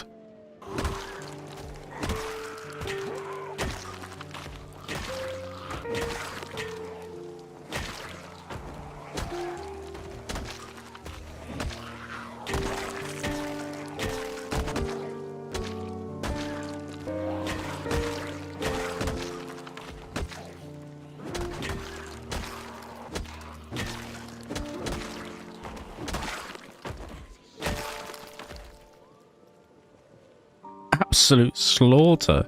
Goodness me, Margaret. Ah, peace and quiet at last. Right, 4:30. The day of slaughter, we probably killed over 100 zombies there. The cleansing is complete. One neighbourhood out of 1,000 or more. Margaret Stump is only just getting started. Her boots squelch over the sea of flesh. The Queen of Louisville jumps on the ATV and heads home. Yes, I worship you, flamingos. We treat her to a fish from the oven, put some bugs onto her bed, and then do some DIY, walking through some walls to open up the space. Really let the light in. Open plan zombie apocalypse living. Good night, Margaret. I hope you sleep well. It's snowing. Ah, the first snow of the year, Margaret. And on day 107, the snow falls on the living. That's just Margaret. And all the dead. Everyone else in Kentucky, apparently. She lights a fire and warms her hands. She is alive for another winter. The cold weather reminds her she needs to fill up the generator with more gas, and then it's out on Alan to disassemble more furniture. Her hands are obviously numb, because... ouch! All of the destruction has made her miserable, so she heads home, sets up the piano she found in the hallway, and drinks a beer to give her a little buzz on this chilly evening. She reads, then heads up to bed. Let's see if the bugs help you sleep better. They did. She slept forever, till 20 to 10. On day 108, she heads out on Alan towards the radio station as she wants to clear another neighbourhood. She goes from building to building and finds some very interesting things indeed. Oh, another katana. Nice. You found 2 already. Very rare. And there's a little note here. Susie just got her new sword from her father. What was he thinking? The girl is only 11 years old. Why does she need a katana? The man has lost his mind. Could have come in handy. I'll certainly make use of it. Thank you, Susie. Biffo juice. Ugh. She can also leave these extremely satisfying X's on her map. Perfection. Ah, the toilet paper house. 75 rolls of toilet paper. More toilet paper here? Yeah. Toilet paper. Just going to check out Spiffos, I think, before we leave. Margaret does a ketchup raid on Spiffos. I think she carries around 10 bottles back with her and then hops on Alan to return to the base before it gets too dark and cold. She gets home, stuffs a handful of pickles into her mouth and then reads about carpentry before going to bed with her bugs. Margaret wakes up peckish on day 109, so she prepares a lovely egg sandwich with some wild eggs and half the loaf she found on one of those wandering nomads. Then it's down the road to do some foraging because Margaret would really love some more eggs. The god of eggs shines upon her. It bestows her with a yellow yolky light like an egg angel. because Margaret finds many, many eggs. Egg. Some lovely peanuts. Nice, we hit level 10 in foraging. Margaret is a master forager. A field of eggs. Carrying more than a dozen eggs in her backpack, Margaret decides to clear out some of the neighbourhood nearby. She's here anyway, so why not? The area is pretty peaceful after a massacre on the main road a week ago. As expected, there isn't much to see here, some tinned goods and what have you, but it does mean she can make more X's on her map. When the evening light begins to fade, she heads back home. Margaret's little doll collection with their empty doll eyes. At least they aren't zombies. After nestling down in her dolls, she puts on a carpentry VHS and reads before bed. A simple life for our little queen. Day 110 brings foul weather. It's windy with freezing sideways rain and distant thunder. Margaret decides to spend the day doing household chores rather than go outside, like smashing things up, taking a bath, and then smashing more things up. She builds a crate in the gun room, eats another egg sandwich, and then does some farming in the rain. The carrots are ready to harvest, and she does pick a few, but they're not bearing seeds yet, so she'll wait for the rest to mature a little. It is still quite a treat to eat her very first grown food from Stump Farm, though. Amazing. We're going to put those in the freezer because there's no way we can eat all of those. She drives Alan into the garage to do some checks on the state of the little ATV. It needs engine repairs pretty desperately. Then she sits and listens to a VHS while she reads. Outside, she builds a rain collector, seeing as the sinks are empty in the house, then finally puts a door on the back of the building, as well as some shelves and a little bookcase. She stands outside underneath the gazebo and smokes a cigarette while listening to the storm. Margaret remembers to check her fish traps and finds a single small bait fish inside. It's something, at least. Then she has dinner. An egg burger this time, Margaret. You do spoil us yourself, don't you? After dinner, she reads, stuffs more pickles into her face for dessert, then goes to bed after a cozy day in Louisville. Good night, Margaret. Hope the weather's cleared up in the morning. Margaret is up early on day 111, so she cooks a TV dinner and eats it sat in her chair, then reads until 6 a.m. Off she heads on Alan into the city. She parks up at the radio station and removes the engine parts from these cars to give her little ATV friend some TLC. There are a few zombies to dispatch, but this is nothing she can't handle. Margaret investigates the pizza shop and next door laundromat. She rummages through bins to collect garbage bags. She needs them for rain collectors, and Margaret does love bins and trash. Then clears out more zombies in the street. 4 buildings hit the checklist, then some more bins, and then she stumbles into a bowling alley. It's a beautiful sight, dark and stinky, but the place reminds her of the old world. She wants to sink a couple of Skittles, but someone has run off with all the bowling balls.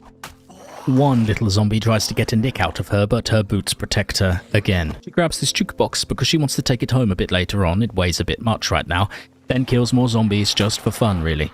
Now it's time to head home on Alan because it's rainy and dark and chilly. At home she reads before bed, cooking at the moment, and tries to sleep in her bug-infested bed, but suffers another night terror. More horrible weather. Anxious. Shouldn't have sent her to bed without a cigarette. She returns to the warm comfort of Beatrice's stomach and then reads until the morning. Because she slept so poorly and the weather is so disgusting, she spends a couple of hours organising loot and transferring stuff from Beatrice over to the mansion. She has to get some bug time, of course. Big fat slug, nominated to the position of lead counsellor. Margaret also does some cooking, because what else is there to do on a cosy rainy day? Pour it over your face, Margaret, that boiling stew. She does step out to start the foundations of a little gatehouse for the mansion, but she doesn't get too far. The rain is thick and heavy and the hammer keeps slipping in her hands. She goes back inside where it is drier. Begin decorating our house with all of Margaret's hats, of course. When the rain calms down a little, she saws more logs for planks. Then she hops in the nameless truck, poor nameless truck, to disassemble some of the washers in the nearby laundromat. She needs spare electronic parts to repair the generator, which she then fixes up in the dark. Let's go straight to bed, shall we, Margaret? Busy day, productive day. Good night, my sweet. And another night terror. Must be bloody cold in this room. There's literally just a smashed open window, Margaret. On day 113, she does some more cooking, then sits in front of the roaring fire and peacefully reads her book. The snow falls softly on the dead world outside, but in here, Margaret is cozy. Margaret hauls in this arcade machine, which doesn't work unfortunately, then heads out when the snow has stopped falling. Hello, neighbour. Try to come home with me. I'll put you on my pocket. Come on. She disassembles furniture for the entire day, clearing 2 mansions of their chairs and tables and stools. When it's dark and she's feeling a little sleepy, she heads home, does some more cooking, and then reads before bed. Another simple day. Margaret is really beginning to settle into this life of hers. I hope that she lives forever. We'll try and sleep in the bus and see if that prevents us from having a night terror. It'd be really nice to wake up at a regular time, Margaret. Good night. Good morning, Margaret, from the back of Beatrice on another foggy morning. Margaret begins day 114 transporting googies from Beatrice to the house. She puts down David, her neighbour turned best friend, then hops on Alan to head to the gas station. Margaret hooks up the generator to fill the ATV with gas. Then she rides into town to investigate this apartment block. Every building must be cleared, even these unpleasant ones swarmed with zombies and full of twisting, narrow corridors. That's quite a lot. This is the first slaughter of many to come in the next few days, and it begins in the parking lot of the apartment building. She slices her way into the building and then through it, though she is a little anxious about the whole thing. These enclosed spaces is where Margaret will perish, I think. We'll just sit on the toilet for a moment and consider whether this is really worth it, Margaret. She sits on the toilet and listens to the undead thud against every crevice of the rotting apartment block. On she goes, working her way through each empty apartment. Margaret still can't really face going upstairs. She heads outside instead to kill zombies there, then onto a bigger parking lot where she also kills zombies. Keep this ambulance in mind, Margaret has a plan for it, which I'm sure you already know. When it gets dark, it's back to Alan and the sweet embrace of the cozy mansion. She reads for a short while, then it's off to bed. Good night, my sweet. Sleep with your bugs. Time for some destruction, Margaret, I think. Day 115 is a brutal one. It's time for the shotgun.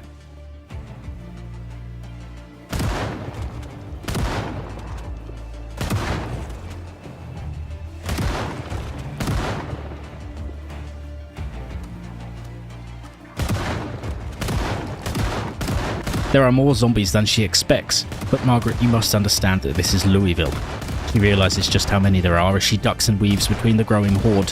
Margaret weaves them up the road, edging back towards areas she has already cleared, so that she knows her back is safe. It is utter destruction. The shotgun is firm and steady in her hands. The bloodshed continues for hours. Hundreds of zombies turn to red dust, peppered with shotgun slugs. Okay then. 5,215 zombies slayed now. We have probably drawn them back into where we live, but that's okay. Margaret makes her way back to retrieve Alan from the sea of dead. She uses the crowbar to begin with to stay a little quieter, but she begins to get exhausted, so she has to change to the shotgun again. So begins another train of destruction, but she's calm this time and she kills zombies until it begins to get dark. Eventually, most of them are gone and she can calmly make her way back to the ATV. She leaves the siren on in the ambulance to see how many will be drawn in for tomorrow's slaughter. Like chucking chum on a lake, the fish comes snapping. At home, she calms down by harvesting her seed-bearing carrots. Her hands are shaky as she pries the orange flesh from the ground. She shoves 5 to 6 carrots in her mouth immediately. They are still covered in dirt, but she doesn't mind. Margaret checks how many shotgun shells she has left. Enough, she reckons, to kill 400 or 500 more zombies. Not enough really to last her for an entire adventure in Louisville, but that's a task for another day. As for now, she gulps down a beer, reads a book and heads to bed after a busy, violent day. She literally slept for 20 minutes and then had a night terror. Oh, double terror. Having nightmares of all the zombies she slaughtered today. Their heads exploding with goo. Might be because she's covered in blood, so... Oh, your hair is very long again, Margaret. She takes a bath to wash the gore from her body. Margaret stands for a while and plays with the slugs on her bed. It calms her right down, and she is able to get to sleep again. Carrots for breakfast, of course, and then it's out back into town to see what sort of chaos the ambulance has caused. There are a few zombies lingering in the streets, which she takes care of first with the crowbar, but then switching to the katana. It slices the air and slices through zombies like butter. Somehow, during all the chaos, Margaret has misplaced her canteen. Maybe she left it in the bathroom at home, so she drinks from this toilet.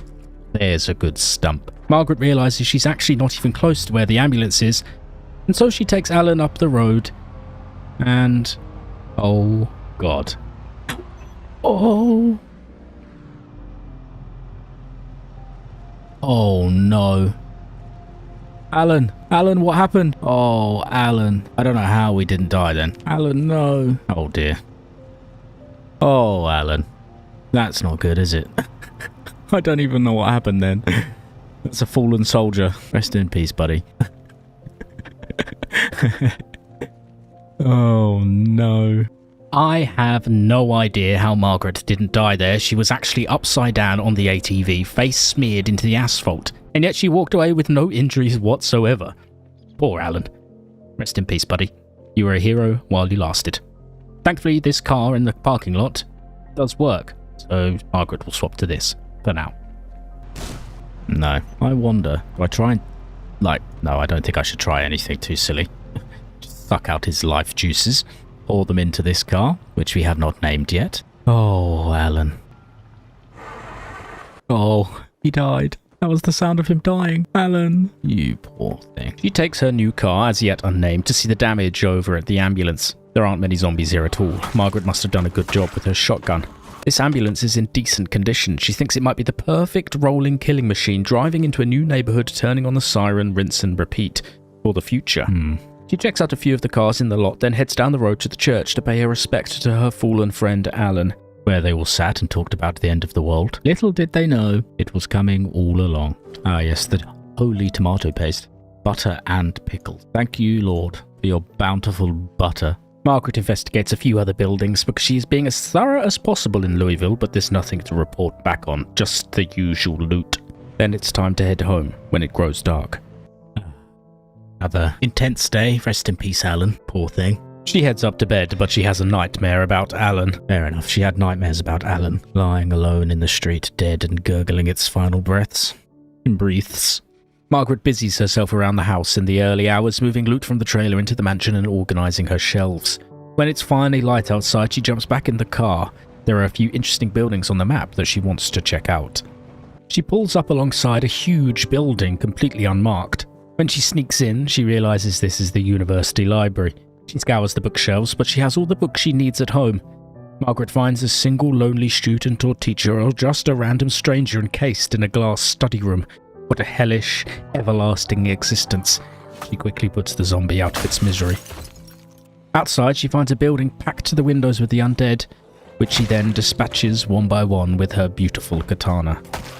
It's clear to Margaret that people had tried to hide in this CCTV room, attempted to barricade the windows, and then watched the chaos unfold across campus on the cameras, each one flickering off, screens turning dark one by one, until from the corner of the room, a gurgle.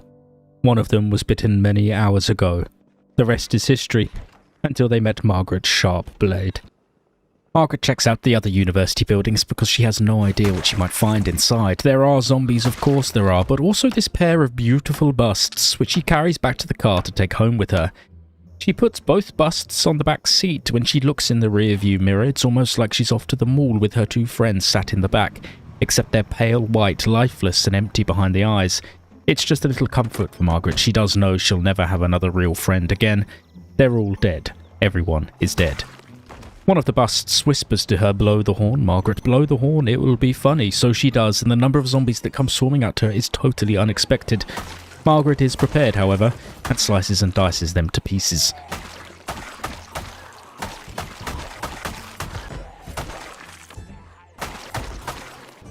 It's only 1 PM, but Margaret didn't bring any food with her, so she takes the car and the busts back to the house. At home, she prepares an omelette, then carries the male bust up the stairs. She will pretend it is Leslie. It does look a little like him, so she places it at the end of her bed, so that he can forever watch over her sleeping, like the old days. She puts the other bust downstairs. She pretends it's herself, because why shouldn't she have a goddamn statue? Isn't she Margaret Stump? The Margaret Stump, Queen of Louisville, last survivor on Earth? Yes, she deserves a little Stump statue. It's 3 PM already, so rather than commit to any more big looting runs, Margaret just jumps in the old reliable car and does a quick tour of Louisville. Industrial wasteland up here, really. Hello my zombie friends. I think that's a huge fire station there. Oh my god. The streets are littered with the undead. It's going to be an inevitable epic battle to cross the city. She makes her way back to the mansion. That trip wasn't exactly reassuring, but at least she has a better idea of what's out there now.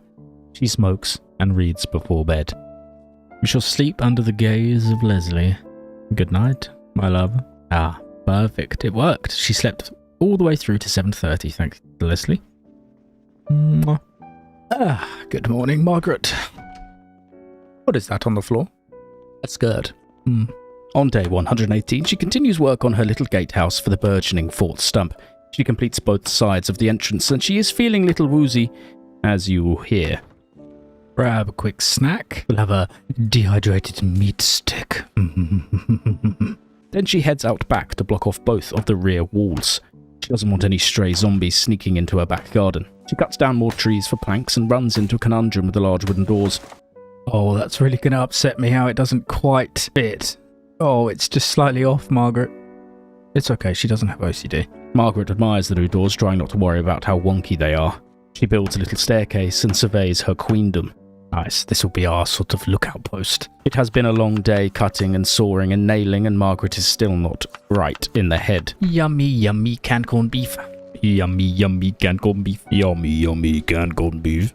She continues her work on the gatehouse and takes a little tumble. Thankfully, she's not hurt. Ouch. You've got to be a little more careful than that, Margaret. Eat a little bit of corned beef on our new guardhouse. She harvests a few potato plants as she can't resist their subtle, knobbly flesh any longer. Margaret whips them together in a quick potato and carrot stir-fry.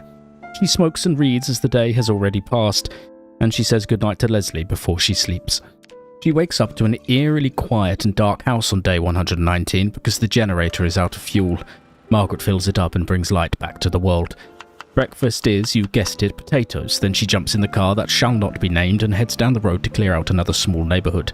Louisville shall be cleansed, and all the loot will belong to their rightful queen, the Honourable Queen Stump. She toots the glorious honker, and a few stumble from the nearby buildings. She loots and heads back outside to see quite a rather large number of zombies have come to join her.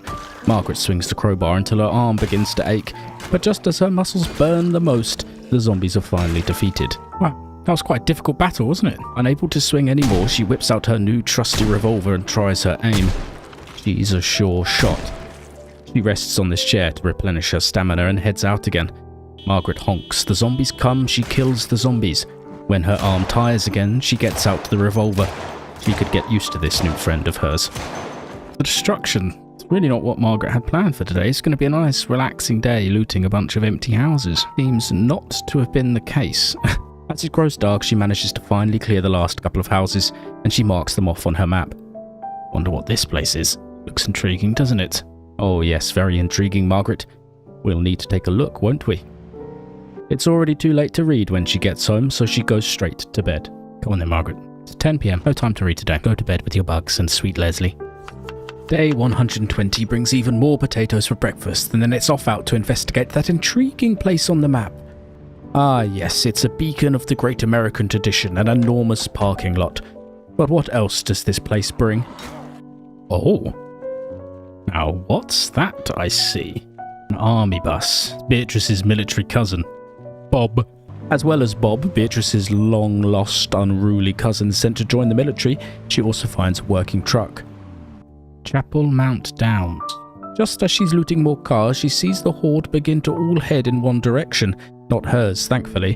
One of the fools has bumped into a car alarm and alerted the entire neighbourhood. They swarm into the lot. Oh my god. This does buy her a little freedom though, which she uses to get another truck running. It's really coming up Margaret today. The luck of the horses is with her. I think it might just be like a huge apartment complex. Offices or something like that. Margaret hasn't really figured out what the building is. Of course, the horse statue out front doesn't get through to her. In fairness, she does have other things on her mind. And she doesn't realise she's raiding a hippodrome until she figures out the booths offer gamblers. There's a horse statue outside. Nice one, Margaret. The large overgrown racetrack and towering stands for onlookers are another giveaway, of course. Now she knows what the building is, it's hardly worth dying for any loot that might be in there, so she hitches up a trailer she found to the back of the unnameable car and begins the journey home. Of course, this is Margaret Stump, so she is distracted by some more houses she has yet to mark on the map. She is glad she investigated, because she finds an absolutely stacked survivor house at the end of the suburb. Survivor house there. Whoever it was did not make it. With the car full of loot and the night rolling in, she heads home, and on the way fumbles the gear stick. The car clearly does not like the trailer. Eventually it gets going again and she can return to Fort Stump. Margaret has a little chat with Leslie. Good evening, Leslie. I'd like you to meet Fluffyfoot the bunny. It's almost like he's in the room with her. She is going to replace your bodily functions. Oh, I put her on the floor. Come on, get up. Live with the slugs. Good night, husband.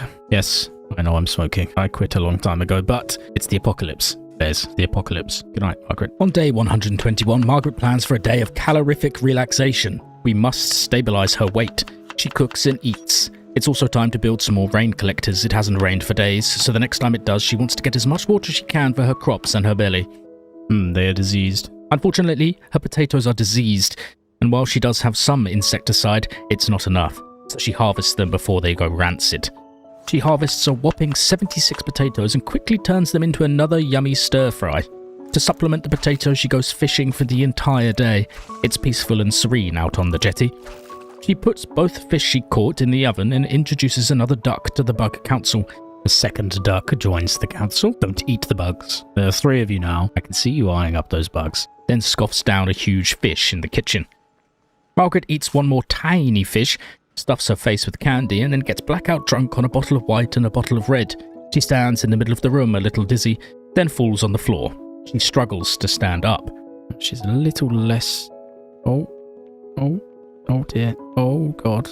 Good night, Leslie, she says drunkenly. Fall asleep with your bugs, Margaret. The next day, she's feeling a little worse for wear, so she fries a bunch of potatoes in butter. A delicious hangover breakfast. A little wonky-headed, she jumps in the car to clear out more houses in town. Nothing like smashing a zombie to pieces, cure a hangover. She spends the morning looting buildings and killing zombies, her favourite pastime. The slaughter goes on all afternoon until about 7 PM when it begins to get dark again. Not much to report on today, really. This guy looks like a Volvo, right? What could his name be for a Volvo? We already had Vincent. Vincent the Volvo is quite a nice name, but... Whoa, careful, buddy. I know we were talking about you, but... Oh, God. Focus on the road, Margaret. Stop daydreaming. She goes home and reads before bed. Good night, Leslie. Good night, Margaret. On day 123, she heads back to the neighbourhood from the previous day to tick off the last couple of buildings, finds this lovely working car, which she'll be back for, and drives to the next set of houses where there are plenty of zombies to dispatch.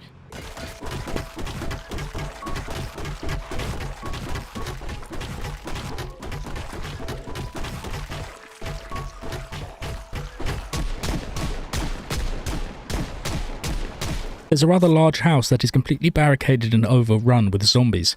She assumes it's another survivor house with no survivors left inside. Margaret fires the revolver into the building. Damn, that feels good.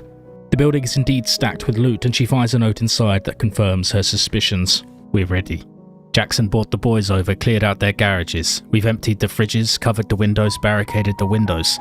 Ain't nothing getting us in here. Yeah. One of them must have already been dead. Thanks for all the loot, though. Ooh, baby, that's a lot of stuff. She packs the car out with weapons, even shoving some on the back seats, then heads home after clearing a couple more buildings. It's already dark. Time ticks by, and by the time she's emptied the car of loot, it's 10 PM, so she heads up to bed. Say goodnight to your darling husband. Yeah. Yeah. Good night, Margaret. Good morning, Margaret. Another chilly morning, is it? On day 124, Margaret cooks breakfast, then heads immediately out to clear out the rest of that neighbourhood. Sort of like Margaret just heads out to work every day. She's just commuting into Louisville in her banged up little car, slowly over the bodies. Just an ordinary commute over the sea of dead, of course. Oh, you see? That's why you gotta drive slowly, Margaret. She kills, she loots. She realises she has forgotten to empty the car of any loot. Excellent. She stuffs anything she finds into the seats. Margaret is feeling a little depressed again. Who can really blame her? So she does the absolute best thing someone can do when they're feeling glum. There's some comics here. Perhaps those will cheer you up, Margaret. Perfect. Nothing depressing about this situation. Just reading a comic. Crying into a comic in a cupboard. She loots until it's dark and then drives home. Margaret reads next to her husband. It's something they used to do a lot of in the old days. And then sleeps. Good night, Margaret. On day 125, she's up early, so does some chores around the house and addresses the bug council once more. And yet another duck joins the fray. Give you the same warning as I did the others. Do not eat the bugs. Then she heads out again on another quest. Ah, good. We forgot to take the stuff out of the car seats again, Margaret. Good job. On the way, she hitches a smaller trailer to the back of the car, which seems to agree with our little red friend a bit more. Margaret stops to loot this row of terraced houses.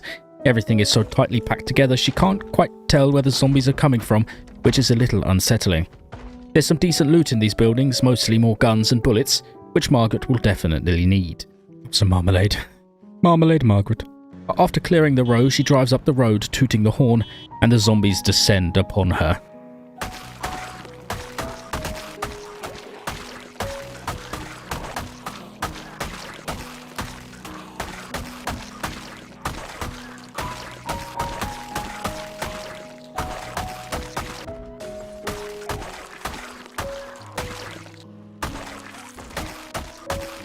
The combat drags on well into the evening.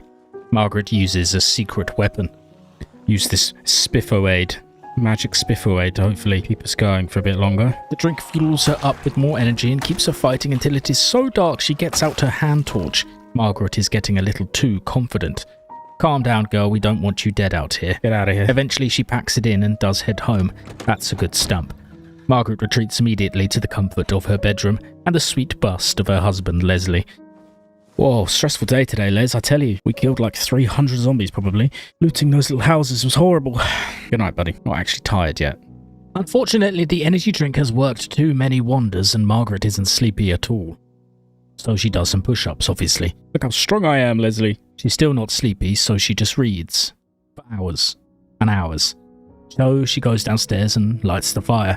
She reads all the way through until daylight. 28 in the morning, she's still not tired. What did that drink do to her? Magic juice, I should have saved it, really. She uses this surprisingly long day to finally empty the loot from the car. Her gun storage is full, so she builds 2 wooden crates to stuff them inside. Margaret gets sleepy at 10 past 10 in the morning, so she huffs half a jar of coffee. Delicious. Top it all off, now she's got hurty arms and legs because of the push-ups. The great egg in the sky forces her to cut down trees, but she's really hurting quite a lot, so she can't even do that. Okay. I know that aches. The egg is not a cruel master, so Margaret is allowed to take a bath to soothe her aching muscles. The water is cold, but that doesn't matter too much. It's chilly, so she dries off in front of the fire. There could be worse ways to spend a day. To round off this pleasant experience, Margaret grabs some instant popcorn and sticks a VHS in the TV. It's very soothing and she feels her eyes slowly drooping. Fair enough, she must be exhausted. So she staggers upstairs to bed. Good night, Leslie. Good morning, Margaret. On day 127, Margaret cooks breakfast and then heads out in the car. Today she's going to attempt to level up her tailoring, and she does this by ripping all these clothes she handily stripped from a pile of dead zombies a few days ago. Despite all her hard work, it turns out that the backpack Margaret is currently using can't be upgraded, so there goes that idea. She'll need to keep an eye out for better, upgradable backpacks in the future. The day isn't over yet though, so she drives up to the industrial district in the hopes there might be fewer zombies and a couple of spots to loot before it gets dark. She investigates these shipping warehouses and finds some booze and some clothing racks. Nothing special really. She continues on down towards the killing fields. Several hundred zombies lie rotting in the road, and honks the horn to draw out a few stragglers. More slaughter, because why the hell not? Margaret slices zombies until it's dark, then drives home. She prepares tomorrow's meals now because she wants to get a quick start in the morning, then goes to bed. Good night, Leslie. Good night, Margaret. It is a quick start on day 128. She's up early and out the house to get some good old-fashioned looting done. The streets are covered with a heavy fog, so she doesn't want to venture too far into unknown territory, and just loots another row of terraced houses instead. At midday, she makes her way towards the fire station. She can hear the zombies knocking about inside. Thankfully, there aren't that many. There's some decent loot here which Margaret pockets, including her very first car battery charger, which could definitely come in handy. She kills a few more zombies, loots a couple more houses, and heads home. A pattern is beginning to form in her life. The relentless slaughter and loot gives her purpose. It is her dream to clear every building in Louisville, even if it takes the rest of her life. She's sure eventually the road will come calling again though. Beatrice is sitting on the driveway, looking a little sad these days. When she gets home, she realises she's left the generator off all day. Thankfully, all the vegetables are still fresh, though the bread has gone a little stale in the fridge. Whoops, silly Margaret. In the end, she does go to bed. Just read half an hour before bed, go to sleep at 10. I calmed you down, stood next to your gorgeous husband. Another duck. There are now more ducks than bugs. The Duck Council. Please don't eat the bugs. On day 129, Margaret repairs her beloved kukri machete with some duct tape. Flawless engineering, Margaret. And then she ventures forth once more. She drives just past the fire station and activates the glorious honker to lure in some dead.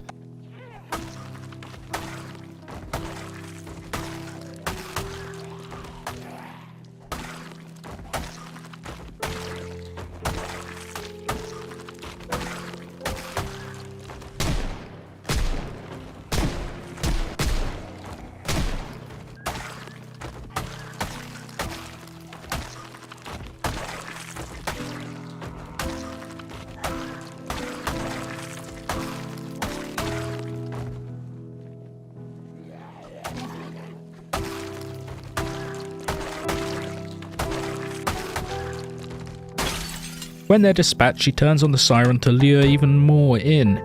She's like a master zombie fisher lady. Margaret loots the buildings while the siren wails outside, and when she goes out to check what damage she might have caused. Yeah, so there was actually quite a few then. Might be a wise idea just to back off a little bit.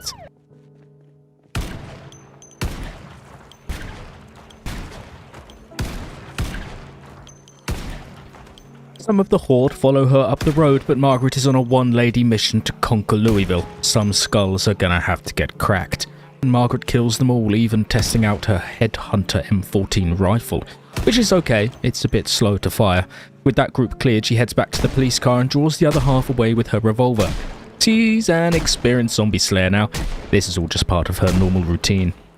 After that massacre, it's time for another zombie death tally. Margaret feels like a cowboy. 6,598 zombies killed. She loots a few more buildings while the siren wails outside, kills the stragglers, and eventually wraps up the day with a drive home in the dark. If all of Louisville is like this, and presumably much worse the closer she gets to the city centre, Margaret may end up killing 40,000 zombies. I wonder if she'll make it that far. If the egg wills it, it shall be so. All the killing has sent Margaret a little loopy, or is this just a constant state she's in? 2 more ducks everywhere. They're going to take over the world. Margaret and her ducks. Margaret loves ducks. Have a can of sardines before we go to bed, I think, Margaret. She stands at the bottom of the stairs and eats a can of sardines in the dark, like a little gremlin, and then goes to bed. Do need some more decorations. We also need to fill this window in, really. Alright, it's 10:30. Good night, Margaret.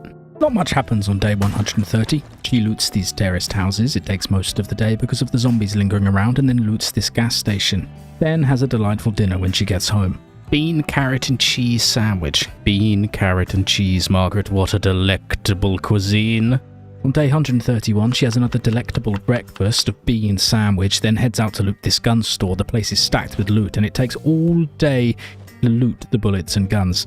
She also checks out these apartments briefly, but moves on swiftly. Anything inside isn't worth the nasty corridors and lurking zombies. On day 132, it finally starts to rain, which is great for her cabbages. The day is full of chores, simple ones, which are the sort of days Margaret feels safest. But the worms in the cupboard. For dinner, Margaret makes toast. She didn't even know you could make toast. Her life has been changed forever. The ducks watch greedily from the table. Day 133 is full of zombie slaughter, then she loots this enormous shipping warehouse. This also takes the entire day. She doesn't really want to leave anything behind. When she gets home, she cooks another fat stew to hopefully plump her up a little bit. Oh, it's a substitution for Pokemans. Day 134 is more household chores. She does another trip to the freight warehouse, which again takes all day. A few brisk days there, as Margaret was a whirlwind of activity, but there isn't much to show really. We'll do a base tour tomorrow so you get an idea of what the place is looking like so far. Good morning, Margaret. How are we on this fine day? Busy few days there. I think it's probably a good idea to do a base tour, but we'll do that when it's light outside so you can actually see what's going on. But this is the kitchen. We've got 3 boxes of jars, which is incredible work, Margaret. We can use that to jar up some vegetables. Here is the gun room. We've got some extra shelving. It's looking fantastic. Through here, we built a workbench. Unfortunately, Margaret decided to put it right in the middle of the garage, and now we can't move it, as far as I'm aware. So, there's that. Here's the living room. Nice and cozy. I really hate this kind of dirty wall stuff, but maybe Margaret can paint that. We do have some paint here in the garage, as you can see. Outside, the trailers, plenty of rain collectors. I was going to build some stairs here to build like a walkway around. Hopefully set up some plumbing so we can wash our clothes and have some running water in the house, but I accidentally put a rain collector here, and now I need to empty this before I can disassemble it and therefore be able to walk upstairs. Margaret's crops are also doing quite well. She's planted a lot more here. Just get some info. They're diseased. Health stunted. Receding cabbages. Why are you receding? Have a can of carrots for breakfast. Just something simple. With the base store complete, Margaret has a can of carrots for breakfast, then takes a look at her progress in Louisville so far. Delicious, Margaret. Very delicious. In terms of our progress across Louisville, as you can see, it's going fairly well. We've cleared out really quite a... You know, I mean, there's still so much to do, Margaret, of course, but it's not too bad so far. We're probably going to work our way down towards this first target of ours. This is where Margaret thinks there might be some survivors. Of course, she has not forgotten about Paul.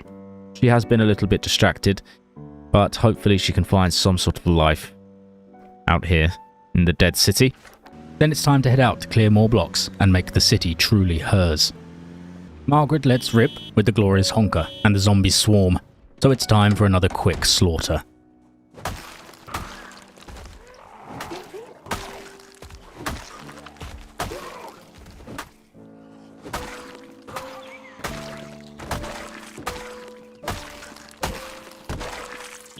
She toots this honker too, and the swarm that grows around her out of the fog is nothing short of terrifying.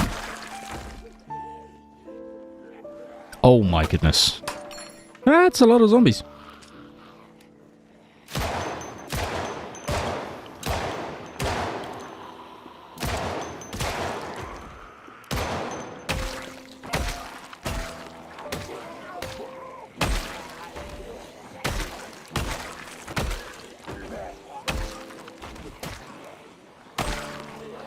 Margaret's swinging arm is getting a little tired. She's not used to the unwieldy axe. Careful, Margaret. Don't get ahead of yourself. She swaps to her M9 to take out the last zombies in that group.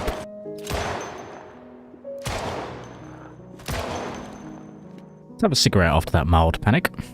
I want this guy's outfit. Captain Margaret. Now, with her new captain hat, she tries to brave the university dorms, but is met by a shambling wave of stinky death in the corridor. She quickly hops out the window again. Maybe it's not worth death to loot through a bunch of empty cupboards and classrooms. She needs to take a break. Just gonna go rest on this bench for a moment and have a cigarette. Captain Margaret. She fires blindly into the dark, and all she can hear are the soft thuds of the bullets hitting zombie flesh. The zombies just keep coming. I mean, she does love the honker, so perhaps that might be the reason. Ah, the sweet song of an axe hitting zombie flesh. The combat continues into the early evening, and finally, covered in gore, dripping with ooze, layered in a thin film of slime, Margaret decides to call it a day and head home. Pokey pokey, stabby stabby. Okay, it's time to go home. What a crazy day, Margaret. 7,228 zombies killed. I think you've earned yourself a little break. When she gets home, she tries out some new looks from her growing collection of new clothes. Then she heads up to bed. Good night, Margaret. See you tomorrow for more slaughter. She wakes up early on day 135 and spends the early hours painting blue skulls all over her house. Margaret. Gone a little bit crazy. When she finally lays down the paintbrush after running rampant with it in the house, she makes breakfast. Some sort of horrifying stew, I imagine. Margaret marks off the university dorms as a nest of the undead, then heads off in another direction. Oh, sweet Alan. Sorry, buddy. You see, one of the problems with Louisville is that zombie migration often fills up areas you've already cleared, Margaret, as you can see here next to the radio station. This is no problem for Margaret the Destroyer, however, as it makes it easier when the zombies shamble in her direction. With baseball bat and pistol, Margaret wipes the zombies out one by one. It is no exaggeration that Margaret kills 200 or 300 zombies here. Each death is the same. She feels nothing. Just know that she has arrived, the Margaret who knocks, the bane of the undead horde. She begins looting buildings just for a little change of pace. For every X on the map, she gets a little closer to ascendancy. First, she must deal with the crippling depression. So she sits in her car and reads a comic to take a little break. She tries to ignore the undead father of 3, keen local model boating enthusiast, and charity marathon runner currently stumbling along the shopfronts in front of her. Looting is broken up with small respite as the voices of the old world echo down to her through the form of scrawled notes and half-finished diaries. Little note here in the bookcase. We'll never make it out of here alive. These are zombies like from the movies. I put my leather jacket on because a human can't bite through leather. Right?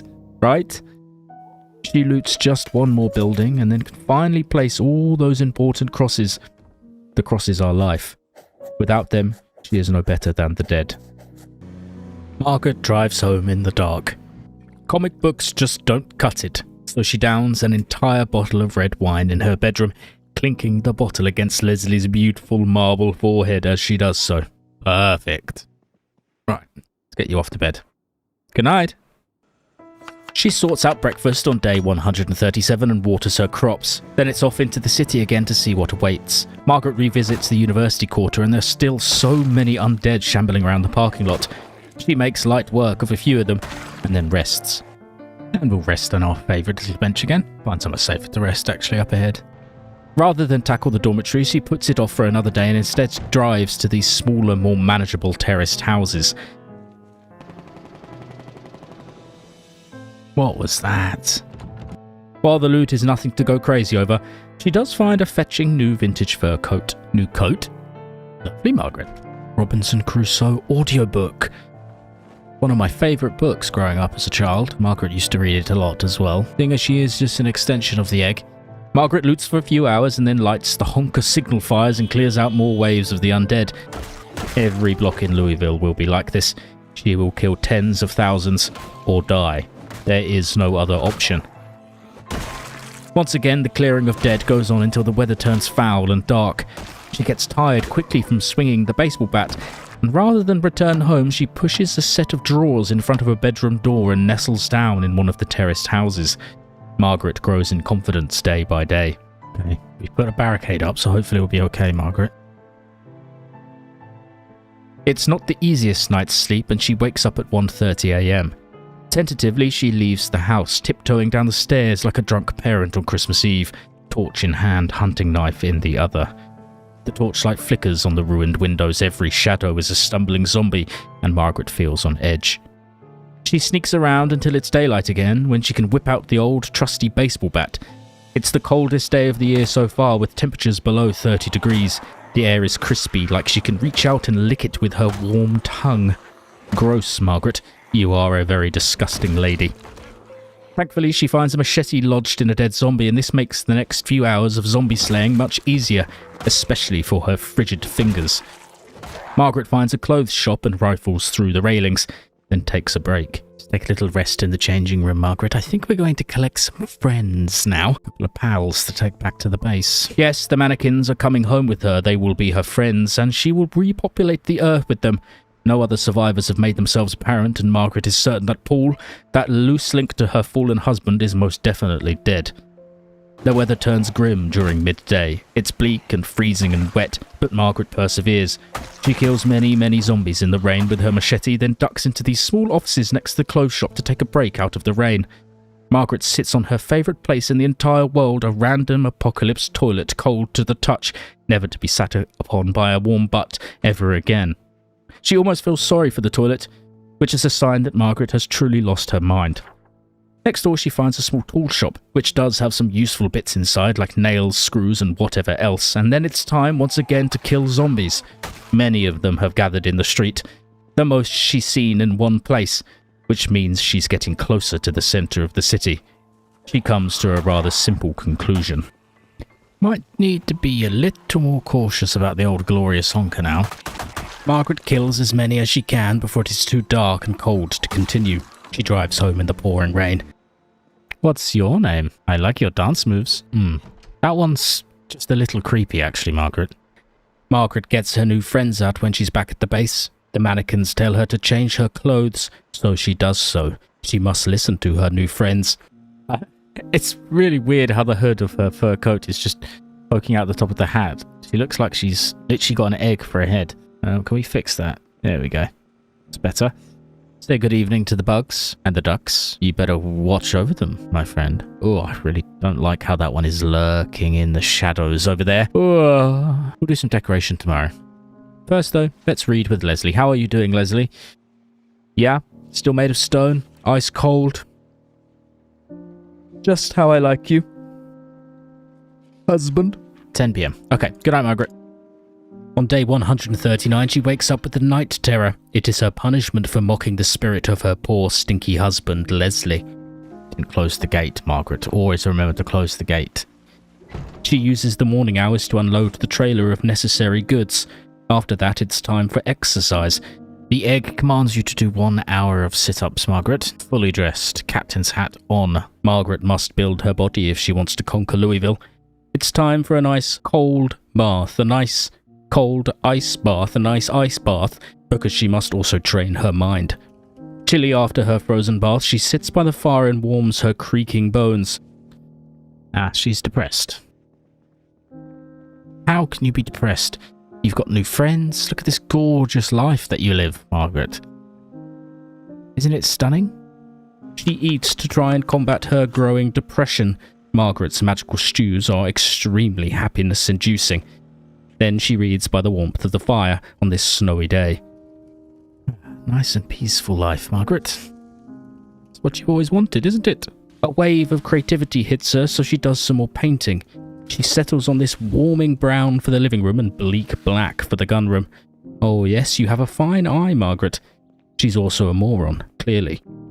What are you doing, Margaret? She can only paint the inside wall from the outside. She lost her mind. Yep, got to do this one too. So she now paint. Walk back around. Paint, yep, gotta go around. Margaret, you fool. She slept poorly, so rather than attempt anything else for the day, she reads the hours away by the fire, and then reads the hours away by Leslie in the bedroom. Then she heads to bed. She should sleep for a long time. Tomorrow we need to fix this goddamn wall, so that her room isn't so cold. On day 140, Margaret sprints down the street. Don't worry, she's not running from her problems, she's actually on the way to fix them. With her crowbar, she pries out one of the wooden windows from this mansion and takes it back to her bedroom.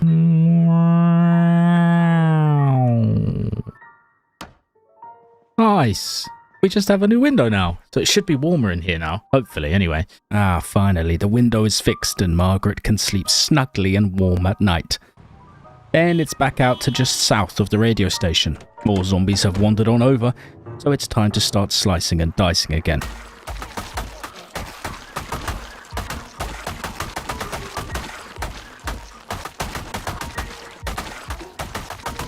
The slaughter is only punctuated by breaks to loot the pile of corpses and to smoke cheeky little cigarettes in the sea of the undead. There are just more and more zombies. Louisville will take years to clear.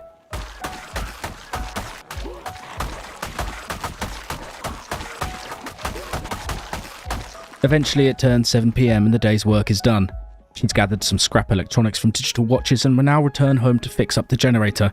She doesn't want it to explode and destroy her home, kill all her bugs, and set her new friends on fire. Hello, friends. I'm gonna call this one, Fred. Fred with the sick dance moves, and creepy Joe over there, who just lingers in the dark little shadows. Margaret reads before bed, as is tradition. Nice. Good night, Margaret. On day 141, she prepares for more action by swapping to a new pistol. She loads the magazines in the quiet stillness of the gun room. Then she makes breakfast and heads out to continue where she left off yesterday. Hello, Alan. Hello, dead bodies. After that chaos, at 10 in the morning, she's already tired, so carries a nice plastic chair into this small bathroom so that she can rest in somewhat comfort. Then more zombies must die. The pile grows. Hello, Alan. It's me again. Just killing zombies. Don't mind me.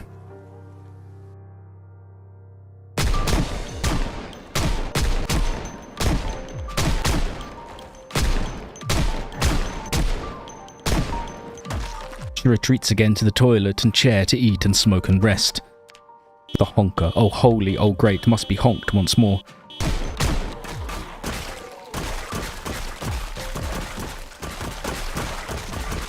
She once again returns to the toilet room and washes the muck from her face. It is a simple routine. She is a killing machine.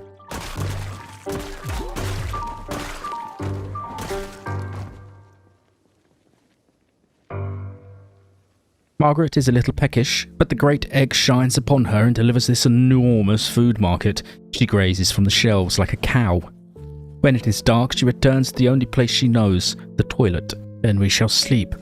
The bountiful chair. On day 142, she sits in the dark and waits for the hours to pass until daybreak, watching the small digital numbers tick over on her watch. She marks the tall buildings as death hives. She will one day return when her combat skills are more refined to clear out those dark and treacherous second floors. Margaret takes a look in these offices, but as expected, there is nothing here of any use. Once again, it is not worth dying over. She clears out the back room of the food market next. Margaret has enough food to feed a village of 1,000 people back at the base, but she must have more. What about her friends? What about her bugs? She is so very alone. Even the car has enough food in it to feed her for several weeks. So much food. Look at it all. She checks out a few cars, nothing special, then takes her car around to this quiet little pocket of houses that she hasn't cleared yet. Margaret came through here a few days ago and already killed most of the zombies, so the houses are easy to clear. Nothing massive in terms of loot to report on. She just enjoys the peaceful exercise of clearing each room one by one. She does find one very lovely thing though. A Venus flytrap. That's fun. Margaret can feed it bugs. Margaret must collect every plant. If she isn't there to look after them, who will? They're the only things left alive in the city, abandoned by their owners and left to wilt in dusty rooms. The thought makes her unbelievably sad. The little cul-de-sac makes her daydream of one day repopulating the houses with her new friends. A snail can live there. A mannequin can live there.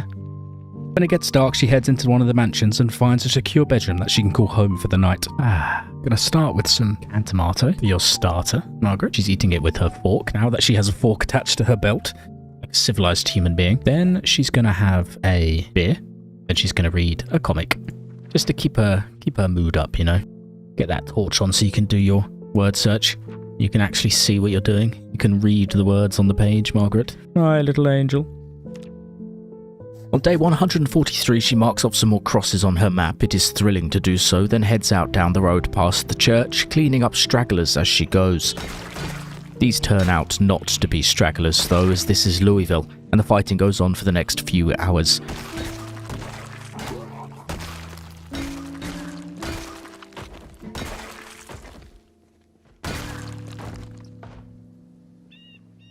When the street is finally clear, she begins clearing out the terraced buildings. Zombies echo around her. It is tightly packed again. There are zombies on the streets, zombies in the buildings, and she must kill them all. As always, she needs a break, so she does, sinking a can of fizzy pop while she's at it. Looting is uneventful, but it takes a long time because Margaret is thorough, and Margaret is careful. She won't die now, not here, not like this. Her story must go on.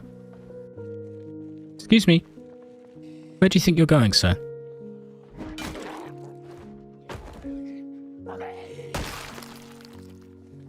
Ooh, don't like these alleyways.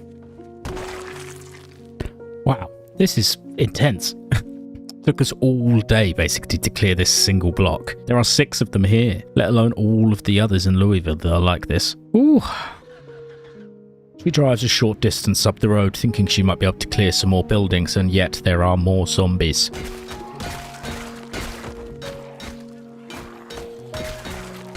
This is a massive undertaking. Margaret might have to reassess how many zombies she will have to kill to clear the city. Closer to 100,000 perhaps. She begins the drive home in the dark. Look at all of the zombies you have slain, Margaret. It's so funny how many there are. At home, she begins unloading the trailer. Start with the large plants. They're my favourite things. Venus flytrap will live next to her bed to eat the adventurous bugs trying to crawl into her ears, and she adds more plants to her growing jungle. The Bug Council has now become a collection of Margaret's strangest things. Crossword puzzle, a book, some toilet paper, a pair of underwear, some brick toys, 2 boxes of cereal, substitution doll from the popular hit franchise game Pokemon, a cowboy hat, that's Leslie's hat, some kind of small video game, I think, a rotten watermelon, an empty can, a paintbrush, a Rubik's Cube, and 6 bugs. Fantastic. Come on, it's 11 o'clock. You've stayed up too late, pondering your magical table. Let's get to bed. Good night, Margaret. Tomorrow we get a new car. Upgrade that van. On day 144, she makes a checklist on her map. Get a working truck. Upgrade kitchen storage. Complete rain collect. Second story. Kill everything in Louisville. Nice. Pretty straightforward. Let's work on the working truck first. First on the agenda, the truck. It's not in excellent condition, but Margaret is a skilled mechanic now. She tows it to the gas pump and fills it up. Nice. Our lovely new truck, Zuzu. What a cutie. Does it fit? It does fit, that's good. Margaret eats stale soup, delectable, and then takes the truck out to salvage this ambulance for parts. Then she drives up to the distillery car lot to salvage these vehicles too. She takes the tyres off first, just in case she wants to use them in the future, and then salvages the car. This truck is in quite good condition, so she spares it from the hot flame of the propane torch for another day, another life. She does, however, murder this taxi. While she's here, she saves some more plants from the distillery. Then she heads home to start making repairs to her new truck, fondly named Zuzu. Drink a nice beer after that heavy lifting, Margaret. We'll also eat something nice and easy, like loads of sweets. More plants for the jungle. Venus flytrap in the kitchen. Small cactus on the desk. So at least take your welder's mask off before you go to bed, Margaret. Good night. First things first, on day 145, she begins doing more repairs on Zuzu. With the inner workings now looking better than ever, she pumps up the tyres and the old girl is ready to rock and roll. Oh, Zuzu, you're looking splendid. On her inaugural outing, Margaret uses Zuzu's massive backside to haul some metal shelves from the distillery. Margaret installs them in the living room for more tinned goods storage and other foodstuffs. With that, she can tick off the first 2 objectives on her map. Just go get our other friend and bring him in here. I can't leave him out here alone. You're a very reliable, trusty vehicle, so you get pride of place inside. Before starting work on the second story extension, she checks on her crops. She's misplaced her watering can, so she uses the cooking pot to water her cabbages and carrots. Margaret makes some rice, and after watching her pour the rice over her head straight from the pot, we write another objective on the map. Get a bowl. Then it's time to begin the manual toil once more, Margaret, as the egg commands it. You need planks for your extension. And she's instantly severely depressed. Don't worry, Margaret, we can cheer you up with some booze. Margaret is absolutely shattered, but the work must go on. She saws logs into planks. The egg watches over her. Eventually, the egg pities her and she drinks some warm beers from the cupboard. What a treat. And reads a comic book in her favourite chair, or thing. As one last treat from the omnipotent egg, she watches a VHS and then heads up to bed relatively early. She is knackered. Say goodnight to Leslie. Give him an exhausted, sloppy kiss. On the morning of day 146, she begins filling out the upper floor of the extension. Then she builds the frames for the walls. Of course, she needs more planks, so she cuts down trees and saws the logs into planks. Margaret cuts, saws, and builds all day long. It's chilly out, but the air is fresh. She can't see any zombies or hear any distant gunfire. It's just her and her hammer. She enjoys the peace. The labour goes on for the whole day, and she stumbles up to bed with sore hands. Nice, that means we need to cut down more trees then. Oops. Careful up there, Margaret. We're going to have to build a fence, aren't we? And we go to sleep again, Margaret. Good night. Day 147 is exactly the same. She works on the floor in the early hours, then starts building a fence to prevent her from tumbling over the edge again. Of course, she cuts down trees and saws logs, and well, you get the picture. We actually rejoin Margaret on day 148 as she heads out to collect garbage bags for rain collectors to install on the new extension. She loots a few bins, then spends a couple of hours foraging in the cold woods for any scraps. Miraculously, she finds 3 bright red fresh apples in the woods, a sign from the egg overlords, I think. When she gets home, she also places down a freezer she yoinked from the shop up the road and harvests her crops now that there is room to keep them safe and rot-free. Then she finally builds the rain collectors on the roof and plumbs in the washer-dryer. Of course, she'll need it to rain first, but it's a good start. It's really coming together nicely, Margaret. There's just one more job she needs to do, and that's grab some of the windows from the other mansions down the road. She realises she can't install the windows properly, something to do with the weird angles, and she'll have to do it from the outside. Margaret will start work on a walkway all around the exterior of the building, but she must be careful. Oh. You gotta stop falling off the roof, Margaret. Eventually, it's time to sleep, and it's been another busy day, and Margaret is getting a little restless wandering around the house day after day. Nice. On day 149, she begins making preparations for a larger excursion into the centre of Louisville, alongside Zuzu, her new van. Get our survival gear ready. Of course, she keeps 2 sticks of butter in her survival vest at all times. This is Margaret Stump, the butter lover, the butter eater, the butter mother. Right, time to take Zuzu out on her first expedition into the city, I believe. Before she can head out, though, she needs to clear all the crap out of the van and its trailer, which takes a whopping 3 whole hours, and eventually at 10 AM, Margaret and Zuzu head out into the city. Margaret is excited. She must kill. First stop is the medical centre, but there's nothing here that interests our Lady Margaret. She has no intention of getting hurt anytime soon and has plenty of medical supplies at the base. And so it's time to test out Zuzu's gorgeous little honker. It works as expected. In truth, Margaret kills around 500 to 600 zombies over the next few days, and of course the egg can't show you every kill. Just imagine Margaret completely gore-spattered, wielding a crowbar, machete, sawn-off shotgun, and an M14 to completely decimate a single street of normal population Louisville. I will show you some of the kills, of course.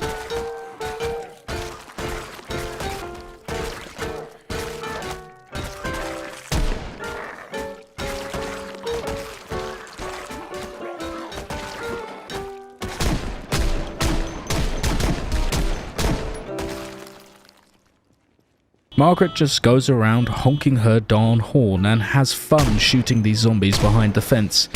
When it's night time and Margaret sorely needs a rest, she heads down to a row of terraced houses that have remained uncrossed on her map. They are filthy little houses unmarked by her beautiful pen and the bountiful crosses, so she must loot them. In the first house, she kills this poor fella, then drags his stinky rotten corpse into the hallway so she doesn't have to sleep next to it. Just move that disgusting dead body out of my bedroom. She smokes and sleeps and wakes up at a blisteringly early and freezingly chilly 1:30 AM. Margaret is a strong little lady though, and she just wanders out into the street with a hand torch. Thankfully the moon is up and clear and the streets of Louisville are bathed in its pearly moony light. Margaret begins looting the other buildings, and it is a little spooky, but by now she is a seasoned looter. There are no goosebumps on her arms, she is cool and calm and collected. However, she would like a moment just to let the sun come up a little. She does what she does best. Going to sit on the ground and worship the toilet. Just simply too dark. There we go. How did you enjoy sitting in the silence in the dark watching your toilet? Another machete. Love it. Thank you. Louisville is just the gift that keeps on giving. Keep that machete in mind. It's going to play an important role in the coming days. She finishes looting the terraced houses at 12:30, then hops over the fence to check out this large building. It's a school, and there's nothing here that really interests Margaret. These types of buildings are the ones that she will probably just burn to the ground when she eventually leaves Louisville, just to eat up any last zombies lingering in there. And so Margaret drives Zuzu along the deserted street and honks the glorious honker to draw out more shambling undead from their dark little caves.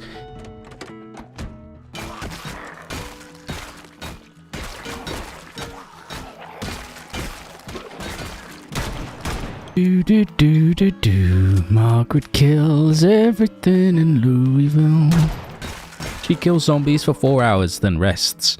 Margaret kills more zombies, then heads back to the building to sleep. This is the pattern that she observes, this killer of ours, the liberator of Louisville. Rather not be fighting this slot in the morning, but here we go. Okay. Margaret slays to the sweet blues until it's daylight again, and she swaps to her sawn-off shotgun to start clearing the streets. The battle is long and bloody. She didn't actually bring many shotgun shells at all. So she rests and goes again, working her way back to Zuzu to eat from her backside a delicious canned good. Came here to kick ass and drink orange soda. And I'm all out of soda now because I just drank it all. She blasts the honker. Oh boy. Here we go, Margaret. Margaret's just screaming her head off. I want to kill you all. Oh. Okay, here's Louisville then. Oh my god, okay. Whoa.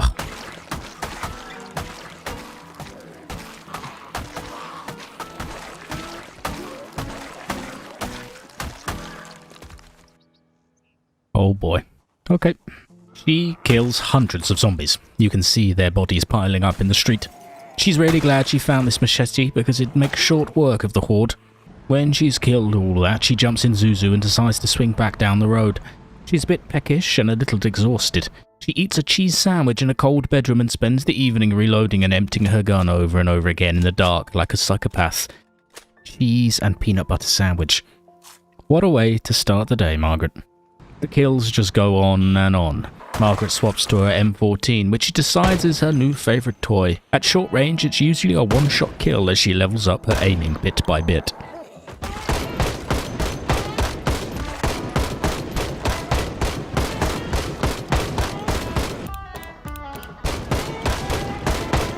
Wow, Margaret. How many do you think we're on? 8,944. Means we've killed around 300 or 400 zombies on this one street. And they just keep coming. Ugh, she's feeling queasy. I think it's time for us to go home. I think she's killed too many corpses and now she's starting to feel a little sick. I was just about to feed her a stick of butter, but perhaps that's not the best idea. Let's head home, shall we, Margaret? That's enough for now. Margaret eventually needs to pack it in because she's out of bullets, her machete is shattered to pieces, her crowbar is all bent out of shape, and she's starting to get corpse sickness from all the dead bodies. She heads home in Zuzu. Margaret absolutely stinks, by the way. The first thing she does when she gets home is eat an entire stick of butter, half in celebration for her zombie-killing antics and half because she's burned a lot of calories over the past couple of days. Oh, and she just loves butter, our little lady Stump. She waters her crops, she found her watering can by the way, and does some decoration around the house. It's also time to dress up Creepy Joe. Oh god. Sure, nice, a lovely life-size Spiffo doll. I wonder what Margaret will do with that. And Fred, of course. I think we should give Fred a lovely fedora also.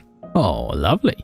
She's feeling a little sad after all that slaughter, and she'd never had corpse sickness before, where the stench of the dead is just so overwhelming and disgusting. So, I think we can just get some sleep now, Margaret. Your lovely home. Good night. Good morning, Margaret. 3:30 in the morning. I think after all of that chaos, it's... Good morning. Oh, good morning, Creepy Joe. After all that chaos, I think it's a good idea to just relax for a couple of days. And by relax, I mean intense physical labour for 5 days. Sorry, Margaret, you've got to do what you've got to do to turn Fort Stump into a true fortress. First, she has to cut down trees until she's totally exhausted. Then she saws the logs into planks and begins work on the exterior walkway around the house. You've seen this all before, of course. It's a simple sort of work, but Margaret does keep falling off the roof. Careful, Margaret. Just fell off again. I think she's okay, though. This is fine, really, until...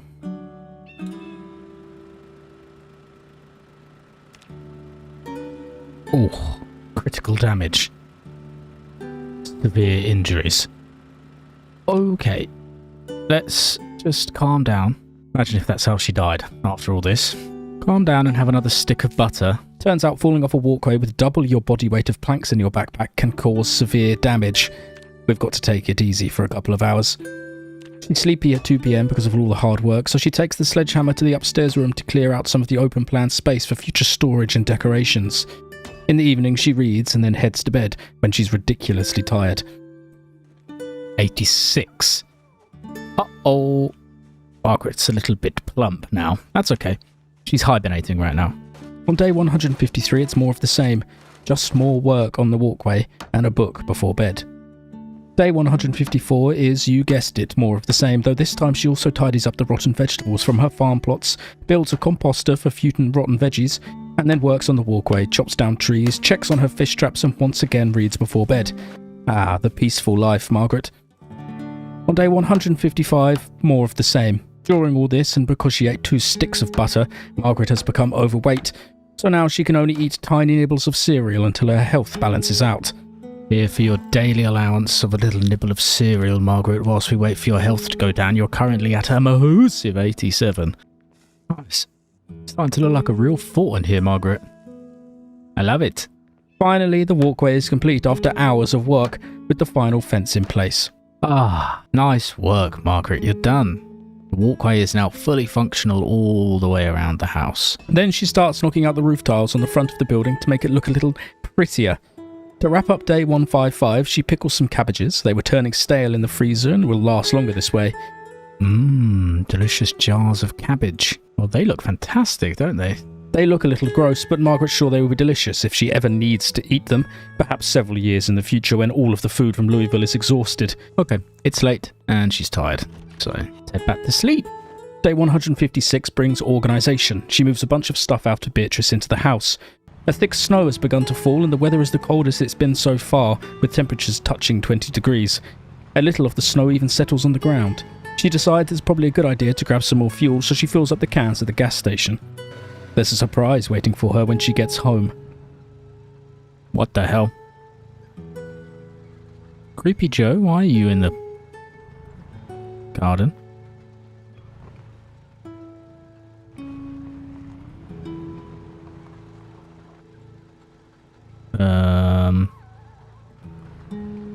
Did she leave Creepy Joe on the driveway? She can't remember. Is she going mad? Just a little bit unsettling. Let's take you back inside. You stay right there. She carries the mannequin back inside and tries to forget about it. The lifeless eyes of Spiffo will fill her nightmares regardless. Margaret reads the final carpentry book to boost her towards level 10, and then falls asleep. Good night, Margaret. Spiffo dreams. On day 157, her weight is finally decreasing, but she's also starving, so we feed her a couple of carrots. She does some organisation around the base, mostly clearing out Zuzu and the trailer, and when that's done, it's time to hit the city again. Margaret is still a little plump, so today she opts for the M14 to take care of her foes.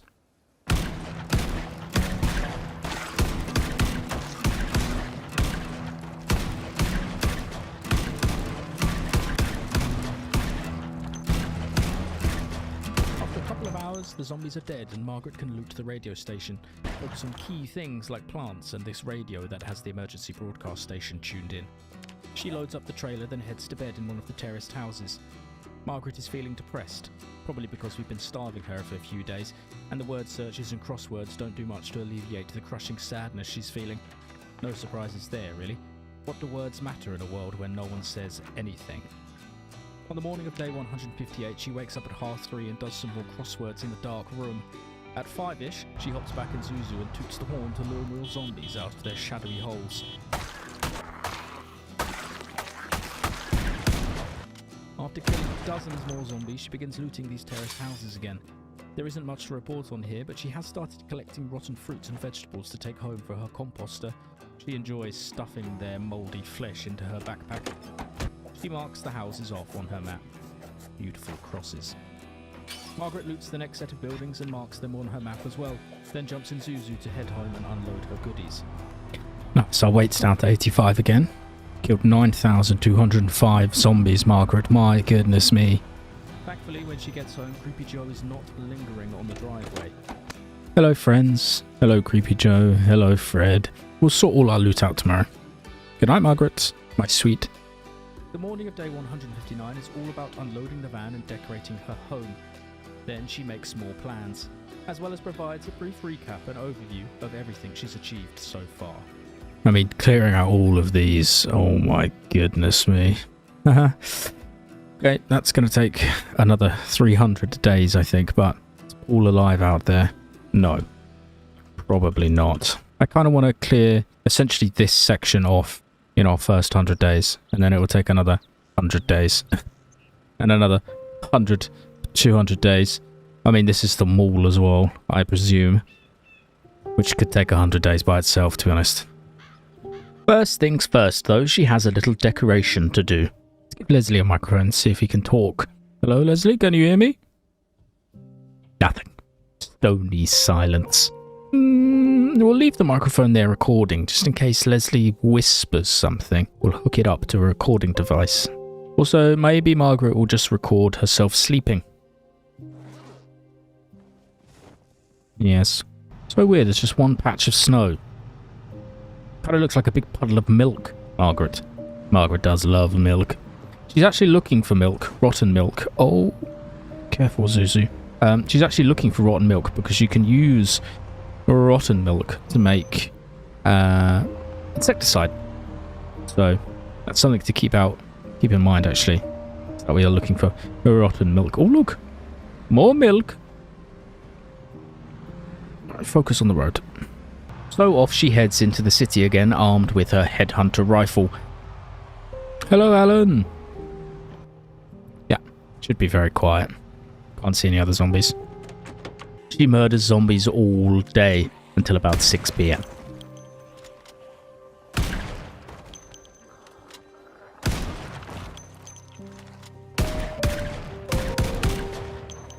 Hello, mister. Who are you? Is that giant lollipop? Oh, God. Eventually, slaughter complete, she finds somewhere to settle down for the evening. Have some cereal and read a book. Just to keep your happiness up. Nice. 8 PM. It's a little bit early, but that's okay. Good night, Margaret. Unfortunately, she wakes up with a night terror on day 160. Oh, so she drinks a bottle of bourbon to try and help her sleep. It doesn't make her tired, though, and now she's just drunk. She does word searches until she's sleepy again. Once it's light out after that quick nap, Margaret begins another day's work of clearing Louisville, street by violent street.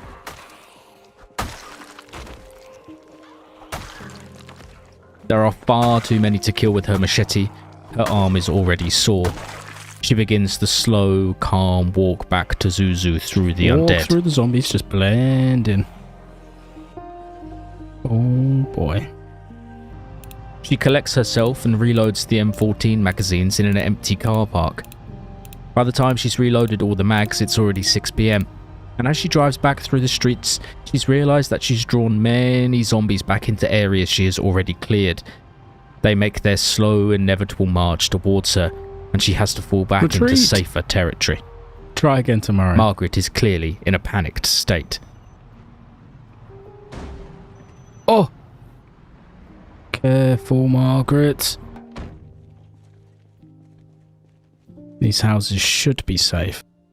She spends the nighttime hours loading and reloading her rifle. This is her rifle, there are many like it, but this one is hers. Early on day 161, she heads out while it's still dark to see the damage she's caused by honking the honker. She drives up to the ambulance and turns the siren on, in hopes that it lures some of the group to a wider space where it's easier to fight. Margaret circles in Zuzu while the sun comes up, careful not to stay still for too long. Ah yes, here they are. Hello everybody. My name's Margaret Stump. It's very nice to meet you.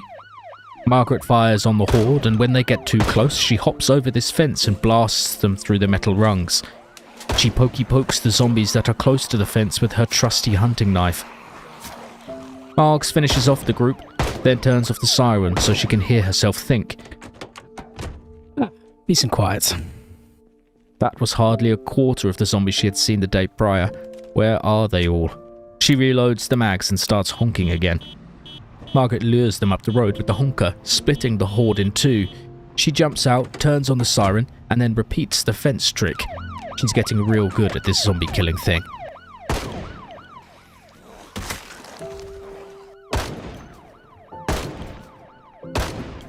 How many kills are we on now? 9,596. Nice. I mean, since we last checked, which is just a few days ago, we've killed about 500 zombies, which you can probably see from the absolute chaos She clears out the zombies outside the Performing Arts Centre and heads inside to take a look. You gonna sing us a song, Margaret? No.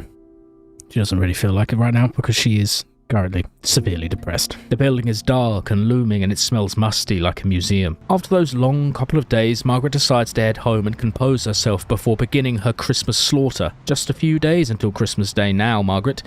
I wonder what our special event will be. Home sweet Fort Stump. Every time I pull in, I always think that the workbench in the garage is a person. But Creepy Joe is not out here today either. So that's quite nice. It's the building up to Christmas now, Margaret. It's the 19th of December. Christmas in 4 days. 5 days. I think we'll get drunk a little bit early, prematurely today. Hello, Creepy Joe. Haven't moved, have you? No, he's exactly where he was. Okay. Let's guzzle this wine. Hopefully that cheers us up. I know what we can do for you, Margaret.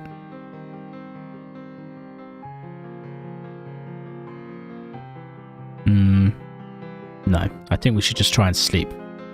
And that should stop it. We should save that magazine for a particularly miserable day, Margaret, and I don't think that's today. We've had a pretty good run. Everyone gets sad at Christmas, Margaret. That's just how it works. Okay. Good night. On the morning of day 162, she listens to the emergency broadcast for the first time. Expecting light to moderate rain. It gives her some hope that there are survivors out there, somewhere, talking into space. Periodical cloudy spells. Activity in Sector 13. What does that mean? Margaret unloads the truck and does some farming. Her broccoli are now bearing seeds and she stuffs the 30-odd veggies into the freezer outside. She decorates her extension with some plants and some new carpet, and then heads out once more into the dead city. She shoots and shouts, and as she backpedals firing into the crowd, the numbers grow. Oh my god, that's a lot of zombies. Oh my god. And grow. There are so many zombies. Where have they been hiding this whole time? Louisville has just become 10 times more dangerous. Rather than get stuck into a fight she can't win, she loops around the front of the bowling alley trying to escape the horde. Margaret dips into this building to rest away some of the fatigue, then slams her way up the road with her trusty crowbar until she reaches Zuzu, where she can reload the M14 magazines. It takes a couple of hours to reload them all, she's still pretty slow at it, and somehow it's dark when she finishes. Zombies start bashing on the van's windows, and it's time to move. Ugh. They're infecting places I've already cleared. Look, they're all lingering over Alan. The battle for Louisville really is a long one. Sorry, Alan. See you later, buddy. Margaret leaves the siren on in the police car to try and split the horde and decides she should head home. She needs to be more prepared for the hellish city. Ooh, almost a stressful day there, Margaret. That was the largest group of zombies we've seen so far. It's the glorious honker once again. Let's get some sleep. Good night, Margaret. Despite the horde of undead just a mile away, Margaret still has time to populate her safe house with new friends on the next morning. Nice, we've got some new friends to join us. Who have we got? Oh, we got a very lovely lady here, Margaret. Let's call her Vanessa. Oh, we've got Fred's twin. We'll get you to live upstairs. Oh, Vanessa, that's lovely hair. Wow, you look fantastic, Vanessa. Very stylish indeed. Oh, baby. Margaret's gonna have a big bang for Christmas, I think. 160 more rounds, 2 Molotov cocktails, a pipe bomb, a sawn-off shotgun, and some food. I wonder what Margaret's planning. Margaret is ready for war. She jumps in Zuzu and drives once more into Louisville. How many did that lure in then? Just a few, not too many. It's nice. Zuzu's got her first little taste of blood. Look, it's smeared across her face. Hey, leave that jukebox alone. What did it ever do to you? It's time to really unleash the glorious honker. She jumps out, shoots a few Zeds, and then hops back in the van, engine still running, and when they get too close, she honks more. Oh, the honker. The chaos continues. More slaughter, then back in Zuzu to drag the zombies kicking and biting from the buildings with the magical honker. Oh my god. Oh. What the hell? She has resisted using fire until this point. She wanted to preserve the realness of the city with some vague hope that one day humans might return to its ruined streets. But that's just too many damn zombies. She hops out of the van and throws her first Molotov cocktail. It shatters into a fiery, glassy explosion on the street. Oh, here we go. Little Christmas show as Louisville burns to the ground. Margaret drives in loops around the food market, drawing the inferno of zombies inside the building, then back out, then back inside, creating a volcano of rotten, burned flesh. Oh my goodness me. Okay. I will just let this chaos play out for you. It's soothing to watch. Margaret sniffs the acrid air. Oh, beautiful burning flesh. Cleanse the city, Margaret. Burn them all.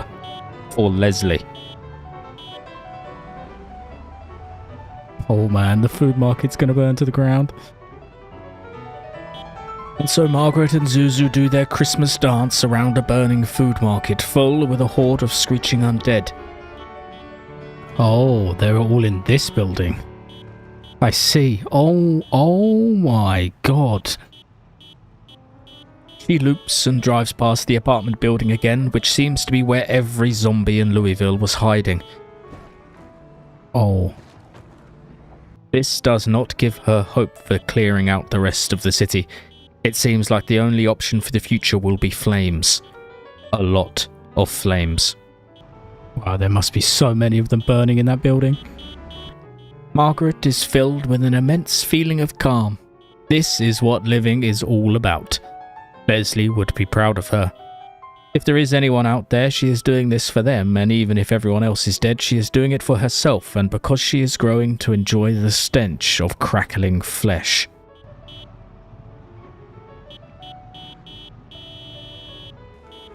Oh my god, there are so many in that building. They just keep pouring out. That's where everyone's been hiding. I thought it was very quiet in Louisville. They're all in this one goddamn building.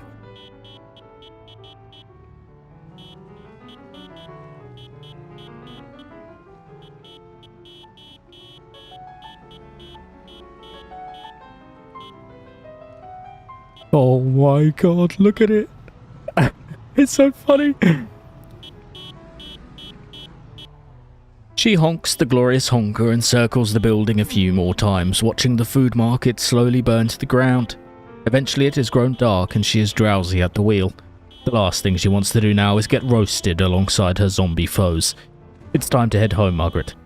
Good job today. Okay then. I guess it's just time to head home. See what happens to Louisville whilst I'm sleeping. I'm a little scared to check. My god, Margaret, it's a shame we don't have fire kills turned on. I can't believe how many were in that building. Did you see them pouring out of the doors and windows? That makes me very, very nervous. All of the zombies in Louisville basically spawned in that building. I wondered why the streets had been so quiet before. Oh, okay, let's go home, Margaret. It's almost Christmas. Big Christmas zombie barbecue. One of my favourite activities in the festive period. Well then, that was pretty crazy, wasn't it, Margaret? I'm going to leave that to just roast. Simmer for a couple of days there. We're going to use that time to get some lights for the outside of the house, I think. Is try and look for another generator. Come on, it's 10 PM. You're already knackered. Have a cigarette, another cigarette before bed. You earned it today. No idea how many zombies we killed, but I think we can hit 10,000 before Christmas. Okay, good night, Margaret. On day 164, she wants to head out immediately to see the chaos she has caused in the city. 22nd of December. Almost Christmas. I think we'll have a chill couple of days for Christmas. How about that, Margaret? Let's go and see what we've caused in the city. I hope it's not all burned to the ground. I'm not sure if zombies burn off camera or whether they are stuck in limbo, but let's find out, shall we? Oh god, what are we going to find down here? God, there's still so many zombies here. Ah, yes. Okay then. It's still burning. Oh my god. As expected, it is a nightmarish scene. The food market is still burning full with a churning grinder of flaming zombie flesh. She honks the horn to draw in more from nearby. There's a good Zuzu. Hello. Yes. I guess we just loop until they all burn. I suppose. Yeah, I don't like that.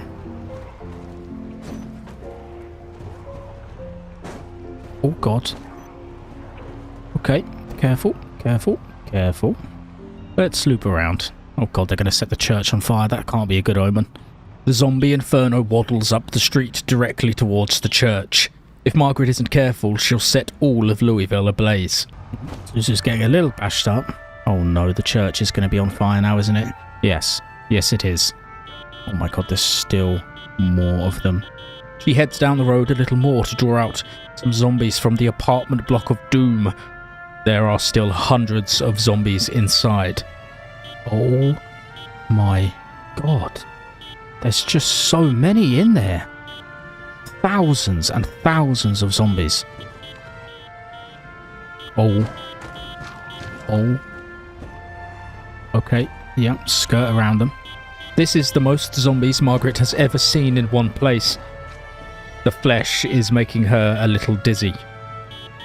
She continues looping Zuzu around the flaming pack and decides that the only answer to this problem is more fire. She drives home and grabs more Molotovs. Running along with the Molotov cocktail in her hand. Be careful, Margaret, would you please? Oh dear, Zuzu. Don't worry, we'll fix your face up when we have a chance. Maybe it's not a good idea to smoke a cigarette right now, Margaret, considering you have a Molotov cocktail, 3 Molotov cocktails in your lap. Margaret jumps out, which is obviously quite a poor decision. Sorry about this, Zuzu. Oh no. The truck is compromised. I'm sorry, Zuzu.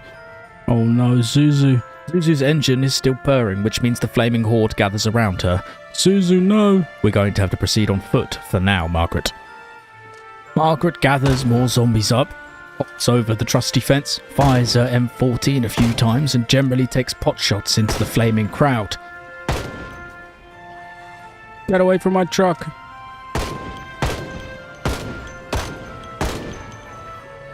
In an attempt to get back to her friend, Margaret turns the siren on again in the trusty ambulance. She loops around, snacking calmly on some cereal, of course, and rejoins her trusty steed. Okay, coast is clear. Go, go, go. She gathers up an even larger horde. Somehow, from somewhere, the zombies keep pouring in and leads them up the street, trying to catch them all on fire.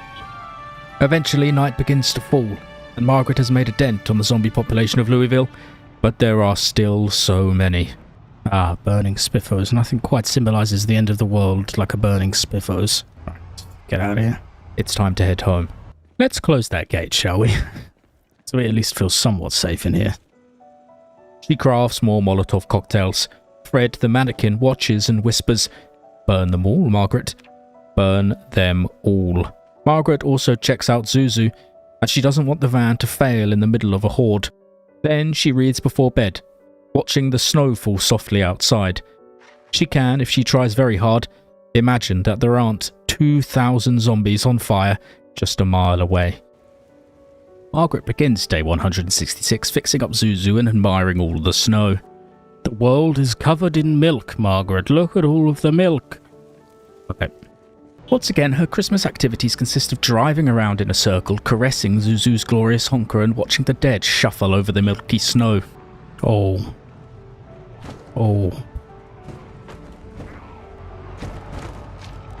Oh boy.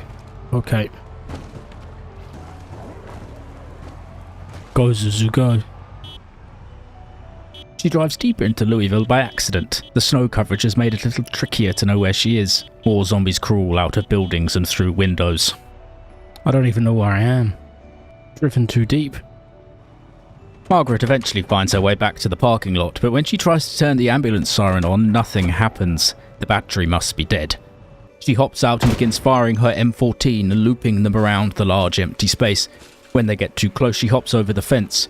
She also throws another Molotov for good crispy zombies. She walks in circles around the lot, listening to the zombies crackle and burn. Margaret is immensely calm. Burn!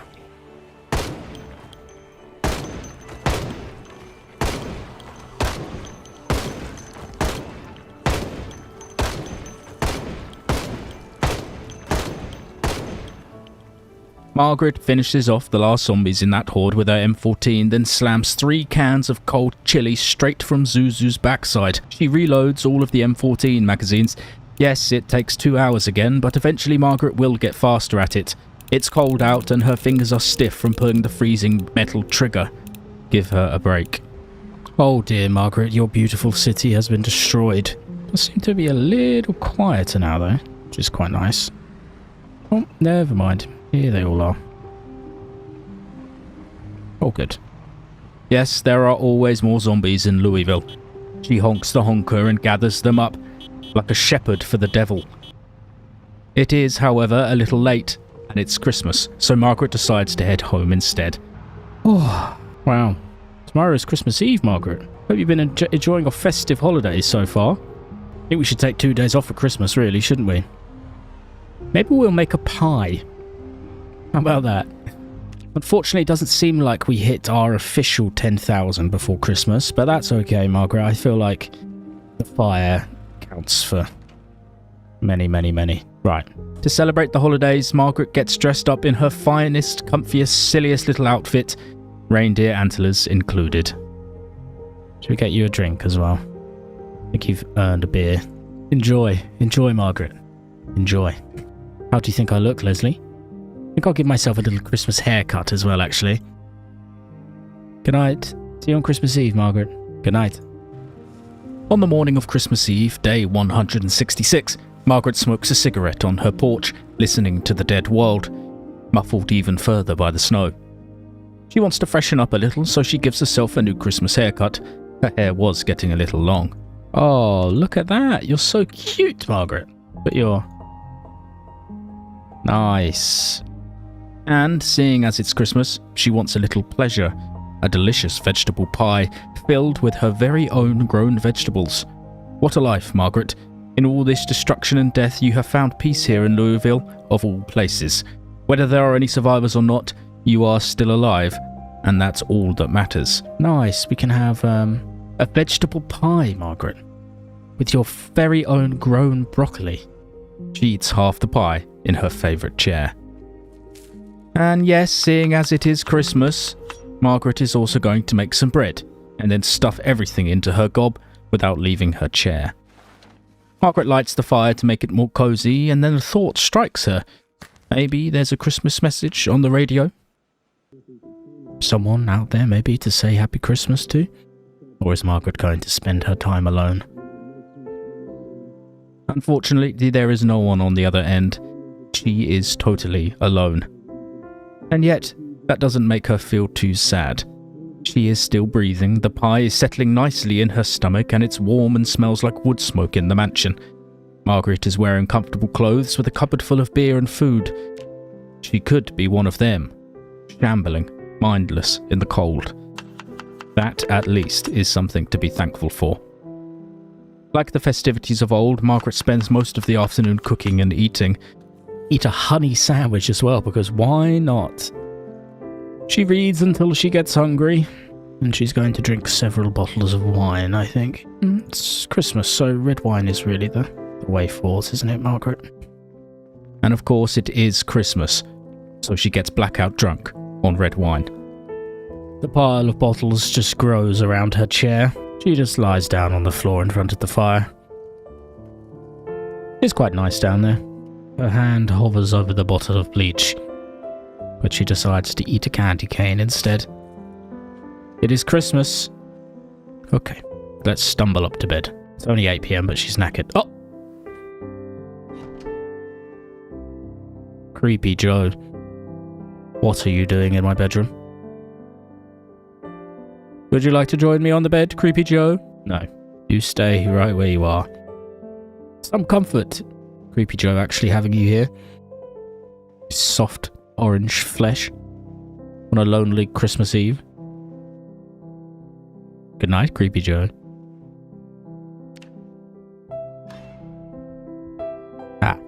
She woke up with a night terror on the morning of Christmas Day. Creepy Joe has been lingering over her all the night, of course.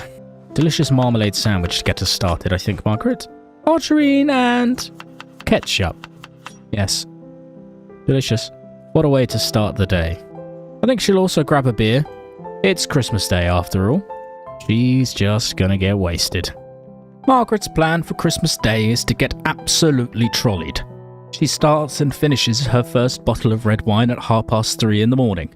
Go on, gal. She reads furiously in front of the fire. Margaret feels all fuzzy inside. She wishes she could listen to some Christmas music. She always sort of hated it, but would kill 10,000 more zombies to hear one more Christmas jingle. Memories are full of music, and now her memories are empty. To take her mind off morbid Christmas thoughts, she eats some delicious honey pancakes and cooks a massive chocolate pie. It is so good and so sweet. Lovely bits of snow on Christmas Day. It's a white Christmas after all, Margaret. Should we say Merry Christmas to Beatrice? Hello, old girl. How are you doing? She gives Beatrice a little kiss. Or something else. She reads for a while longer and feels immensely sleepy with the fire roaring. Margaret will just take a little nap. She sets the alarm and puts some more fuel on the fire to keep it going while she sleeps. Oh, God, I didn't even see you there, Creepy Joe. What are you doing in here? He's just moving around the house. Okay, let's get some just nap under his gaze. Margaret actually sleeps for much longer than intended. But it's Christmas, so who cares? I set the alarm for the wrong time. Well, Merry Christmas, Margaret. You've just woken up at 1:20. I mean, you know, there are worse ways to spend Christmas Day. Let's eat a cabbage for breakfast on Boxing Day, and then I suppose we should prepare ourselves to head back out into the city again. On day 168, Christmas is over, and it's time for Margaret to make more plans. So this building turns out to be a hellhole. That's where all the zombies came from, was this building here. So there's definitely no survivors in there. I think we've concluded. Margaret gets her gear out of the dryer and dresses for battle in the hallway. She also wants to craft a better weapon, a chain-covered baseball bat. But she needs to get some materials first. Sorry, I'm going to have to rip your clothes off, my friend. Like an animal. Screws or a chain? Chain sounds fun. Oh, look at that weapon. Because she woke up so early, she'll likely get tired early, so we just complete a simple task. Get some outdoor lighting for the fort. She installs it over the water collectors. Then it's time to head out. Somewhere safe, somewhere simple, she thinks. What about the mansion she's already cleared out down the road? Yeah. It's Christmas after all, we don't want Margaret to... Whoa, whoa, whoa. She is clearly hungover, as you can see from her reckless driving there. Some stragglers here wandering up the road. It's no good. A few zombies have wandered up the road towards the fort, so she better take care of them. Except, there are more than just a few.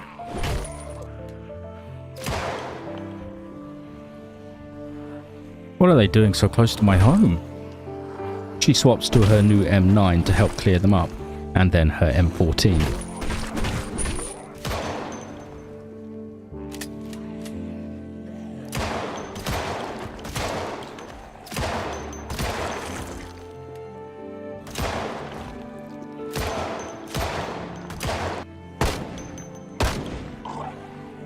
Oh. My God, there's so many. Jeez. How did there end up being this many here? This is my road. This is Margaret Stump's goddamn road. Where did they all come from? Must have been that horde from the horse racing track, I'm guessing. Well, we hit our 10,000 zombies, Margaret. She's a little peckish, so we're just going to pop back to Zuzu and get a snack. And try and round up some of these stragglers. Eventually, the zombie numbers have thinned out and she's tired and hungry. She goes back to Fort Stump with a bit of a sore head. We'll return tomorrow to clean up this mess. Loot these bodies. She's tired and hungover and feeling a little sick. It's not really what she wanted to do on Boxing Day, but here we are. Look at that. 10,106 zombies. 5 months, 20 days and 7 hours survived. Amazing, Margaret. Amazing. What can we read? Metalworking is full. Tailoring. Did we ever find our tailoring book? Don't think we did. In which case, I think we'll do some exercise. Margaret stuffs a couple of granola bars in her gob and gets down to some exercise. Things do not go to plan. 1 hour of sit-ups, please, Margaret. The egg commands you to do the sit-ups. 1 hour of sit-ups. Can you imagine how knackered you'd be? I don't even think I could do like 10 minutes. Oh, I don't even think I could do like 4 minutes of sit-ups, Margaret. But you are of different stock. She enters a strange state and the egg can't stop her. She has been possessed. Oh my god, how do we stop her?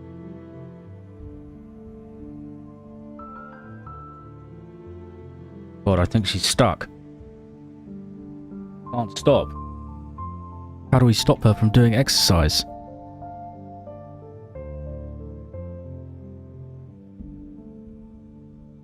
Margaret, no. She's trapped in an endless loop of exercise. How do we stop her?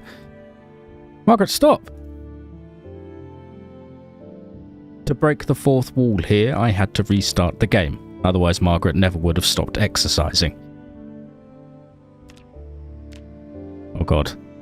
She's stuck in an endless loop. She's going to exercise herself to death. Oh, okay.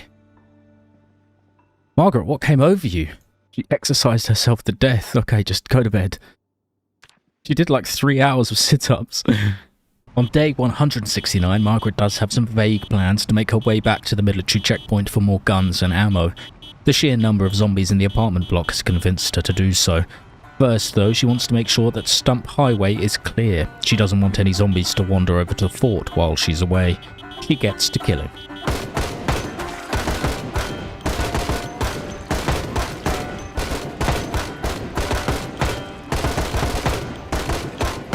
Let's take a brief rest in here, Margaret. And we head back out again. Margaret the Ruthless, Margaret the Killer, Margaret the Queen of Louisville, our hero.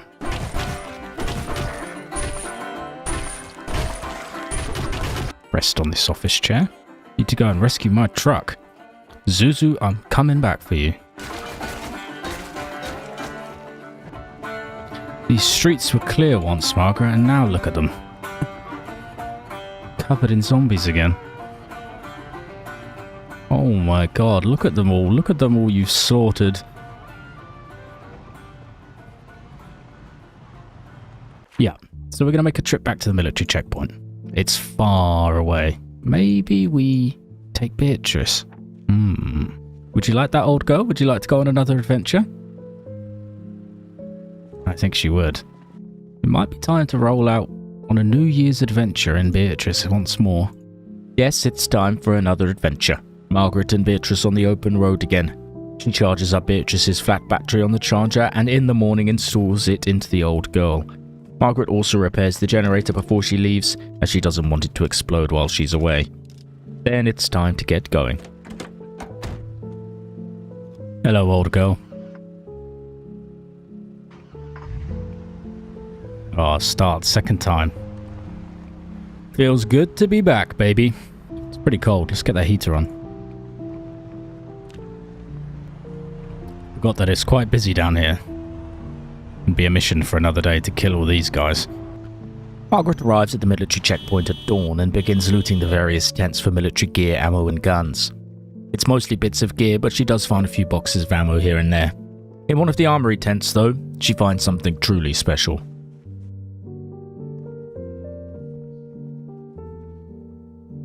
M16 assault rifle. Oh yes, Margaret. Now that's a pretty find. Nice. Takes the rest of the day to clear out most of the tents, and she returns to Beatrice and fiddles with her new toy. She drinks a beer in the back of the bus for old time's sake. It's just like she's on holiday like her and Leslie used to do in their beloved RV, Rod. She loots more tents on day 171 and empties them of their loot, marking off the individual tents on her map as she goes.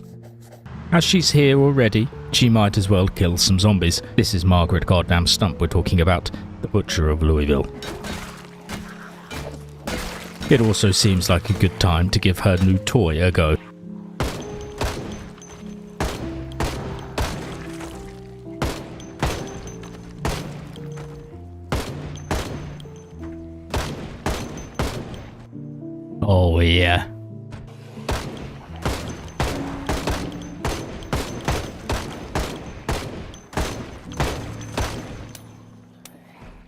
Ah, it feels good to hold such a fine piece of human engineering. She hopes to find another, because this one is already half broken. She stashes it in the back of the trailer to save for a rainy, zombie-infested day, likely that apartment block in the city. She kills a few more zombies until it's dark and then falls asleep in the back of Beatrice, warm and cozy, belly full of beer. The adventure will continue tomorrow. And we'll drink a beer. You little soldier, you. A legend, Margaret. A legend. Good night, my love. Good night. On day 172, she's up early and does some exercise. Strong, Margaret, strong. Then it's up and out to explore the campsite. It's a crazy place to put a lamp. And kill zombies, of course.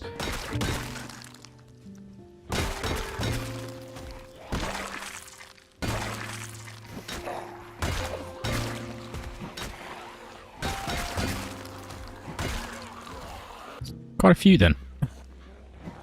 She kills zombies all morning and into the early afternoon, then drives up the road in Beatrice, the tank, peaches, some peas, and a lovely can of evaporated milk, Margaret. Your insides are going to be so happy with you. There are more zombies waiting for her, and she kills them all the way until 7 PM. Yeah, no thanks.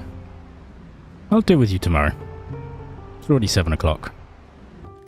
Then she loads up her handmade magazines in the back of the bus and checks out her new gun. On the morning of day 173, she pushes a little further and opts for a new tactic. How many can old Beatrice kill, do you reckon?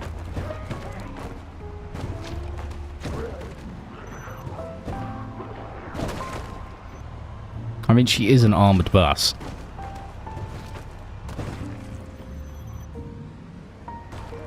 Oh, Beatrice, you are a killing machine.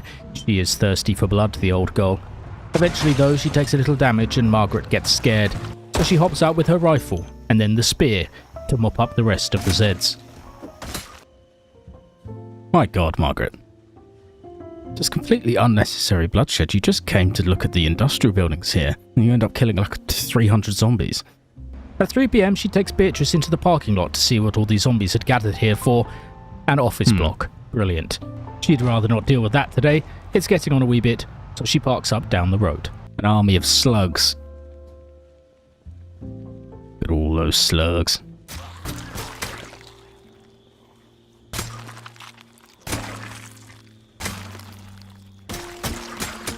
This is alive, isn't it, Margaret? It's you, Beatrice. A spear? Hordes of the undead? And we'll eat a mac and cheese, I think. Straight from the box, nice and dry. How many kills are you on now? 10,744. Good, good. Day 174 is largely the same. There is a pattern in destruction. She stabbed the zombies with the spear in the daytime and then loop-de-loops them around the car parking lot with her battle rifle. This takes hours. The gun is pretty shit, Margaret thinks. Pretty slow going this, isn't it, Margaret? Not sure I like this rifle that much. Eventually she swaps to her crusty, trusty crowbar. This seems to make things a little easier for the last few zombies. Although her mansion base is stocked with food, she hardly brought any with her. Excellent job, Margaret. So she has to resort to desperate measures. Just gonna have to eat a whole tub of mustard. Sorry, Margaret, that's gonna make you miserable, isn't it? Yeah, she's not enjoying that. Okay, we finally gained entrance to line-by-line design. With the parking lot clear, she is finally free to explore this inspiring office block. Was all the effort worth it? No, of course not. But this is the apocalypse, and there's nothing else to do. Dear boss, go F yourself. Something tells me there's not going to be that much here that's very useful, Margaret. There's a single tea bag in the break room. Fantastic, just fantastic, and Margaret yoinks this plant just so the entire thing has some purpose. She investigates a few cars until it's dark. As she gets back into the bus of Beatrice, the lamp bulb bursts and she's plunged into darkness. It's at this point she looks at her watch and realises it's New Year's Day. What a way to start 1995. Margaret stands in the back of her pitch-black bus, totally alone in the world, and sinks a bottle of chilled white wine. Good night, Margaret. On day 175, she checks out the kitchen depot storeroom place and loots some of the boxes inside. Then she heads to the next building over, kills a few zombies, and heads into the painting and sign shop to find, you guessed it, paintings and signs. She grabs the vintage laundromat sign off the wall because she likes it, as well as gnome number 2 to add to her collection back at the fort. Despite the fact it's the middle of winter, she heads out to forage, only to realise she's quite unlikely to find anything in this disgusting spit of forest on the edge of an industrial park. She heads down to the proper woods and goes hunting for anything to eat. She settles on a single handful of measly berries. There's no need to be living like this, Margaret, but part of her likes it. It reminds her of the old days with just her and Beatrice. The fresh air, the open road, the stillness of the forest. The berries taste better than anything she's eaten for days. Then it's back to clearing out the industrial park. The place is teeming with the undead, and Margaret doesn't feel like taking the risky front door of this building, so she heads around the back to find another way in. We attempt to pry the door open, but Margaret can't do it. I won't blame her. The egg must make her do more exercise. Instead, she jumps in the bus and parks up somewhere safe, and does some burpees in the dark. On day 176, it's time to just bust that building open. She's curious about what she might find inside. Golf. Margaret hates golf. She loots some of the back room, then yoinks this golf putt from an upstairs office. She might hate golf, but I'll say it again, it's the apocalypse, and even golf is fun in the apocalypse. She loots this metalworking place, and in the Genfac warehouse, she finds some scrumptious bags of sand inside, something for the fort perhaps, and then drives past the dog food factory. No, she isn't that hungry. Not yet. The hunger drives her out of the industrial zone and back into the outskirts of the city, where she finds something very interesting indeed. Holy Haven Cemetery. I have a feeling this might be full of a few zombies, though it is. Come back for a gravestone for Leslie though, couldn't we? It's a good idea. Oh yes, she'll be back for a gravestone someday, she thinks, as she drives through an affluent suburb of Louisville. She hits the home stretch and makes a route towards home. And home, sweet Fort Stump. Oh! Hello, Creepy Joe. Here to welcome us home, I see. Did you miss us? Margaret says hello to Creepy Joe, who has found himself in the front garden again, then eats some food. 3 warm cabbages. That'll make you feel better, won't it, Margaret? She's filthy after a few days slumming it in Beatrice, so she has a bath. Then it's time for bed, as she is exhausted. She is soaking and very tired. Let's just go straight to sleep with your freshly washed body, Margaret. Good night. When she wakes up, her head is hurting a lot. Uh-oh. Oh no. Margaret got a nasty cold. It's because she had a bath in the winter. Oh, she's really sick. Okay. You know what makes you feel better? 5 cabbages. The perfect cure to any illness. 5 plump cabbages. She lights a fire, then sits in the hallway, aching all over, and slips the cabbages into her mouth. Wow, she's just sneezing, spluttering, and coughing all over the place. It's already relaxed to the sniffles. Just woke up feeling pretty rough, but it's nothing 15 to 20 cabbages can't fix, Margaret. It appears just eating copious amounts of food in a hot room will sort out a cold. Actually only took 1 day for the cold to go away. She's got a runny nose now, a little bit dribbly, a little bit snotty, a little bit oozy from the nose, but generally fine, I think. Feeling a lot better, she does a bit of decoration around the house. Lovely. Margaret hates golf, but it is the apocalypse and she has nothing else to do. And then it's time to make some plans for the next few days. I think we skirt around this middle hellhole and check out this area up here. I think first things first, though, we're just going to make some repairs to Beatrice. She did get a little beaten up. She does a little work on Beatrice too before their next big adventure. In the evening, after several large bowls of pasta, she washes her clothes in the washer and sits and keeps warm by the fire. Keep you warm, wash your clothes dry, Margaret. Then we'll head up to bed. Once you get fully dressed, of course. Try not to question Margaret's giant orange fluffy tail. She is very lonely. Margaret does a little exercise and then falls asleep on the sofa, where it is nice and warm. Alright, we'll fall asleep on the sofa then, in front of the fire. How's that? We actually rejoin Margaret on day 179 because she spent the last day and a half running down zombies in the street, as you can see from the pile of corpses on the road. Margaret has also stuck her headphones in to block out the world, so there's no game sound for the next couple of days. At times the egg is useless. I apologise. It seems like she might have done too much for old Beatrice though. Oh no, one of my tyres went. Uh-oh. Oh, Beatrice. Back up, back up, back up. That was bound to happen eventually. Oh dear. She parks up the poor old broken bus and proceeds on foot, attacked with a bout of severe depression over Beatrice's missing tyre. Yes. 11,291 zombies killed, not including kills with beautiful Beatrice. Should try and loot some of these buildings now, I think, shouldn't we? She loots a couple of houses, then remembers there's actually a working truck just parked up down the road in perfect condition, full of gas. Her laziness at returning cars to the compound actually works in her favour this time. Margaret loots a few more houses and then finds one to settle down in for the evening. She puts down her plushies on the bed, smokes some cigarettes and reads a comic, all in an attempt to solve her crippling depression. She wakes up very early on the next day, still feeling very sad. Margaret waits for the sun to come through the window before heading out. Margaret loots, marks buildings off on her map, and then takes the truck to the main street to loot the buildings there as well. She does another ketchup run in this burger shop, then checks out the bookshop to find the tailoring book she's been missing. Just up the road, she finds the first pawn shop. She hopes there might be some fun stuff inside, but the front is inaccessible. Margaret checks out upstairs, and...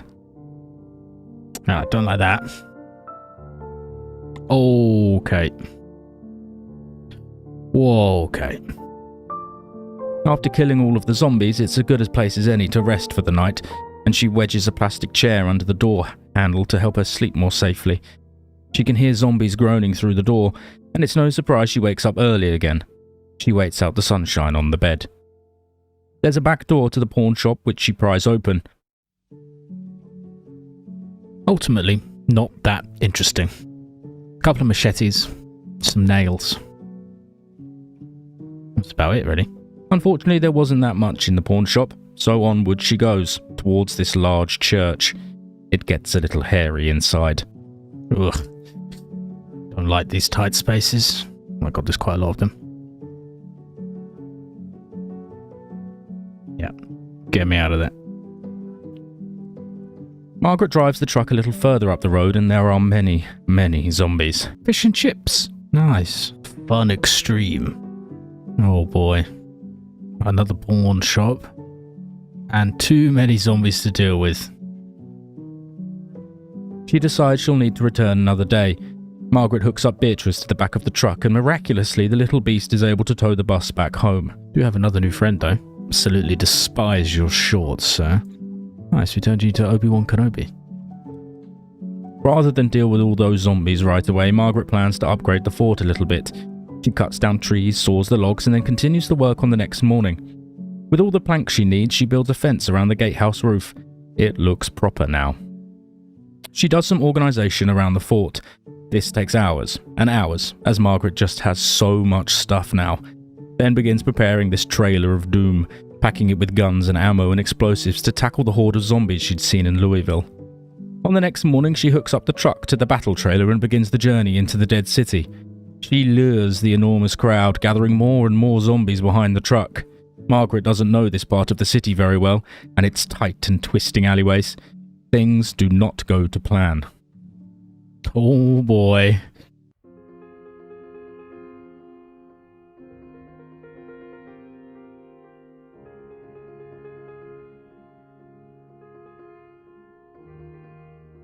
Oh my god.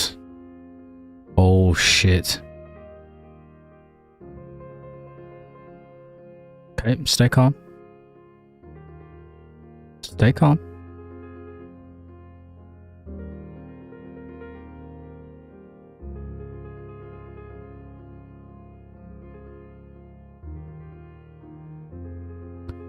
Oh.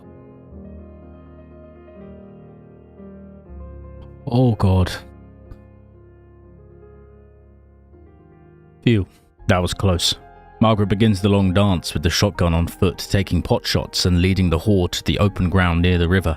At least here she feels a little more secure. The battle begins and continues for the early afternoon, in silence of course. Margaret has plugged her ear holes with chewing gum or something, and she tries to find her way back to where the truck had got stuck. She finds it, but unfortunately she had left the engine running, so there are still too many zombies on top of the truck to rescue it, and the trailer of weapons on the back of course.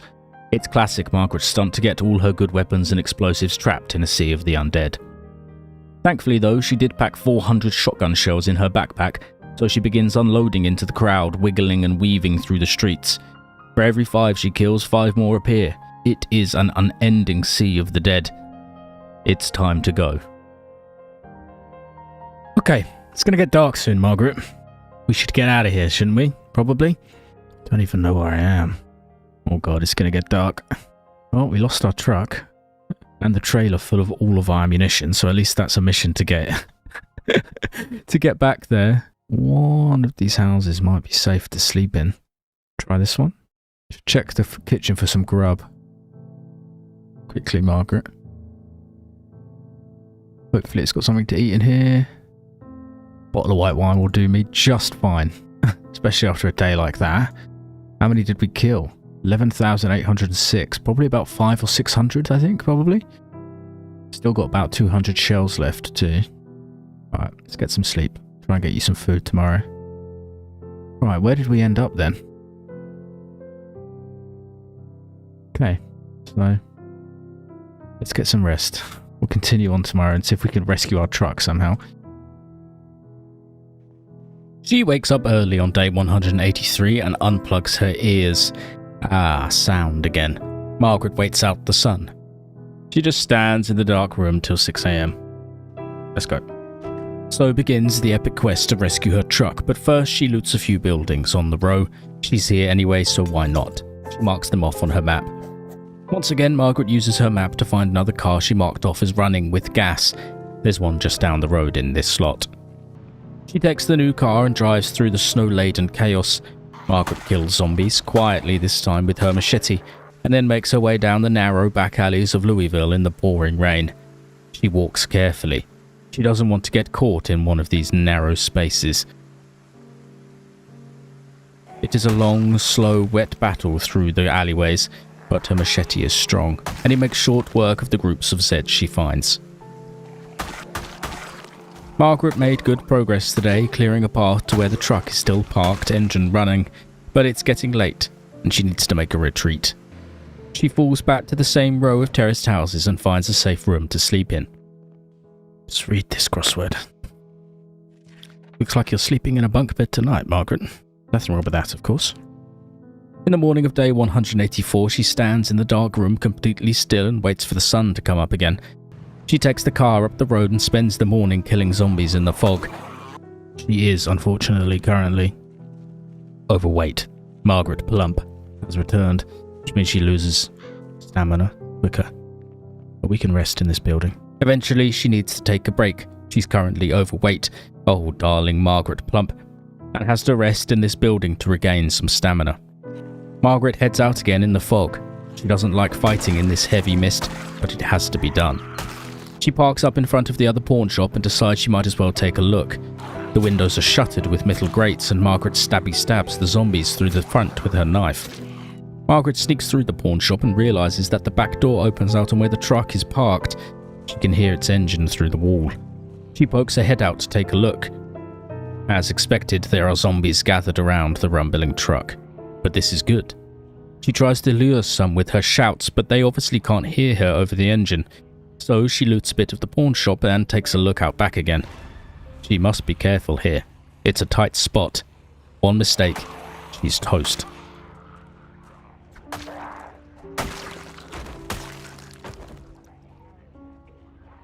Risky business, Margaret. Ah, at last, she is reunited with her battle wagon. She unloads the trunk of her other car into the trailer and leaves the red one where it is. She might need it again at some point, so better here than at home. Another fallen survivor. Is that Paul, perhaps? Could be. She kills zombies, loots this small mart, and investigates the cinema. When it gets dark, she heads back down the road to find another place to call it a night. On day 185 in the early morning, she checks out the fitness center and grabs the fitness machines from inside. They can go in her home gym. She also checks out this hardware shop and tries to check out Fun Extreme, but there are many zombies.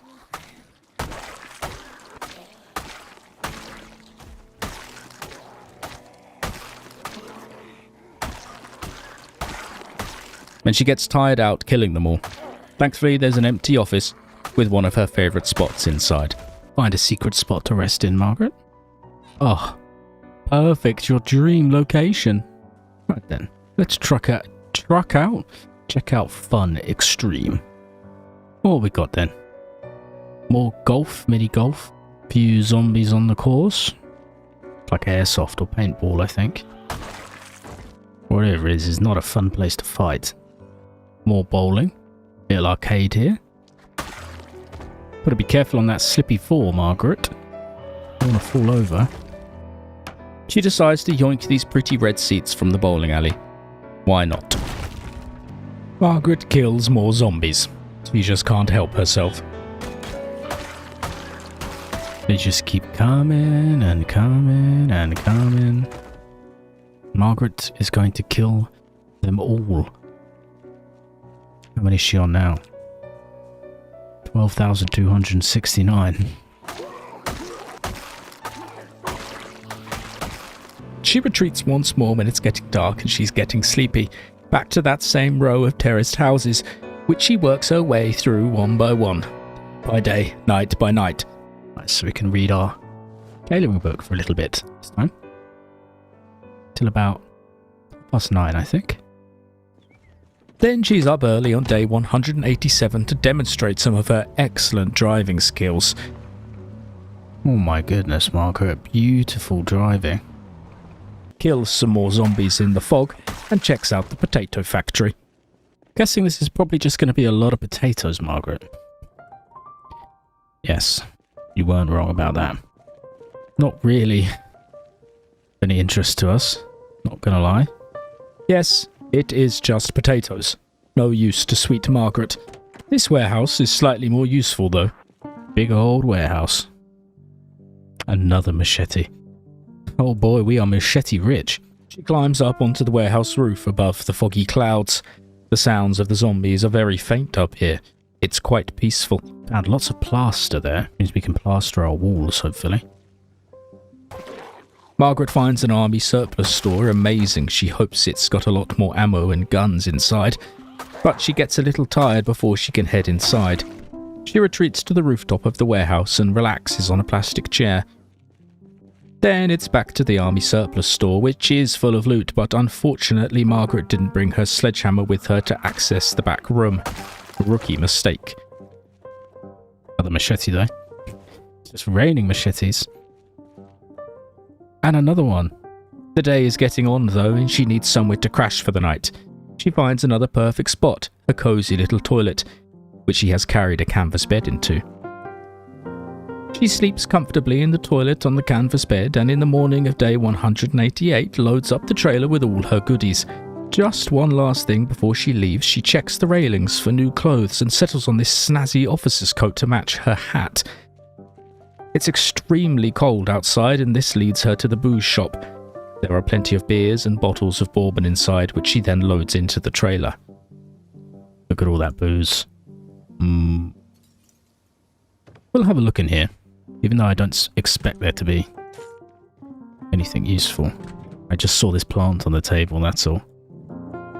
Another Venus flytrap. Have to rescue it, feed it some bugs. Should we just have a look at some of these more industrial buildings and factories and such? I'll always take a box of screws. Why did I say it like that? I like that metal stool. She continues looting the industrial buildings, including this largely useless knife and fork factory and some storage units full of interesting bits of furniture. She'll take as much as she can carry for Fort Stump. The trailer is full now, so she decides to head back.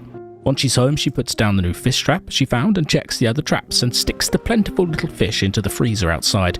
She also pops to the garage to fill up a couple of gas cans. What a busy few days. We'll unload and start decorating tomorrow, Margaret, I think. Sounds like a lovely idea, doesn't it? For now, though, get some sleep. On day 189, she decorates the fort for most of the morning, putting down signs here, trying on a new fetching raccoon hat and decorating the upstairs room with lovely junk. Then it's back out again with an empty trailer to fill up on whatever she can find in the army surplus store backroom. There's a whole lot of ammo and guns back here. She cleans out the store and loads up the trailer with her booty. Just before it gets too late, she investigates a few more storage units. What the hell's that? Train signal, skill required. Farming. What? Why?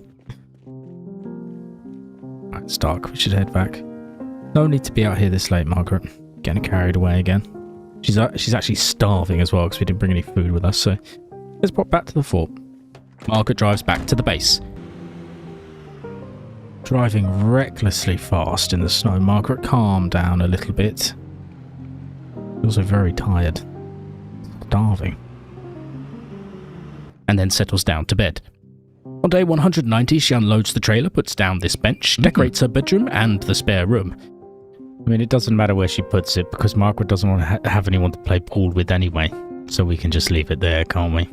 Sad but true, Margaret. Sorry to break it to you, my girl. You are entirely alone except for this weird meat hand person. Then she heads out again on a new mission. She drives headfirst into Louisville. But my darling Margaret, you must remember there are zombies here. Oh, Jesus. Okay. Few bad guys then.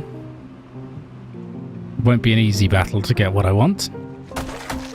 Thankfully, Margaret is always prepared for bloodshed.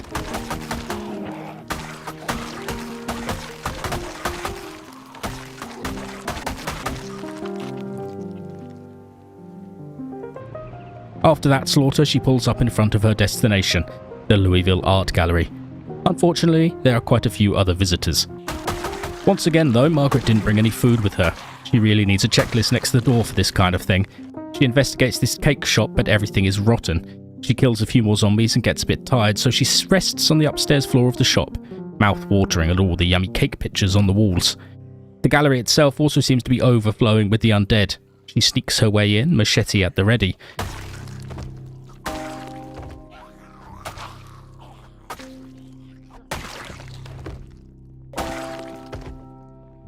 As soon as it's clear, she starts ripping the paintings off the walls. Gotta take the girl with the pearl earring. Nomad above the gloom. That's Margaret. Margaret yoinks this statue and then decides it's a little unsafe and it's starting to get dark. Probably back towards those houses. There's bound to be food in the cupboards there, I'd assume. Might be some food in the hotel, but there's also a lot of zombies down there, so I'm not so keen on that option. Whereas if we head this way, we're going back towards areas that we've already cleared, kind of, a little bit. And we can come back in the morning and loot the rest of the art gallery. She makes her way back to her beloved terraced houses and finds a house with some food in and somewhere to sleep. And corned beef. Perfect. Good night, Margaret. On day 191, the day begins with a simple mission. Find food. There is a beautiful cupboard of goodies right next door, so that's nice. She slurps on some honey straight away. Lovely bee juice. It's been a hard-fought battle to get here, Margaret. Look at all these corpses. But it's been worth it for all that delicious, lovely art on the other end. She heads straight to the gallery to continue her mission of stealing, rescuing, the art. Let's pillage some art. What is that? Ambiguous painting. We have to be a little selective and only take the paintings that Margaret likes. Margaret does like that. We'll come back for that at the end. You gotta take Starry Night. Ninja with stars painting. Man with one ear painting. Nice. Thomas Jefferson. The hero. He'd kill a lot of zombies, I reckon, if he was still around. Abe Lincoln. Another hero. Margaret is nothing but a patriot. Have a cigarette in the silence of the gallery. You're not actually looking at any paintings on that wall, but, you know. There's art everywhere if you look hard enough, isn't there, Margaret? It's a little busy inside. Margaret begins her tentative mission to climb the floors. She hates staircases.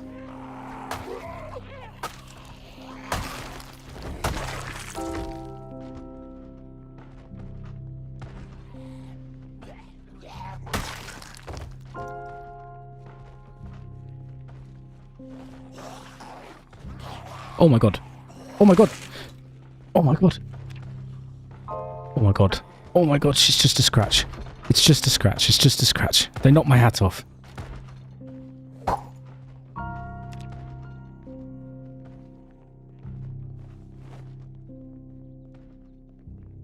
Oh god.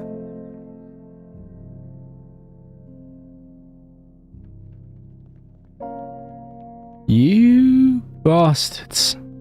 I hate stairs in this game. Should have lured them down, I guess. Should have known better.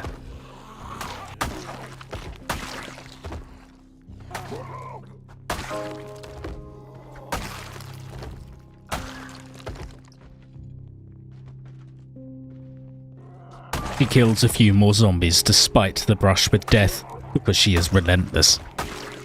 It seems like a good idea to try a different set of stairs, so she heads to the foyer and makes her way to the second floor. Wow. What a lovely piece of modern art, Margaret. Shame you can't take it with you. The world used to be such a strange place. Rothkos. Gotta take some Rothkos. Margaret's favourite artist. Hey, these guys are cute. Nice. Duchamp, I think, was the toilet. Getting bored, Margaret. You're literally in an art gallery. You're looking at some of the best modern art in the world. Isn't it thrilling and so enticing? And not pick up the floor, Margaret. Pick up the painting. Okay, that's quite enough for today, I think. Let's get out of here. She fills up on art and then decides to head out. It was a little too close on the stairs. Art is not worth death, especially when she is the only person on Earth left to appreciate it. As she drives past the ruined, burned husk of Spiffos, she thinks about the fire she set in the city a few days ago. What did happen to that huge fire that we left burning? Do you reckon they're just still burning? I'm not sure how that works. Neither is Margaret. Margaret. At home, she puts up her new art. Her fort is really starting to look pretty kitsch inside, don't you think?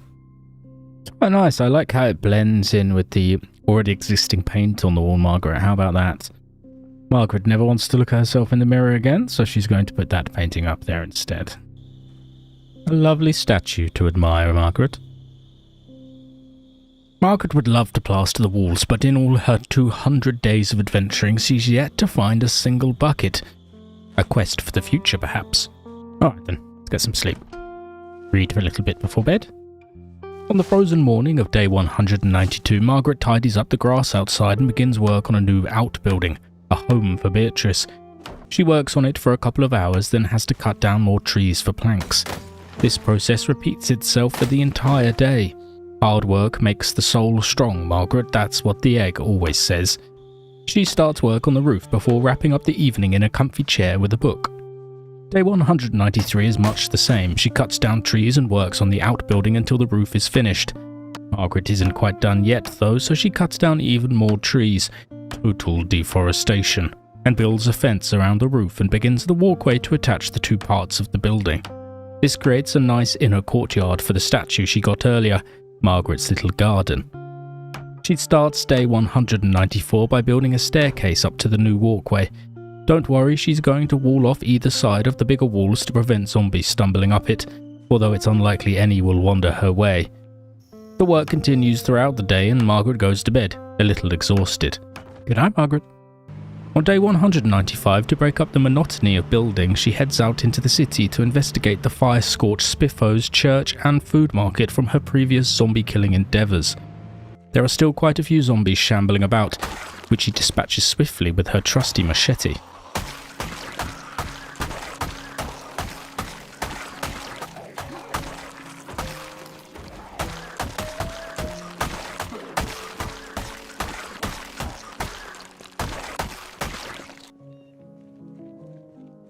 The food market's certainly seen better days.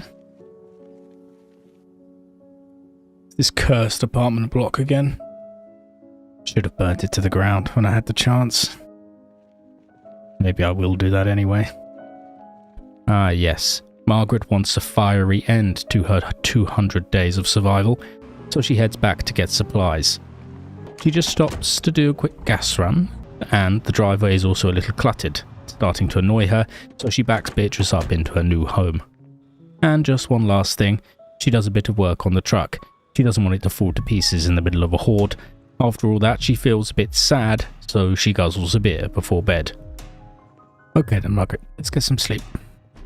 On day 196, she's up very early with a panic attack, so the egg commands her to do some exercise with her new dumbbell.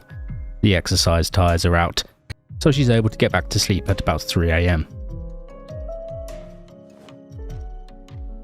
At 8 AM, she grabs the Molotovs and heads back into town for a big, fiery party.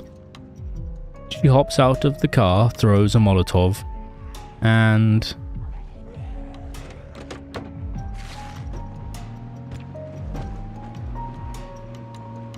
oh my god, she just got bitten through the window. It's just a laceration. Oh my god, that's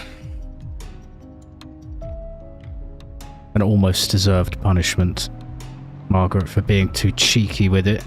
Thank god, it was but a scratch.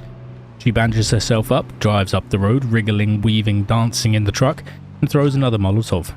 She doesn't care if the city burns to the ground. Margaret hops out, throws another, and plows through the burning horde with little regard for her safety or the trucks. Whoa, okay, Margaret, that's a little bit risky behaviour. Kind of respect it, though. She's ploughed straight through them. This is Margaret Stump. She's not afraid.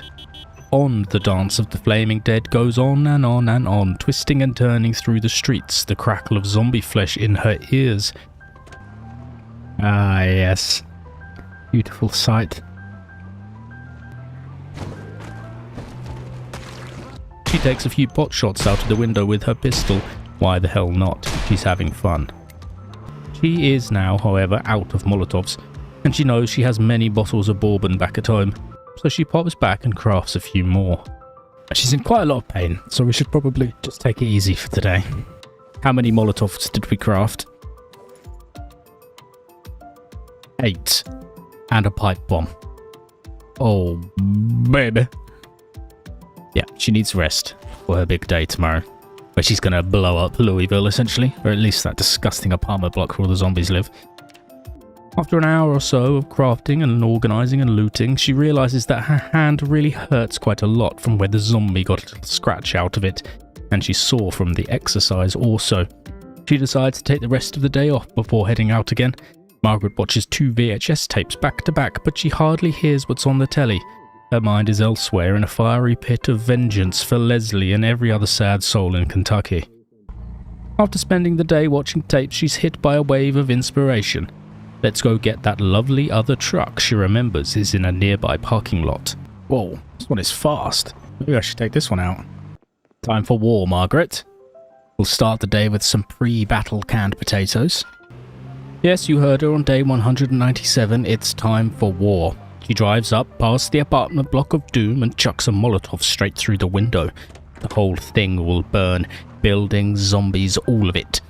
She gets out and throws another, and another. This one a little close for comfort.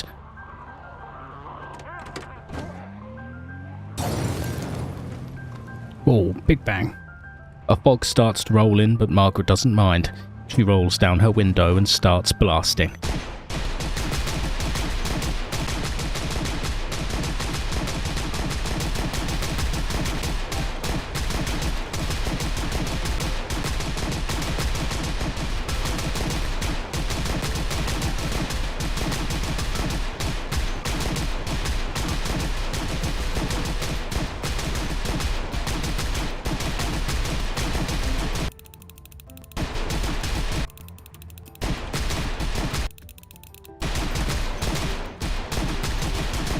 Okay, that's enough for one day. It's 8 PM. We're leaving a burning horde behind us. Let's go home, Margaret. God knows how many killed. I think we killed like 50 just with our pistol, let alone the fire. This truck performed brilliantly. What a beauty. Home sweet home. Treat yourself to a beer, I think, Margaret. A nice warm one from the cupboard. Delicious. And you've almost made it, Margaret. You've almost made it to 200 days. Almost 7 months. Wow. Half a year. Ah, hero. I love...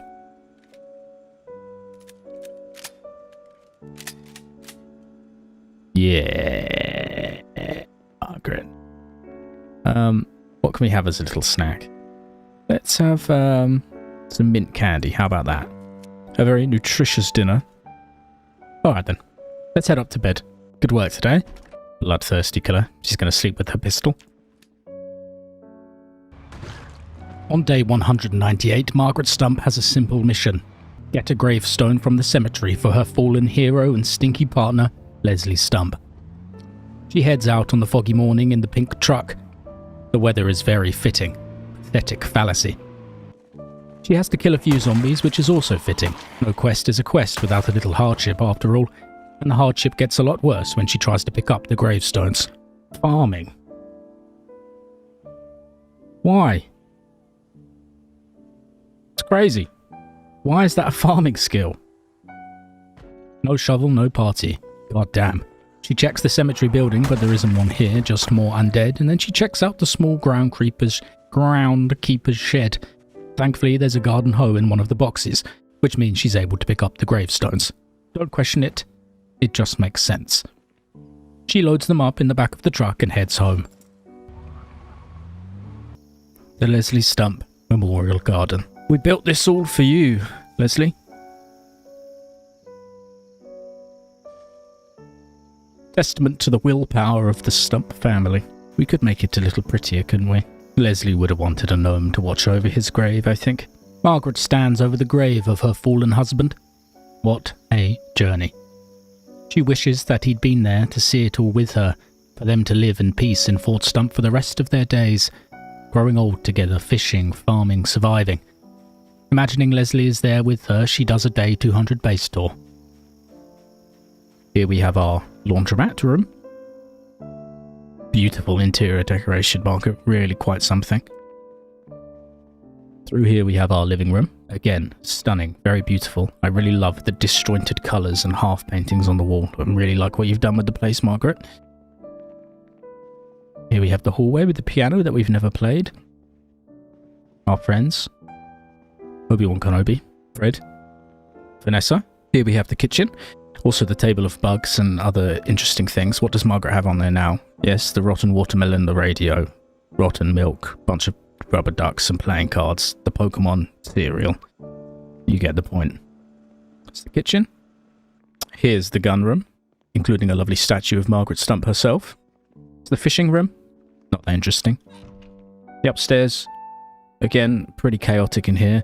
Lovely meat hand. The upstairs chill-out room still needs a little bit of work. Margaret Stump's bedroom, with a bust of Leslie. Perhaps that should go by his grave.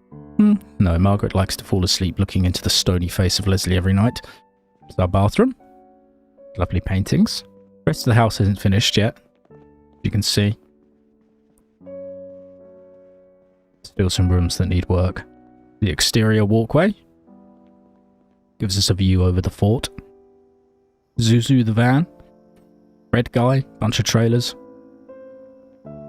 Here we can see the Leslie Stump Memorial Garden from above. Whoa, careful, Margaret. Beatrice's new home. Still not finished yet. Needs a little more work. Ah, Margaret.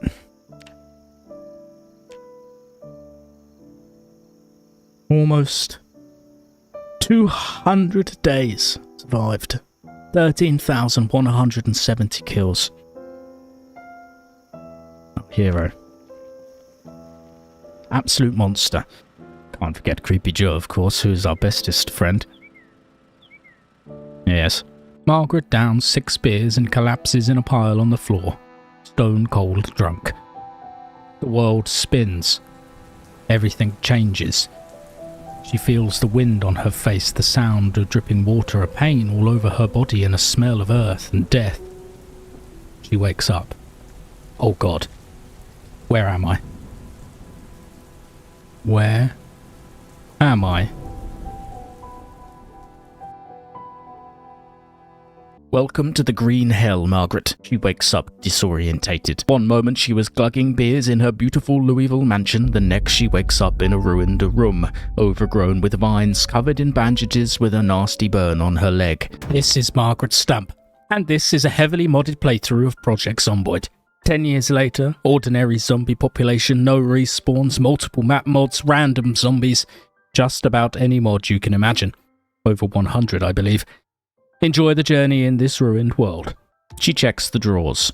A Raps for Christ CD isn't going to help in this situation. Margaret can't imagine anything worse, actually. So there are still zombies in this world, wherever she is, and she stomps on the guy's head. It sends a sharp shooting pain up her leg. Margaret gets dressed with the dead zombie's clothes full of holes caked with blood, but at least they offer a little protection. She slips the dead man's socks onto her feetsies. Yummy. She takes a drink from the sink. The water is faintly green and smells bad, but she is so thirsty. Where the hell are we, Margaret? Where did you wake up? She hears a sound outside. Is that a person? Hello, she calls out. The woman approaches.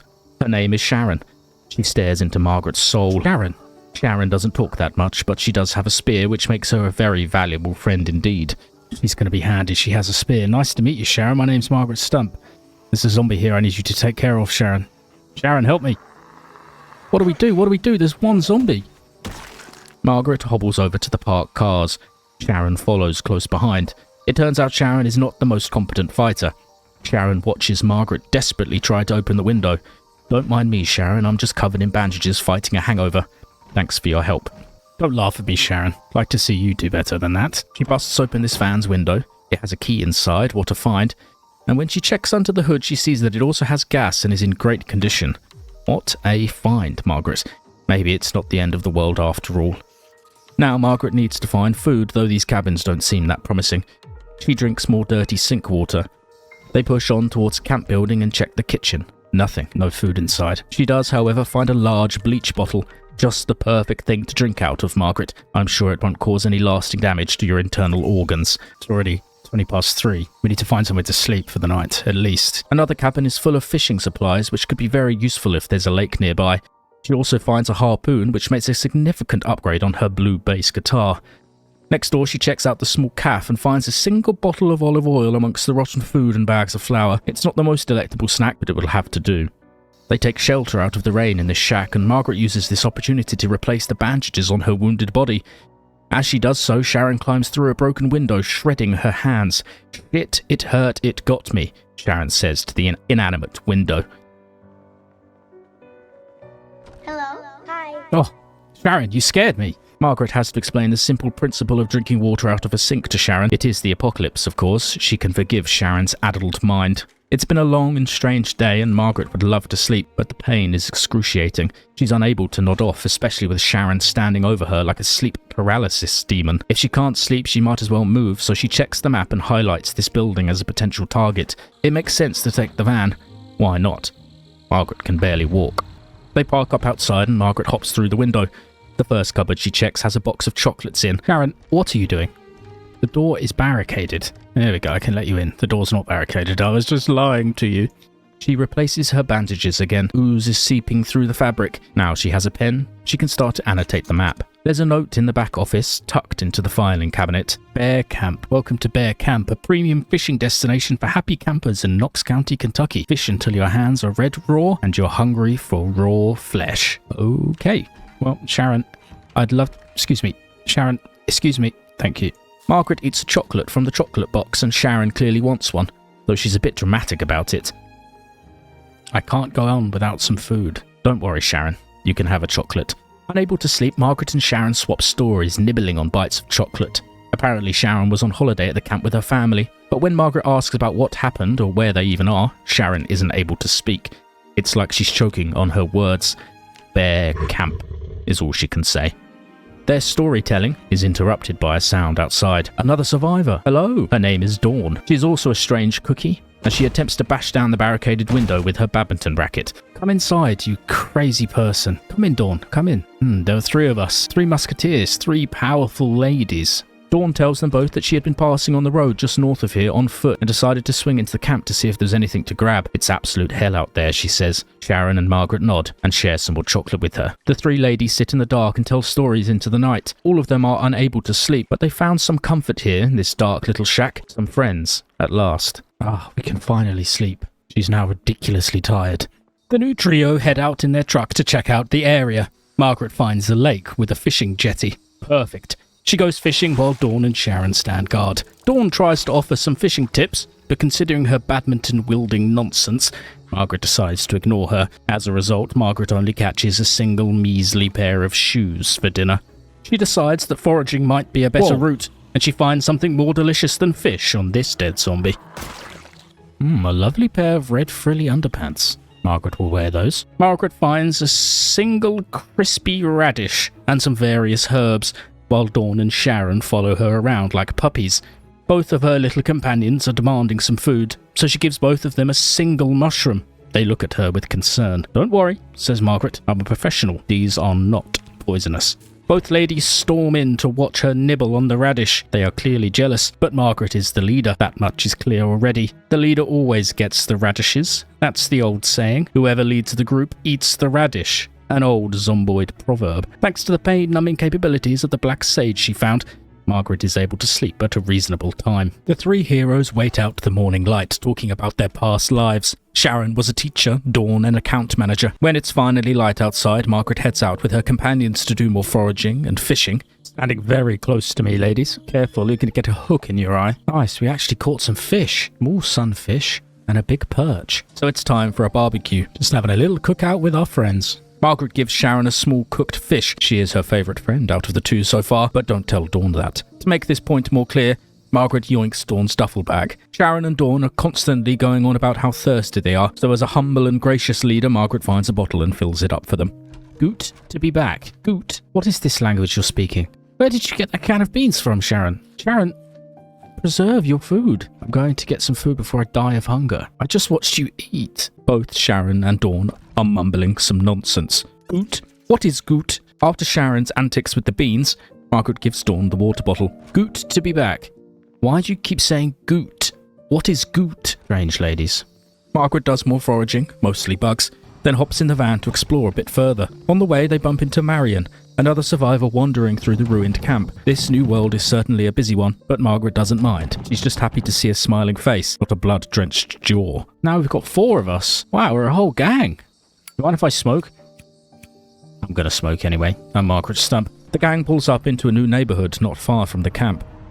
Place looks quite nice, doesn't it? Margaret finds some essentials around the place, like a screwdriver and a club hammer, and this seems like a decent place to call home for now. The gang just checks out the neighbour's house first, which has a lovely pool and an extremely useful can opener. In one of the bedrooms, a radio has been left on, which is a little unsettling. There must be even more survivors out there. She finds a note in one of the desks. "My name is Jerry. I passed through here. I don't know the time or the day or the month. The road is hard out there. I cleaned out most of the supplies, but there might be something left. Find me, please. I am so alone." "I'm coming, Jerry. We're coming." They investigate another house with zombies inside. What shall we have for dinner? Fish, probably Marion.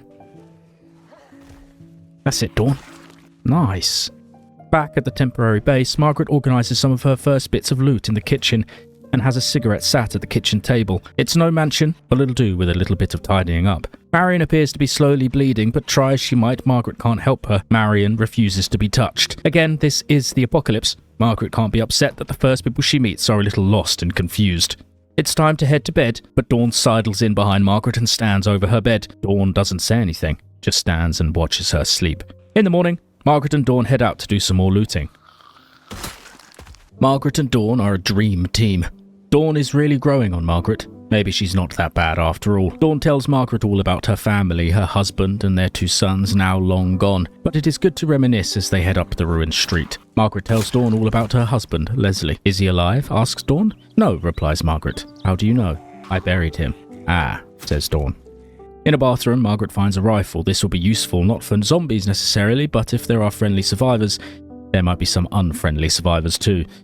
They loot a little more until her duffel bag is full, and as she's organising loot, Marion walks past with something in her hands. What was that, Marion? Whoa, that's a big fish. What have you got there, Marion? Oh, she's piling up all the bodies. Nice work. Margaret heads back out after lunch, this time by herself. Dawn seems distracted and continues looting. Most of the good stuff has long since been pillaged in these houses, but Margaret does find a multi-tool in this smashed-up car and a sewing kit in one of the bathrooms. Oh, I was just going to come back and get you, Dawn, but you've just sprinted over to find me. Nice to see you. Reunited with her best buddy Dawn, they continue looting. They clean up a few zombies, loot a house or two, and then Dawn begins to speak the language of her people. The door rattle. She loves rattling doors. Yeah, okay, yeah, I get the point, Dawn. I get the point. I'm coming. Here you go. Dawn, you gotta stop. Dawn, you need to stop. At home, Margaret smokes her last cigarette. She'll need to find some more soon. This whole situation with her new strange friends can be quite stressful at times. You want to read with me, Dawn? I'm reading about electricity, something we might need in this world. And there's a bigger bedroom here. Close the door on Dawn. You stay out of here. On day 5, they find Adrian, the first male survivor in the group. Get him, Adrian. Nice. They get to work clearing some buildings. They loot a little food market, check out a sheriff Humvee parked up outside, a bit too smashed to pieces to actually use, and set about a group of overall-wearing farmers, who all have packets of seeds in their pockets. Careful, Adrian. Nice, Dawn. Adrian says something a little concerning. Man, I want a full last meal. You have anything to eat? Last meal? What do you mean? But when she checks, he hasn't been bitten. He's just being dramatic. The day has been just a bit too much for Margaret, and she gets sleepy very early at just past 1 p.m. They all head back in the beautiful little van, their saviour, and Margaret introduces Adrian to the rest of the gang when she gets home. Hello. I'd like everyone to meet Adrian. He's the only man. He also speaks strangely. Good to be back, Adrian. Good to be back. With so many folks wandering around now, Margaret decides to tidy up the place a little, removing all the vegetation from the floor and walls. She reads a bit before bed, then falls asleep. Margaret spends the morning tidying up a bit more, then takes Dawn out for another looting run. Dawn tells Margaret that Adrian had been acting weirdly in the night, pacing around the kitchen, sniffing the cupboards, generally acting like a weirdo. But again, Margaret puts this down to a little apocalypse syndrome. She won't kick Adrian out onto the street alone. Dawn reluctantly agrees. They head out in the rain and start killing zombies. Truly is the song of my people. Bag of seaweed. Magician Apprentice, the Rift War saga. This is Margaret's favourite book. It's a fantastic fantasy novel if you haven't read it. One of my all-time favourites. Whoa! Whoa, it did an intro attack! Dawn, no! Oh my god. Dawn, come here. Oh, phew. You didn't get bitten. Sorry about that, Dawn. That was my fault. I won't let something like that happen again. Although the zombie did just do a ninja attack over the side of the stair railing. There wasn't much I could do about that. Poetry. Time. Sausage. Black frilly underpants. Dawn, take this armor. Wear them, Dawn. Wear those black frilly underpants. I am your leader. I command it.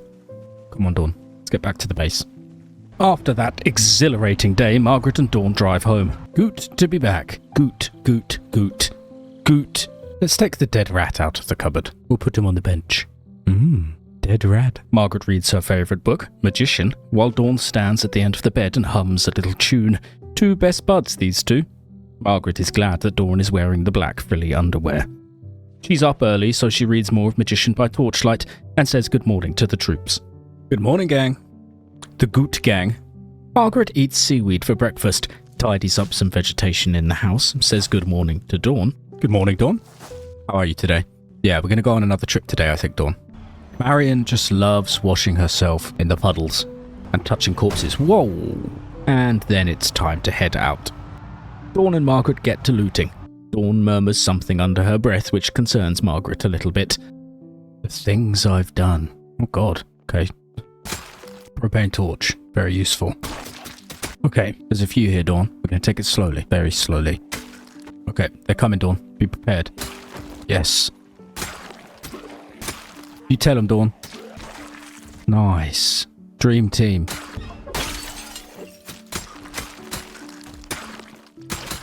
They continue on and check out this large building, which is packed full of useful books on the shelves. Margaret wants Dawn to carry some things, but apparently she's already loaded up. Dawn just appears to have a lot of twigs and stones and tree branches. The heart of the matter. Fudgemania. Yes, Dawn.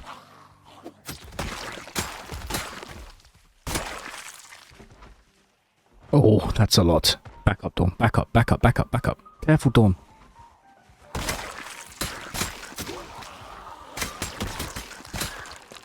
How are you doing, Dawn? You know, you're a great friend. I just wanted you to know. Thanks, Dawn. Come on, push a little further. With Dawn's confession of her undying friendship for Margaret, they push on a little further to loot this food market. Canned bread. What? That's not a real thing, surely. Maybe in America. That wraps up this day, as it's already 8:30. They reverse all the way home, and Margaret cracks open a fortune cookie she found on a zombie. Look how far you've come. Yeah, Margaret's been on a crazy journey. She doesn't know where she is, but she's making the most of it. She has friends now too, so that's nice. She does a little organisation in the base, then heads to bed. In the morning, Margaret gives Dawn a necklace. They really are becoming the best of friends. And then head out together on another looting run while the rest of the Goot gang ambles around the house. They slice and dice their way up the street, loot this clothes shop. Margaret pulls on this new jacket she finds, and opens the back security door of this hardware shop with a key she found on a zombie. Darth Vader's mask. They kill more zombies, loot the bookshop. Again, there is plenty here for Margaret to yoink, and Dawn once again sings the song of her people.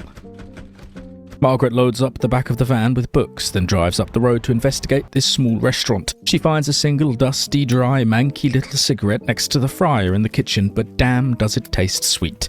Dawn rattles the door, of course, she just can't help it. Preserved pack of steak. Margaret is starting to feel a little more bloodthirsty. So in the corner here, I have a bloodlust meter. Killing a few zombies is not the worst thing. My bloodlust meter is filled up to 16%. So over time, the more zombies I kill, the more bloodthirsty Margaret will become. She loves to stab the zombies in the head with her spear, except when she makes a mistake. Whoa. Missed my swing with the spear. It's not the best weapon for close quarters fighting, I have to say.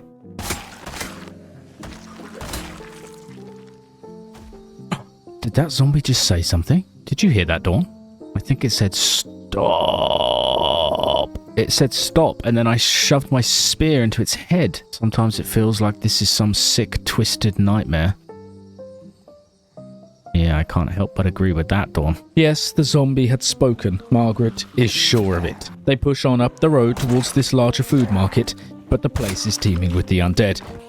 They decide it's probably just a good idea to head home and come back to tackle this tomorrow. Anybody got any cigarettes for me? Yes. Ah.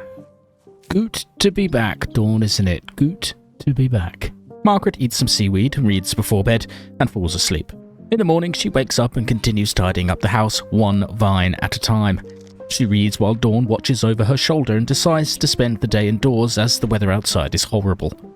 She exists on a diet of seaweed and chocolate syrup sandwiches. Chocolate syrup sandwich with cereal, which don't make her insides feel great, but that's what she's got.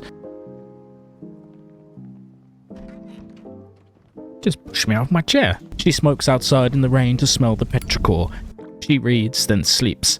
It's the first normal feeling day she's had since she woke up in this strange place. When she wakes up, she does some exercise, eats even more seaweed, reads a bunch of magazines, plants some cabbages, and then assigns Marion to be the farmer girl.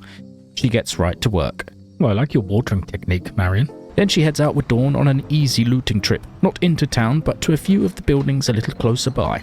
Ideally, she'd like to find a generator, but any old loot will do. She finds a radio with the emergency broadcast system tuned in, which is a nice find, and this should keep her up to date with the weather for her new garden. She finds a bathroom in one small house with a pile of trash and bodies and guns and ammo. A note in the back room tells the story. God, what happened in here? I thought we were going to hold out a long time, but the Benson brothers came swinging in, tried to take little Lucy with them. I took them down in the bathroom, a big old pile of blood and guts and trash. Damn, they got me. They got me good. Margaret and Dawn head home, and Margaret sets up the radio and listens. There'll be rain on the way, which is great for the cabbages and tomatoes out back. It's late, so she reads, then sleeps.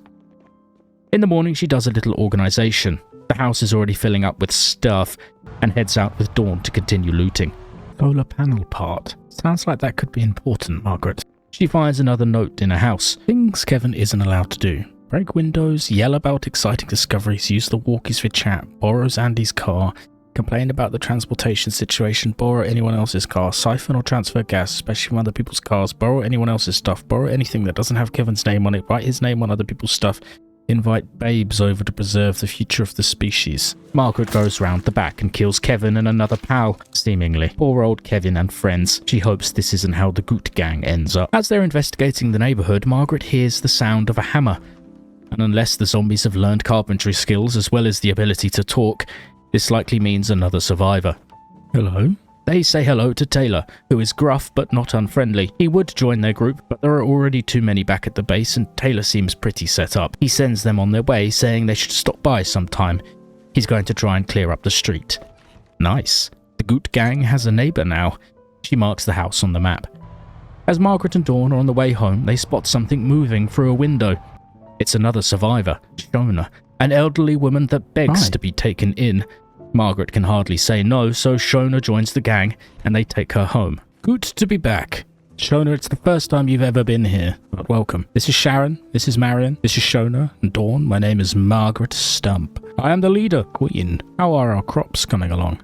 Wow, they look fantastic. Good job, Marion. Margaret goes to bed. And so begins day number 12.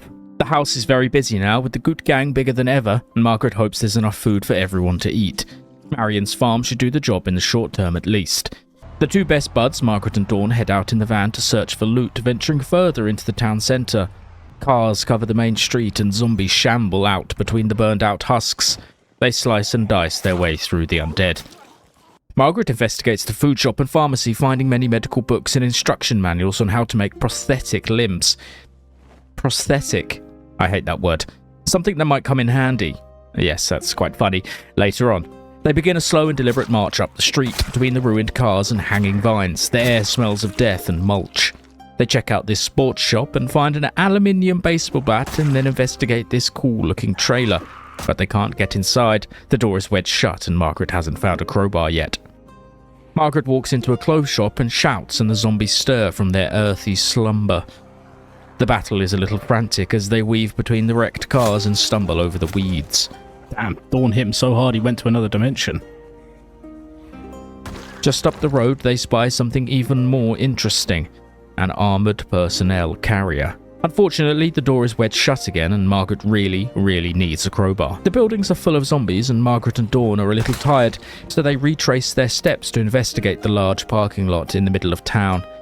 They smash a few windows, open a few trunks, but don't find anything of major importance. They get their bearings by climbing on top of a car and scanning the lot, spying a nice-looking bus, but not much else other than small groups of undead shuffling around. It's time to head home. Margaret tells Dawn she did very well today on the ride home, and her friend just smiles and nods her head, a slightly vacant stare out of the window. They say hello to the Goot Gang. Margaret smokes at the kitchen table and then goes to bed. There's a note tucked underneath her pillow. To Margaret, thank you for taking us in. I'm not sure what we'll be doing without you. Dawn. Sweet. Thank you, Dawn. Good night. Sweet Goot Gang. On the morning of day 13, Margaret begins by doing some organisation. She listens to the weather forecast on the radio and heads out with Dawn on a simple mission. She must find a saw to be able to cut logs and disassemble certain furniture. They drive up past Taylor's house, their gruff neighbour, and begin clearing out zombies, investigating garages and generally picking up pretty much anything they can carry. They stop at Taylor's house and keep an eye out for him, but he can't be seen, probably out on a looting trip. Margaret continues looting. The howls of sausage making. They find Taylor just up the street and they stop for a little chat. Doing just fine, says Taylor, just waiting for it all to blow over. It's a joke, though it's a little hard to tell. Of course, this is never blowing over. They meet another survivor up the road, Alistair. He does have a slightly questionable taste in hair and facial hair, and he tells them that he's friends with Taylor. I still think this is some sick joke. Ah, you're a friend of Taylor's. I'll leave you be then. Margaret and Dawn continue looting, but see Alistair up the road slicing his way through the zombies with ease. Margaret and Dawn ask him nicely if he'd rather hang out with the Goot gang, and Alistair agrees. Taylor is a grumpy old shit. Hi, Taylor. We're going to take Alistair home with us. I hope that's okay. Yeah, he doesn't seem to mind. He's a bit of a loner anyway, I think, Taylor. Old neighbour Taylor. Margaret introduces Alistair to the gang, checks out the farm, splendid, just splendid, and gives Alistair a friendship bracelet as a sign of their new alliance. Your generosity will be rewarded. That's a slightly creepy thing to say, Alistair, but enjoy your friendship bracelet. Alistair is a strange guy. Dawn and Margaret talk about their plans for the future. Dawn wants chickens, but Margaret isn't sure there are any chickens left in the world. One day, maybe in 2042, says Margaret. Margaret reads about sausages before bed. That is not a euphemism. Whoa, look at that big sausage book. Sausages. She wakes up to Dawn knocking on the door, telling her there's a stranger wandering around the garden. Margaret tries to talk to Laura, but the woman just mumbles something about apple trees and walks away down the street. The apocalypse will send you crazy. Margaret and Dawn head out again to search for a saw, bumping into yet another brain-addled survivor on the way. They continue looting. Here's a little look at the map for what they've cleared so far, and check out sheds for tools, find some cigarettes on dead zombies, and do eventually discover what they've been looking for. Nice, a saw and a welder's mask. Fantastic. On they go, and as they're killing these zombies, Margaret hears one of them speak. A groaning, unnatural sound. No. The zombie begs for its life, but Dawn is steely-eyed and cleaves its head in two. They don't speak about the talking zombies. It's best to ignore this. They won't tell the others either. They don't want to cause a panic at the base. It seems that the talking zombies are also having an impact on Dawn's mental well-being. I'm coming back, Dawn. I'm coming back. I know you have severe separation anxiety, little kitten. They find a wandering nomad, kill it, and steal its butter. Margaret is a butter fiend, a butter demon. She would send 1,000 souls to hell for one more stick of butter. In a wet garden, they find Francis, who's wearing an apron and not much else. He's soaking wet, and when Margaret speaks to him, he just says, "Who's there? Who said that?" The world is full of madmen and dead men, and the Goot gang is against them all. Margaret marks off the few houses they looted and then heads home with Dawn. She eats some candy cigarettes and seaweed before bed, then snuggles down with her best friend. Good night, Margaret. Good night, Dawn. Weather is foul in the morning, so she reads, watching the rain through the window. When it's light outside, she heads to the neighbour's house to start disassembling everything inside. She'll need the carpentry skills to build water collectors to keep her gang well watered. She reaches level 2 in carpentry quickly, and to maximise her learning potential, she heads home and reads the rest of the carpentry book until the evening. Then she eats some seaweed as a pre-bedtime snack. Dear oh dear, these guys are going to eat me out of house and home. I'm going to have to keep there. Look at them all. Like cockroaches in the kitchen eating all my food. Look at them all. My God. Day 16's mission is for Margaret and Dawn to head back to that warehouse or shipping place with all those books on the shelves to find the next level of carpentry she needs. Unfortunately, when they get there, she can't find the book anywhere. So they try the town centre again. They make their way through the ruined cars, and a man called William calls out to them from a window. "Hello there," he says. "You any trouble?" "Not us," replies Dawn. "Do you know where there's a bookshop?" asks Margaret. "Yeah," says William. "There's one just up the road on the left-hand side. You can barely see it through the overgrowth, but it's there." Margaret finds the shop, and it is indeed covered in weeds, just like the man had said. She can hear the guttural growls of zombies all around her. She quietly shuffles through the shelves while Dawn keeps watch at the door. Unfortunately, there's no carpentry books here, but she does find stacks and stacks of useful magazines, including one very useful magazine indeed. How to use generators. Very useful. Our hero Margaret has opted for a spear technique in this life of hers, but they break pretty easily. She needs to improve her maintenance skill first before she can use them more regularly. They decide to head back while it's still light. At home, she gets the first glimpse of the declining mental condition of her comrades, a pile of 17 water bottles, some underwear and other clothing items, and a rotten fish left outside in the mud. In the kitchen, Dawn tells Margaret that the others think it was Shona. that the old lady has been acting very strangely indeed, creeping into people's rooms, stealing their stuff and leaving it outside in the rain. Margaret will have to deal with this in the coming days. First, though, she'll do what she does best, and that's expand her mind through the power of words. She reads until the late evening and then gets into bed with a Vienna sausage, not a euphemism. And eat a sausage in bed. Just sausage in bed.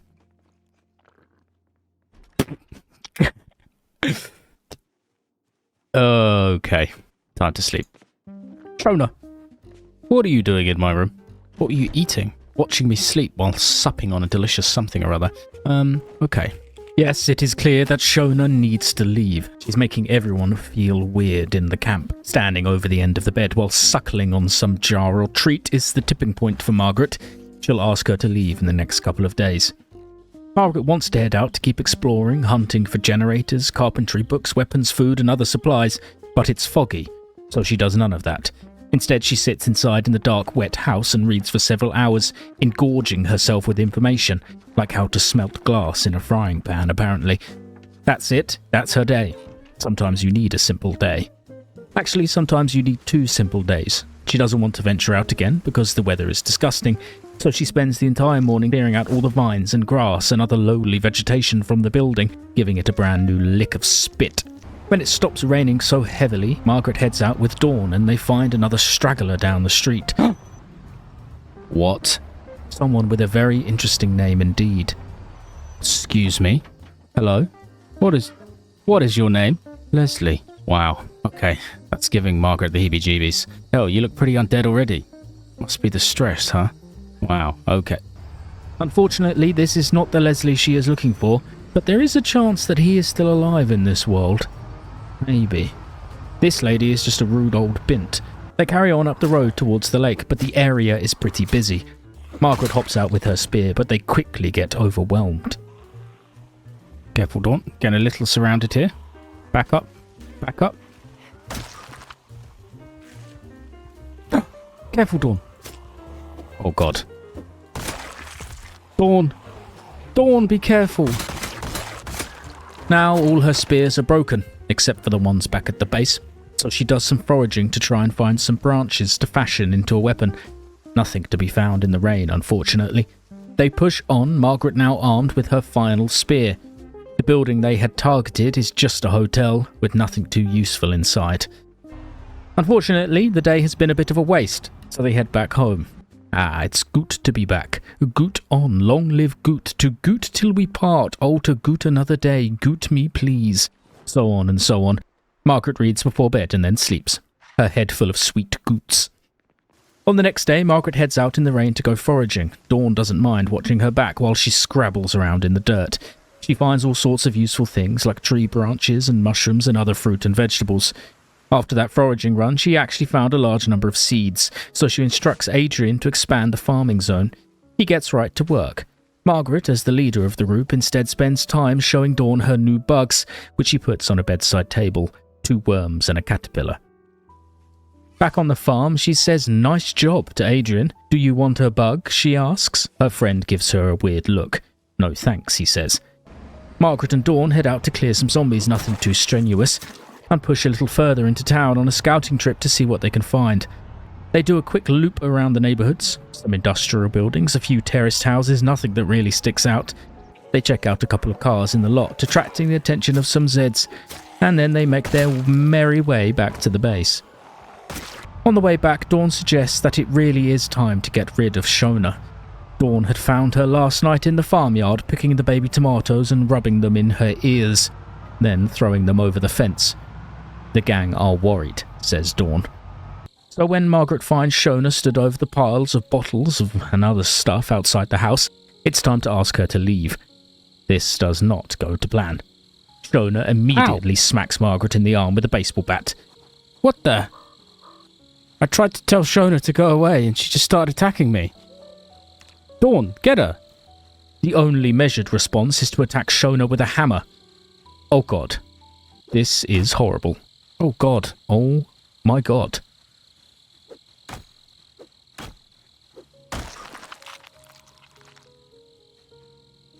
Oh my God. Margaret, you're insane. That's it, Marion. Dispose of the body. Wow. We asked her to leave. She didn't. She attacked us with a baseball bat, and then we beat her to death with a hammer. My God. Got anything good? Oh, sorry, Shona. We should bury her, really, shouldn't we? Do we have a shovel yet? Have a look. With Shona dealt with horrifically, now their attention turns to Alistair, the guy with the questionable hair and mustache. He's a really odd guy as well.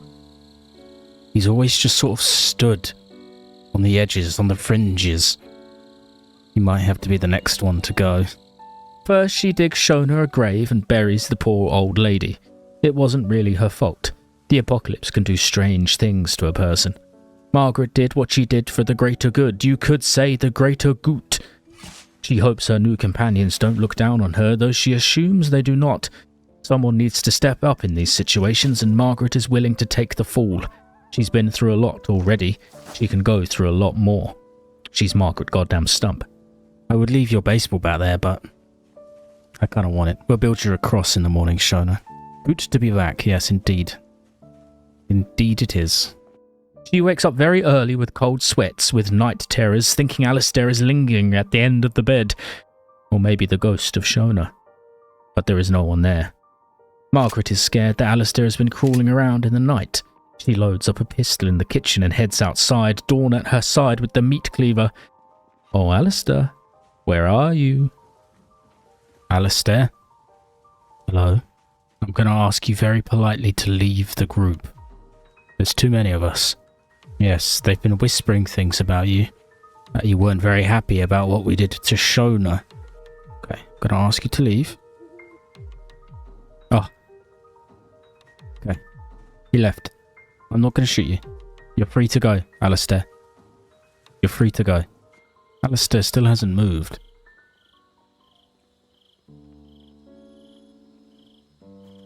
Very strange man. Okay. We slept very poorly because of all of that racing through our head, so we're just gonna read. Margaret understandably slept very poorly, so she settles down to read for the entire day. On the next day, she's up at 3 a.m, so she heads out in the dark with her best buddy, Dawn, and starts looting some of the large mansions just past Taylor's house. They spend the morning looting, and when Margaret gets back to the van, she realises she's carrying 21 cabbages. I guess someone must have tucked them into her clothes when she wasn't looking. Maybe. Is this the first produce from the homestead farm? Margaret finds a new bag, loots some more houses, and then bumps into another survivor outside. Another mentally challenged survivor. Weird thing is, my friend... I like your... Yeah, nice. Nice moves, Amanda. She makes her way down the street, crossing out the buildings as she goes, and at about 7 p.m. she heads home and decides to finally hitch up the trailer to the van. This is because Margaret and Dawn have started to make secret plans to leave the homestead. After Margaret had beaten Shona to death with a hammer, the place doesn't feel quite the same. Go figure. Margaret thinks the rest of the Goot gang might be better off on their own. Hi, gang. Okay, me and Dawn have made a plan. We're going to leave. As Margaret collects all the goodies to load into the trailer, I'll just expand on that problem I'm facing in this playthrough. The survivors doing their tasks and wandering about and leaving all their shite on the floor is making Project Zomboid very sad indeed.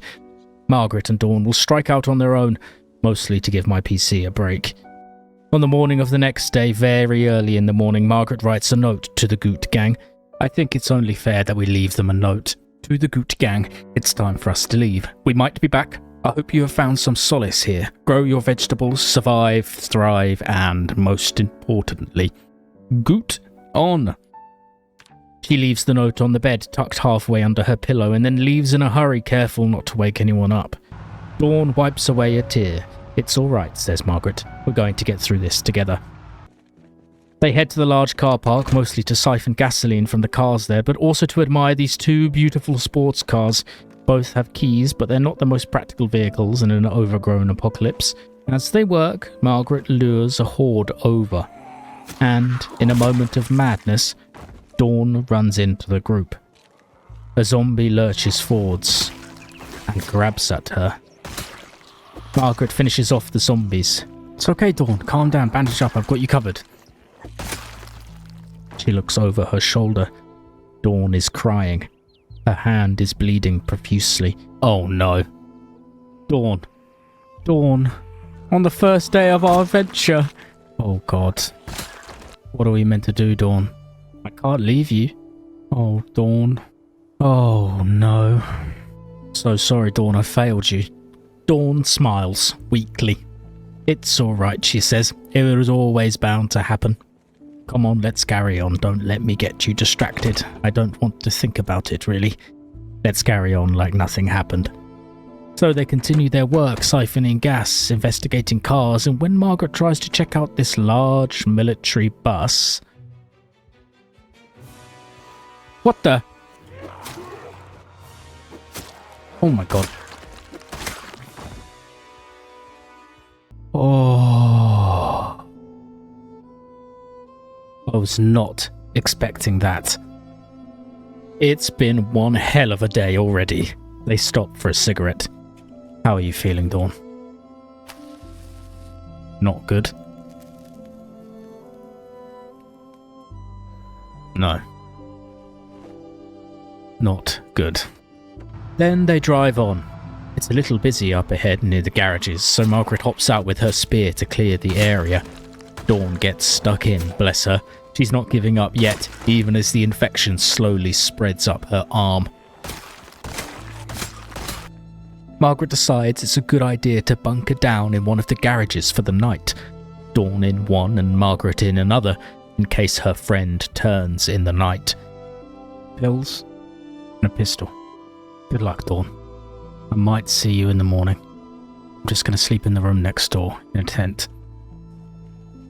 Dawn, you scared me. You need to stay in there. She pitches her tent and rolls the shutter closed, then sits and reads a magazine and suddenly breaks out into dance. Your best friend is dying next door. And you're dancing. In the morning, she heads out into the crisp, waking hour light. You're still alive. Okay. I understand. I guess this is goodbye then. 1 second. Here. I'll give you some wine too. Will you be safe here?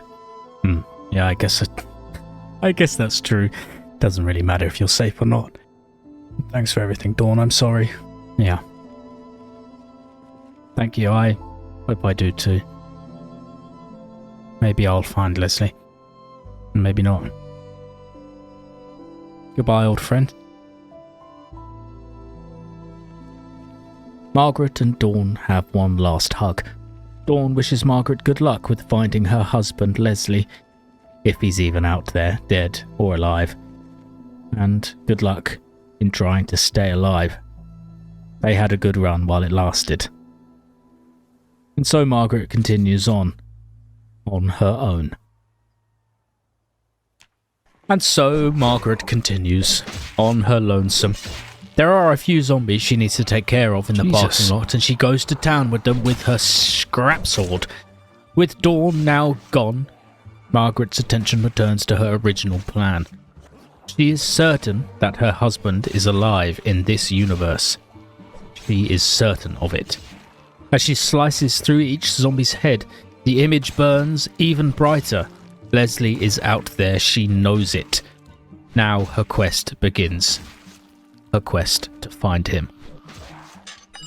In fact, she feels so good about it, she just has to dance. Sorry, Dawn. Margaret settles down for the night in the back room of a gas station. She nibbles on some jerky, has a cigarette, and sleeps in a tent. We actually rejoin Margaret just a few days later. We left her on the outskirts, didn't we? Somewhere over here. She drove all the way down this road, all the way into this town. She spent a couple of nights here, mostly hanging out in this warehouse, and now she's driving this way. You've hardly missed anything. The footage corrupted, unfortunately, so what are you gonna do? We only missed 2 days. The past few days have passed Margaret by, mostly a lot of driving and no sight of Leslie. She powers on, though. She is sure that he is just waiting around the next corner, his lovely long hair in a ponytail, grizzly beard. The road goes on. She pushes past a piece of road still under construction and into another busy town. Is Leslie here somewhere? She feels so close to him now. Margaret finds a decent spot to stop and clears out the nearby zombies. As she loots, she finds something truly silly, an enormous pen. Is she sure that this is real life? The pen sure does hit hard. Margaret returns to her garage, where she'll set up for the evening. She kills the last couple of zombies nearby, Clear out the neighborhood. shouting to make sure the area is clear, and then reads a self-help book before bed. Just read this self-help book, Camping in a Garage at the End of the World. The 7 Habits of Highly Effective People, Powerful Lessons in Personal Change. Yes, do you like that, Margaret? You shall better yourself. You shall improve your soul, Margaret.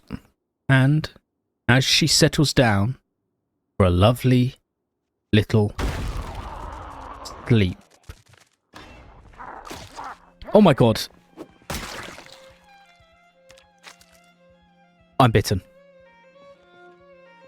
Oh no. Margaret.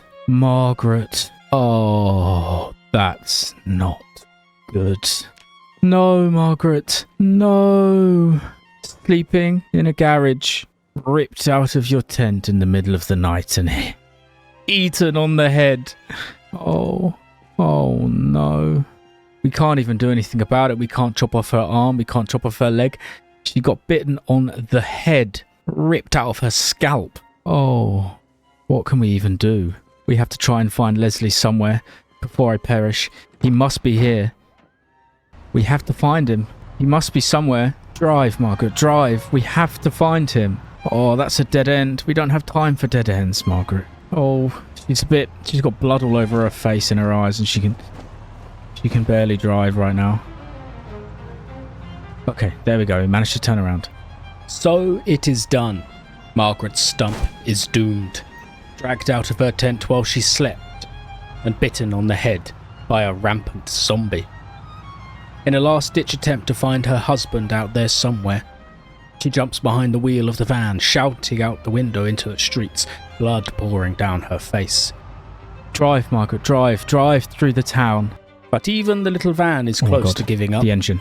The engine keeps sputtering, and there's a goddamn whole train blocking the crossing to the other side of town. The engine died again. Start the engine. Oh, even though you're bitten, it's not the end yet, Margaret. We can still find Leslie. Shirley? That's not Leslie. It's so close to a Leslie, though. Shirley, Leslie. Oh, that's a good sign, though. Maybe I should have stopped and asked her if she knew there was only one. She looked like she's in a bit of a pickle, to be honest. She carries on, but eventually...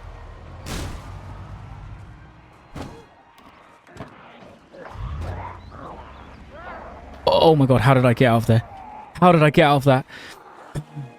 How did I get out of that? Oh my god.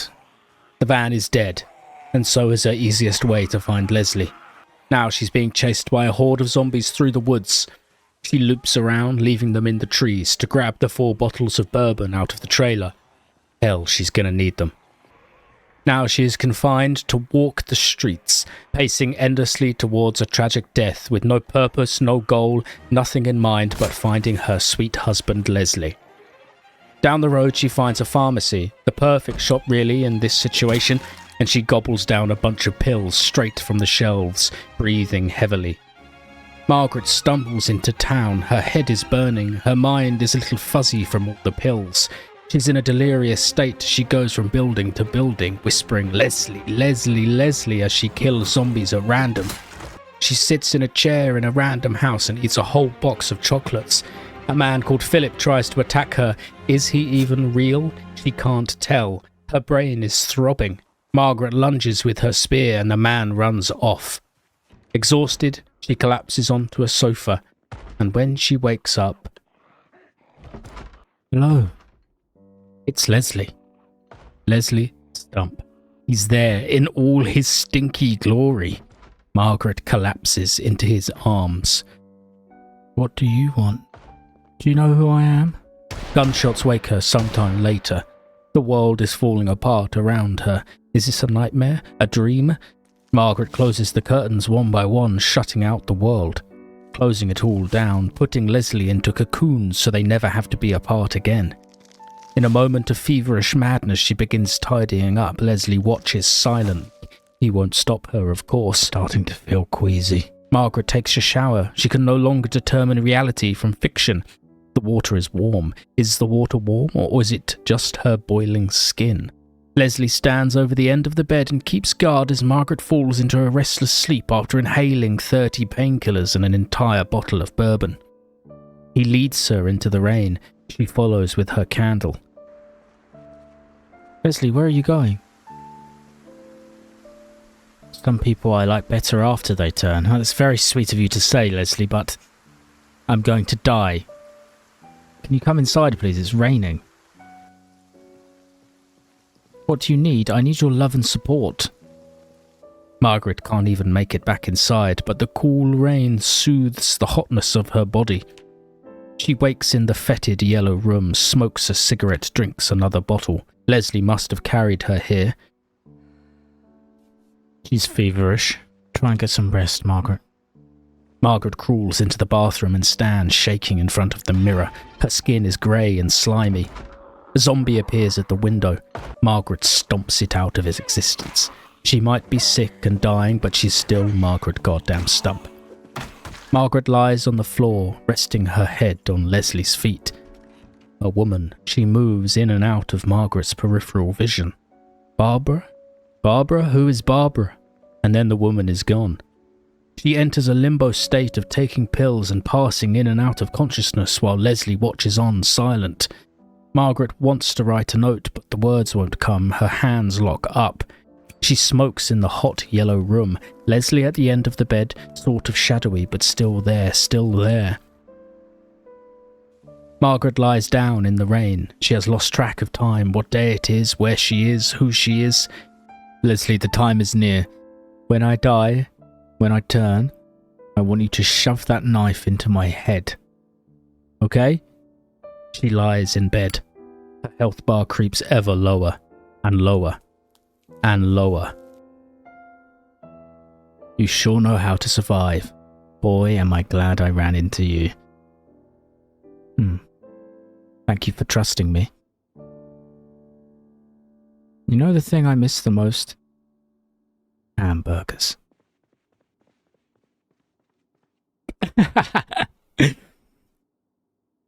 Oh well, at least he made Margaret smile. The world turns fuzzy, misty. Leslie? Are you there? Leslie? A greyness descends.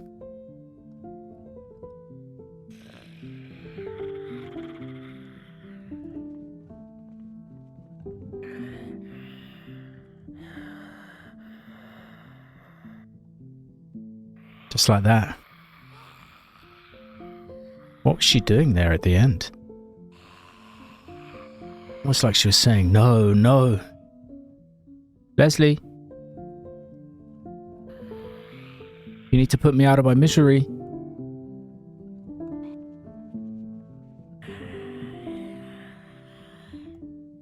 Oh. We're friends.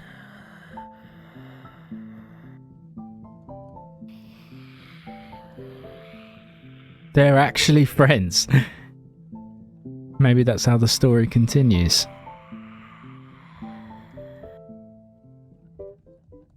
And so ends the saga of the Stumps. From Leslie's inaugural journey in Rod, the RV, almost a year ago, so it ends with them both, trapped forever in a peaceful limbo. Thanks for joining me on this journey. There is no such thing as a happy ending in Project Zomboid, but this is almost as close as you can get.